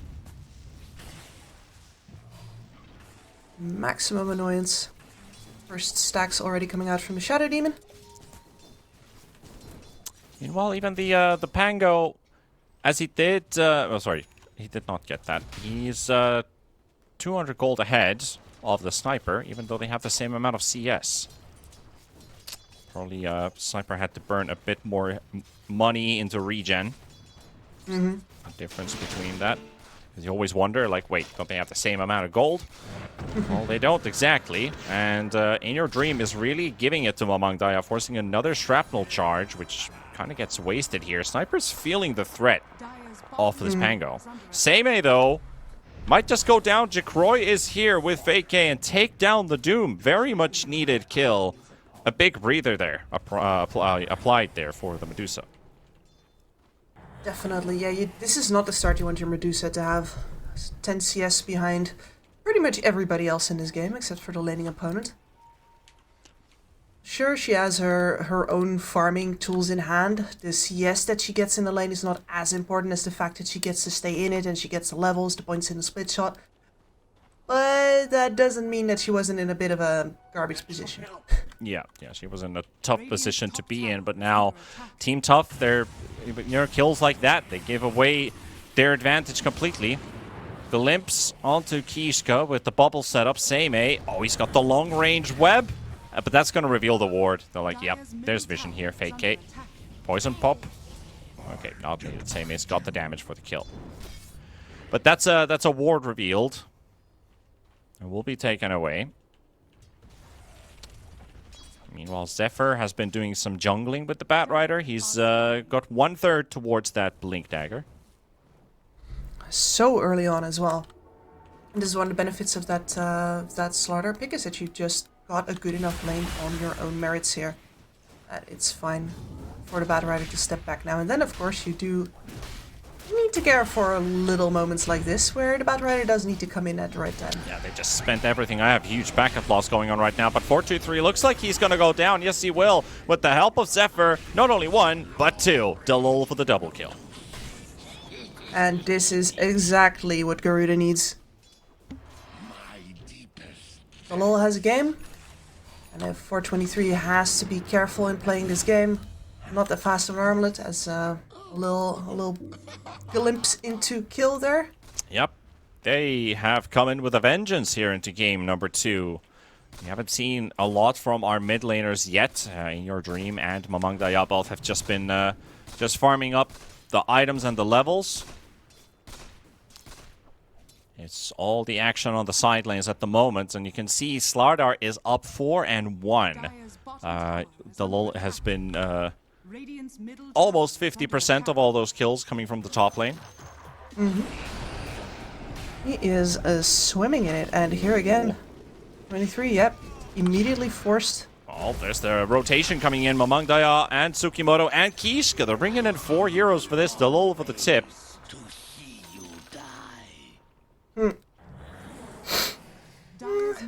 They're hating on that sniper just a little bit. Yeah. And this, I gotta say, this is one of the few ways that the sniper can have an impact right now, because the game is very dangerous. Doesn't quite hit the Pango ulti on the target that was intended to be the sniper. He's going to get pushed to the high ground, and they can't get to him, but the glimpse is there, and that will bring him right back to the spot he was in before. And the return tip. Yeah. Well punished by Kishka. Yeah, I have a massive slideshow on my screen right now, but luckily the official feed should be fine. Yep, smooth as butter. Yep, I'm at 45 packet loss right now, so this is just a slideshow for me. That Server is acting up. not where you want to be. I'll just keep on talking right up until I mean, I'm watching our lovely observer. Well, Kishka setting up on Jacroy. Same A is here. Doom's available. Not quite needed by the looks of it. Well, he'll drop it anyway. I mean, for good measure. Still got the Doom. Won't be able to regenerate. But the thing is, with Medusa, you still get mana from the fountain. So that is an interaction people sometimes forget. It's like, well, I'm going to Doom you. You can't heal, but it's a Medusa. You don't need HP to heal this hero. That's one of the reasons why you love playing this hero into the Doom. There's really not too much about your skill set that gets disabled here. Yeah. And since you're able to use items, even items like Magic Wand are value for Medusa because you still get mana. Yep. It's beautiful. If only, remember, was it the old Bloodstone that gave you mana regen? It did for the longest time, yes. If you had that, you could just Bloodstone versus Doom. And it'd be like, how is Bloodstone a Doom counter? Well, check this out. Even earlier on, of course, you could deny yourself. Like Doomed, I don't think so. Oh yeah, we had the Doom the deny mechanism. Yeah, the Bloodstone deny. True. Yeah. That was the ultimate.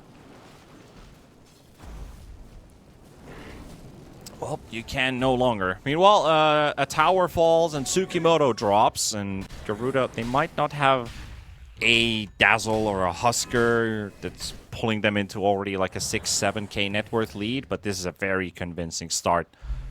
Yep. Coming out of the laning stage, mid was a tie, but side lanes both won. Yep. And this is a mid lane tie, sure, but only in the sense of the CS, and the fact is that Pangolier is now the ideal hero to hunt that sniper with, so he constantly needs bodyguards around. Cannot leave him alone anymore. And that means that the Doom might be the one who you're asking to get some tempo going in this game, but his latest attempt went awry as well, and he's on half health right now. Yep, there's the Static Storm as well, setting up on same A. Lasso being used as well. The bubble comes out, and also the ulti on Jikroy. Jikroy's out of mana. The Medusa is in a bit of trouble, but Mamang Daya, even if he's in the front line with the sniper, he's going to need some backup, and 423 will provide just that. The Doom will be used onto the Pango as he's rolling away, running away. Sniper ulti on Fake K, and the Assassinate refresh from that kill. He'll be able to use it onto In Your Dream again. And Rubik, okay, hello Rubik. Hop, skip, and a jump.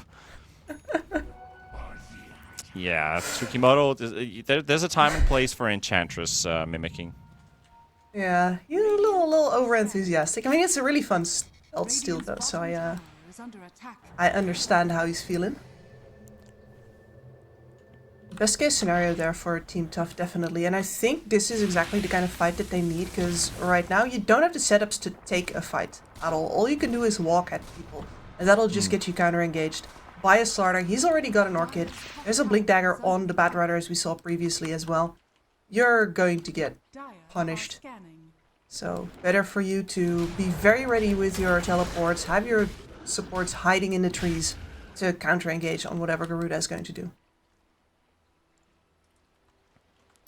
So with that last team fight, Team Tough bringing that economy lead a bit away from Garuda towards theirs. They are TPing towards top. Is there a potential setup here? Zephyr is going for the D ward. The lull.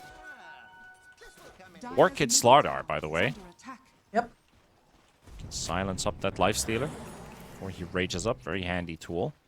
Disruptor. Oh, sorry, Disruptor. Disruption from Shadow Demon. Is going to be a very valuable ability.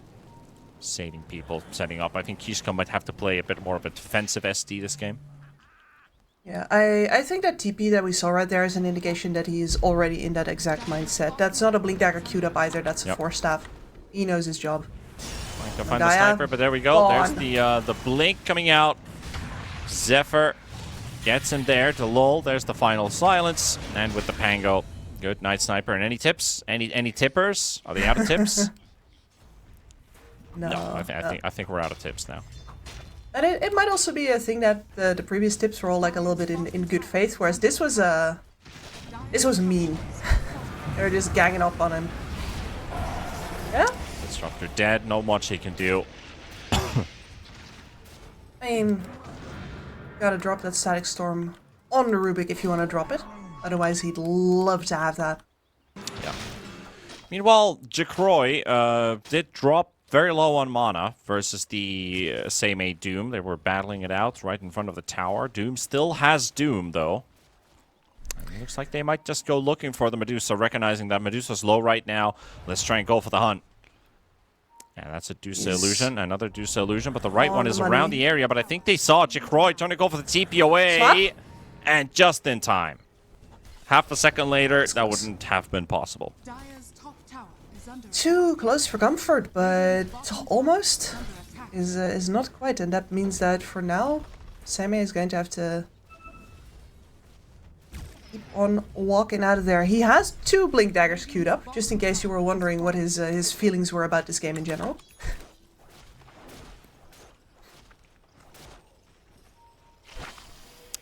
Well, the lull has his blink almost ready. Pango almost has a blink up too.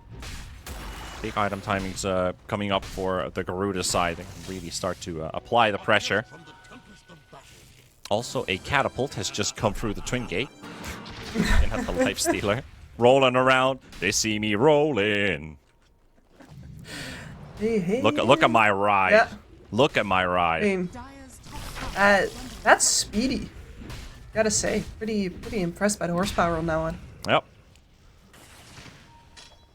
And the sniper still has quite a ways to go until he's got to the Aghanim Scepter, and then he's going to go for the life-saving abilities with his own concussive grenade. I think it is the best budget option that you have here, but it really relies on him right now, Garuda not stepping on the tempo just yet. Yeah, you need a bunch of items on the sniper. Like you need Axe, you need Shard, you need Hurricane Pike at some point, and you have to consider, is BKB too much, and where's my damage coming from?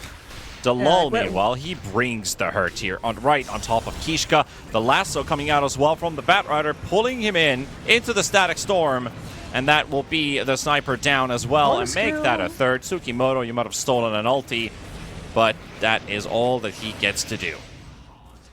And they're TPing bottom. They're trying to catch the Doom as well.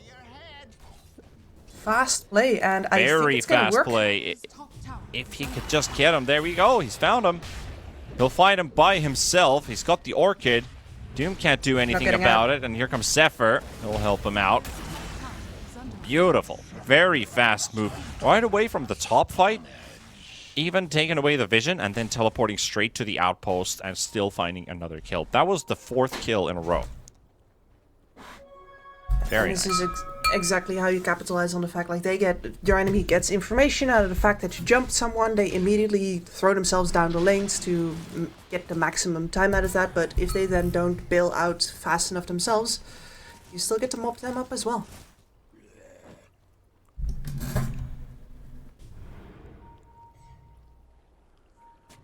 Well, back to that 5k lead. We talked about the blink daggers and the impact it can have. This is exactly what it gives. No, this is where Team Tough really did not want the game to go. No. Is that sniper still not near the Aghanim Scepter, which is damage output that you need in order to start applying the pressure yourself. And Lifestealer wish he had a Radiance. He has a dream. Well, he's Well, the lull goes in. There's a lot more enemies here than he accounted for.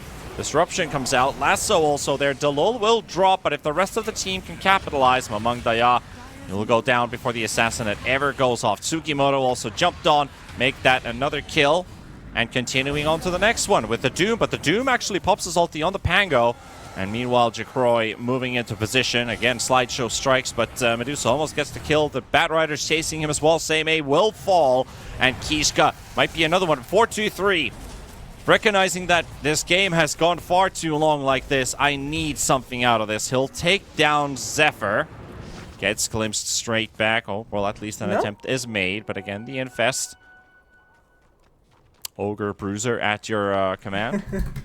And he's still hunting. That's not what he wanted. If there's something he would have liked to pick up, that would have been the Disruptor. So they'll take what they can, but it is a 3-for-3 trade. I'm still favoring Team Tough a bit. Yep. And it's still a standstill for the item progression of Mamang Daya. Yep. He is barely any closer to the Aghanim Scepter than he was 2 minutes ago when I brought this up. That's so much precious time wasted, especially because after the Aghanim Scepter, he still needs a defensive item in order to actually start contributing. This is one of those things that can happen if you're rushing an item and you really don't want to slow yourself down by defending yourself. Yeah. Then, yeah. And the real problem is, of course, if he would have bought the Concussive Grenade earlier or he would have finished off the full pike, there's no saying that it would have actually saved his life, especially not versus... Oh, no, not again. A Disruptor. Yeah, good night, Sniper. You can see the odds have changed quite drastically on Mankaruta's side. And we feel it as well. We're very mutual with our feelings right now. Well, Garuda is in a good commanding position. But no, they're not. Ishka disrupted them, and then they were like, huh, what if not? Yeah, it's like, what next? Well, the Lol feeling fairly healthy here. The Slardar, pretty much everything maxed out now. He is huge. And the fact that he can afford to just jump in and immediately, you know, you get those corrosive hazes means that the Glimpse does that much more work as well. And they won't stop coming. They won't. They are mad about the previous map, and rightfully so, by the way. Exactly. It's a steam train. Radiant's middle tower is under The train is on the move. Nobody wants to jump off the ship. Oh, jump the ship. Jump on the platform. So we're going places. We are going places here, Kips. Absolutely. Well, 423 is going rapidly into the woods. And he's taking a fight to the lull. That guy... I don't think this will end too well for him. No. They get the Slardar, though, and the tower. For 2 kills. Small victories. Yeah. I'm gonna call that, it's not good, because Kishka got it. You mean Zephyr got it? Or, Kishka got the kill. Yeah, Kishka got the kill on the Slardar, yeah. Sure, but have you seen how far he is towards his own Aghanim Scepter? Yeah, but a Lifestealer needs anything right now. He needs or No, more like does. everything, because he's only keeping up. He needs to be ahead. This was the whole game plan for Team Tough. Get the Lifestealer ahead, and everybody else can just have a very relaxing game playing behind the Lifestealer. No, you are completely correct.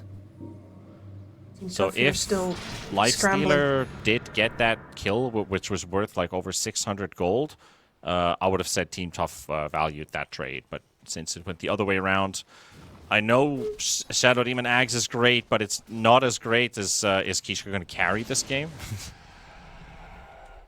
Got a little bit of a jump scare. No, Kishka's not going to carry this game. But that'd be sick what if it he did.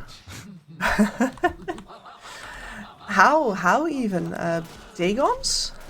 Yeah, I'd have to be like Dagons, Refreshers, Octarine Cores. Yeah, that works. Yeah, but one of the things that getting a kill like that does, it does keep it keeps you in the game.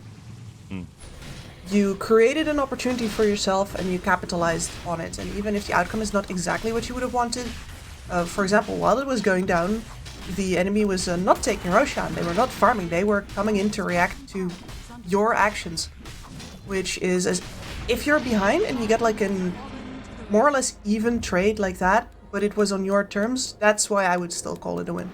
But I realize that that's a very abstract way of looking at it. And in the long run, yeah, guess what? The Aegis still went into the pockets of this Pangolier anyway, and your Rubik just got a nasty surprise from that portal. And they're making some funny moves as well. They got Roshan from bottom, they took the portal for a kill top, now they took the portal again, and they could surprise somebody here. Kishka is the lone hero. Unfortunately, they don't get him to push far enough because Chikroy also now shows himself. Manta and Disperser at hand. Daedalus coming up next. Yeah, a medium stats kind of build coming out here. So I wonder how much difference it's going to make that we're going to have the demonic cleanse up pretty soon, and you're going to be able to purge off the corrosive haze. Like, how much does it matter at that point when the Medusa is already so big? Hugging the crystals there. Snipers coming in as well. The lull. Counter yoink. Counter yoink, indeed. Yeah, 423 is afraid to let go of that armlet because of the shadow poison stacks on top of him. I was actually curious about that one because he's on the dire side with the SD. I know my brain just doesn't function anymore. Wait, he had shadow poison on him? It looked like he had some stacks on him, so I was like, wait, what is that? I may have seen wrong. I'm at the point of the day where I'm starting to see things. Yeah, there's probably some pit fighter in here as well, you know, boxing. Hallucination. Reminds me of that one NA cast that I always talked about, like back in like 2018. I was like doing it in the middle of the night, and I was staying up longer than I usually been. So I was like excited. I got to cast some NA Dota, and by the end of the day, I was okay. Comes out of this one. This was more interesting. All right, there we go. I was so tired that I was actually imagining something that I thought I was dreaming while I was casting and observing. That I was talking about some boxer who's actually like punching me in the face, and I'm like, wait, that's not in the game. I'm not in the game. Wait, what the hell? Oh, I'm awake. Oh, we're casting a game. Hello, everybody.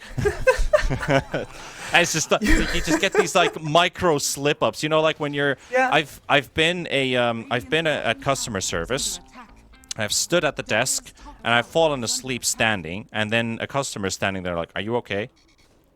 And then he just recognized like, "Oh, I'm actually working. Like, hey, what can I get you?" Snap back to reality. Yeah. Yeah, no, those are wild.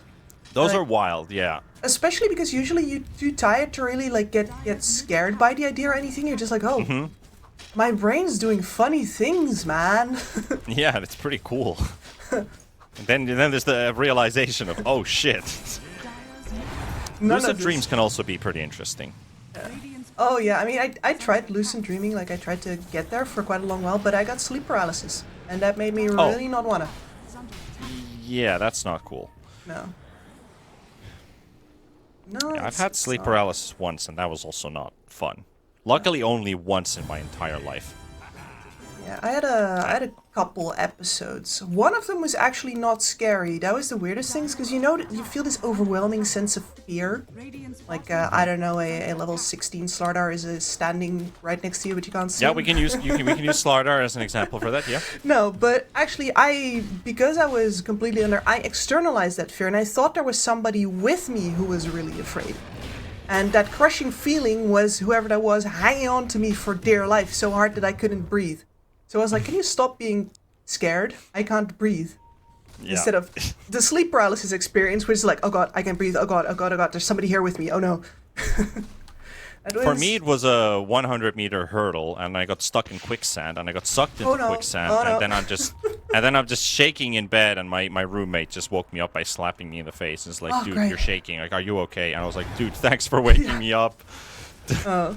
So yeah, sleep paralysis can be a real bitch. Exactly, and here are words of caution here. The sleep paralysis is a very real risk if you try to train yourself to dream lucidly, because it's one of the other alleyways you can end up in if you try to get some form of control over your sleeping life. Instead, you can just be awake while you're still sleeping, which is no.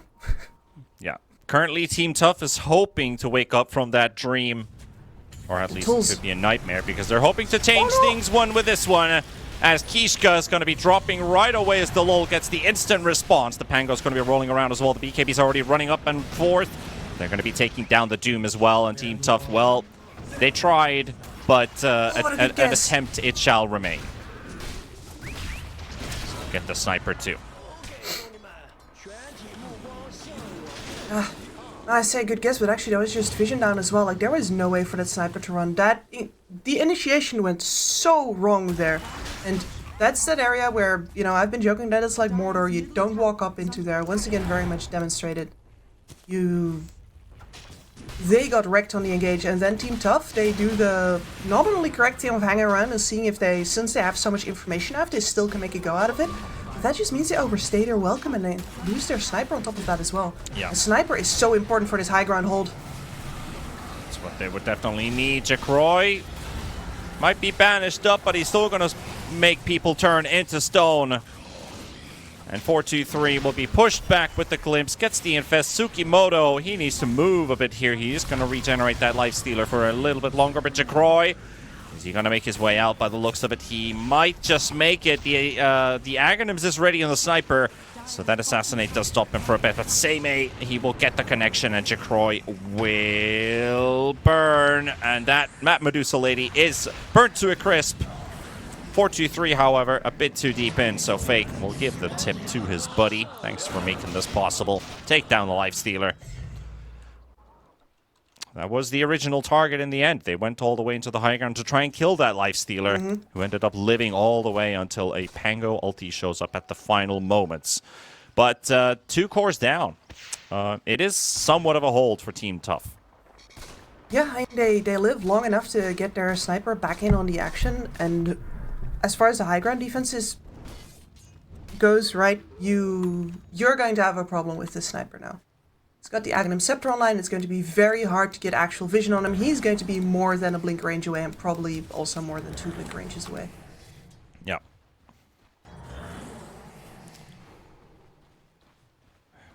See a bit of activity in the top lane. Delol finds the sniper. No, it's just unfair indeed. Jackroy's giving a tip to Mamang Daya. Like, is this your sniper? Is this what you guys picked? And he gets denied! Oh my lord. Some random Vul assassin spear ends up sparing. He's gonna tip as well. Tactic. Oh, yes. tactic. Oh, thank you for that. That just made the whole sequence so much better. Oh, that was like, does Mamang Daya still have something up his sleeve? Yes, he does. Yes, he does. That's such an infectious attitude. That's like straight out from an in-house pub, you know? Yeah, it is. Maybe you're right. The first thing that comes to mind after you've done a cool play, which is kind of like an accident. It wasn't even actual. It wasn't even an actual cool play from him. That full assassin's on his payroll, man. Yeah. Well, let's see how many people are chasing the sniper next time. That's a 177 sniper. Kind of lacked the impact of this game, but you can't put the sole blame on him. Of course, the sniper pick you'd expect to draw some results. But the fact is, this is a really difficult hero to make it work. In this game, yeah. In this particular build as well. It's a fun build, but you're waiting for it for a while, and a lot of unsavory business can happen. Yeah. Let's see, both teams smoked up right now. But, well, 423 found himself a creep wave. Yeah, it's a wraparound on a wraparound. Vision down on the cliff. Zephyr's going to be scouting in front, looking for vision. No vision applied here. Roshan is also up. There's a chance to sneak this Roche. It's 1.5 minutes until he's going to move top. And now they spot Jacroy is pushing the tier 2 tower. Can they jump the back here? Zephyr is actually... They spot the Zephyr Batrider. That's one way to start things off. Team Tough will find an opening there. And that's an instant warning sign for Matt Garuda to get a move on towards the high ground position. It's going to be a 5v4 fight. Lifestealer in front. Static Storm comes up with a BKB instantly. Where the hell is he even? Well, there he is. He finally shows back up again. Seime's right around. The Doom is onto the Pango. Pango's running for his life. Kishka's down. There's a separate fight at the back line where they're trying to keep the Slardar at bay. But it's just Tsukimoto and the Sniper. They don't have the damage to deal with the Slardar. They need someone to hit so that the Sniper can make something happen. Now, Kishka coming in with the buyback as well. 4-2-3. Jacroy is low on mana. Here comes In Your Dream to help him out. Delol moving to the other side of the fight. Triple kill. Among Daya goes down. That's a dieback as well for Kishka. And 4-2-3. Ultra kill for Delol. We could get a Rampage if he shows up in time, but no. We will not get a Rampage this time for the Slardar. And Team Tough is going to get wiped. Is absolutely huge. The fact that Garuda recognizes they can't necessarily get out of there, so they hold their positioning instead, and everything works out beautifully. That jump on the backlines of Dalol, taking out both of the supports, especially getting the Shadow Demon immediately when you need the cleanse in order for the Sniper to get the fight. Sniper cannot fight as long as the Vision and the minus armor is on him. He needs to get cleansed every single time. Kishka dies once there, he buys back, dies a second time to Dalol again. This has been such a glorious Slardar pick. Yeah, that's another kill on top. They've got Mamang Daya sitting in the fountain. But the castle's in flames. Yeah.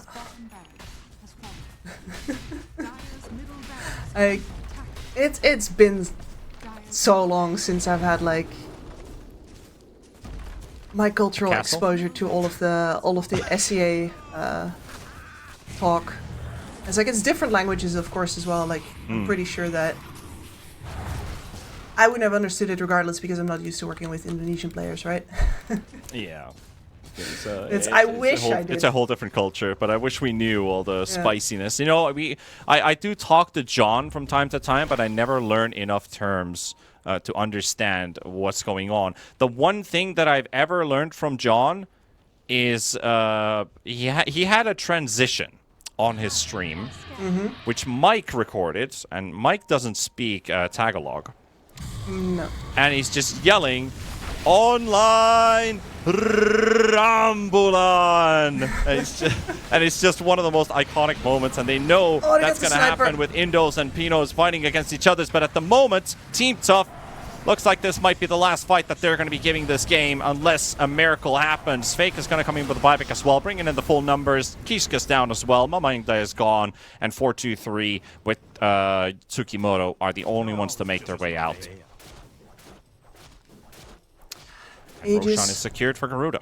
Yep, in the hands of Medusa. One last rack standing between her and Vidya. Dalol? Oh, that was close. The Lifestealer was just TPing out in the middle of the creep wave, and Dalol got a hit off. It was just close. It was just not a bash. Didn't have it primed. Skill issue. Yeah, that's it. Tsukimoto Force Staff with the Flame Break. It's a nice push forward, but Zephyr and In Your Dream still gonna chase him down. Jacroy, I just love seeing this Medusa at 0 mana the whole time. Just finding a catapult. Force Staff with the 4-2-3. Flame Break. The boots with the fur. That is, by the way, a Ghost Scepter Lifestealer. Just so you know. Well, get saved by Kishka once, but that's gonna cost Kishka his life. That's tough moments for Team Tough. They only get the Aegis out of the way. 4-2-3, and his life is forfeit. It is the end of the road for Team Tough in this series. They won game 1, but as we kind of set the stage, Garuda was definite to wake up angry and get this series back in control, tie it up 1-1. All according to Keikaku, right?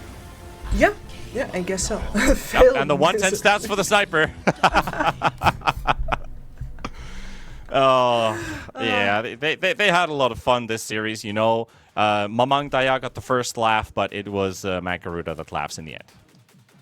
Yeah, and that is really, I mean, I guess for both games, and this is one of the interesting things about Dota, right? These were two wildly differing last picks with very different impacts on the game as well.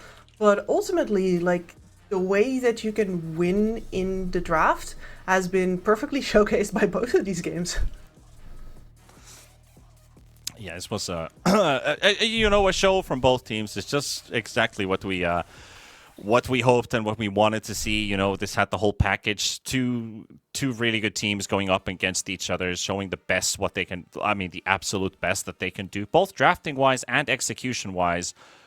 Just wasn't, an even series in both games. It was just two dominant teams in two separate games.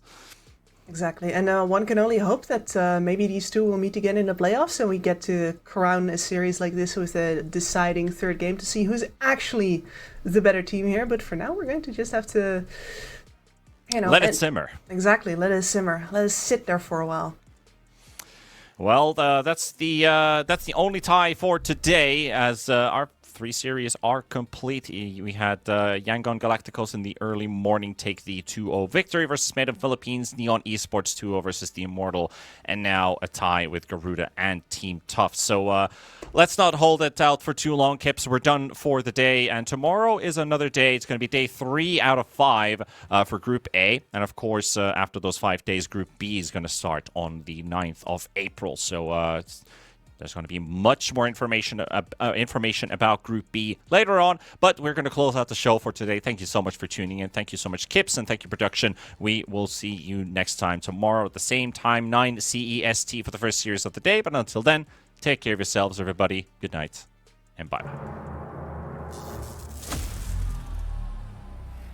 Fuck.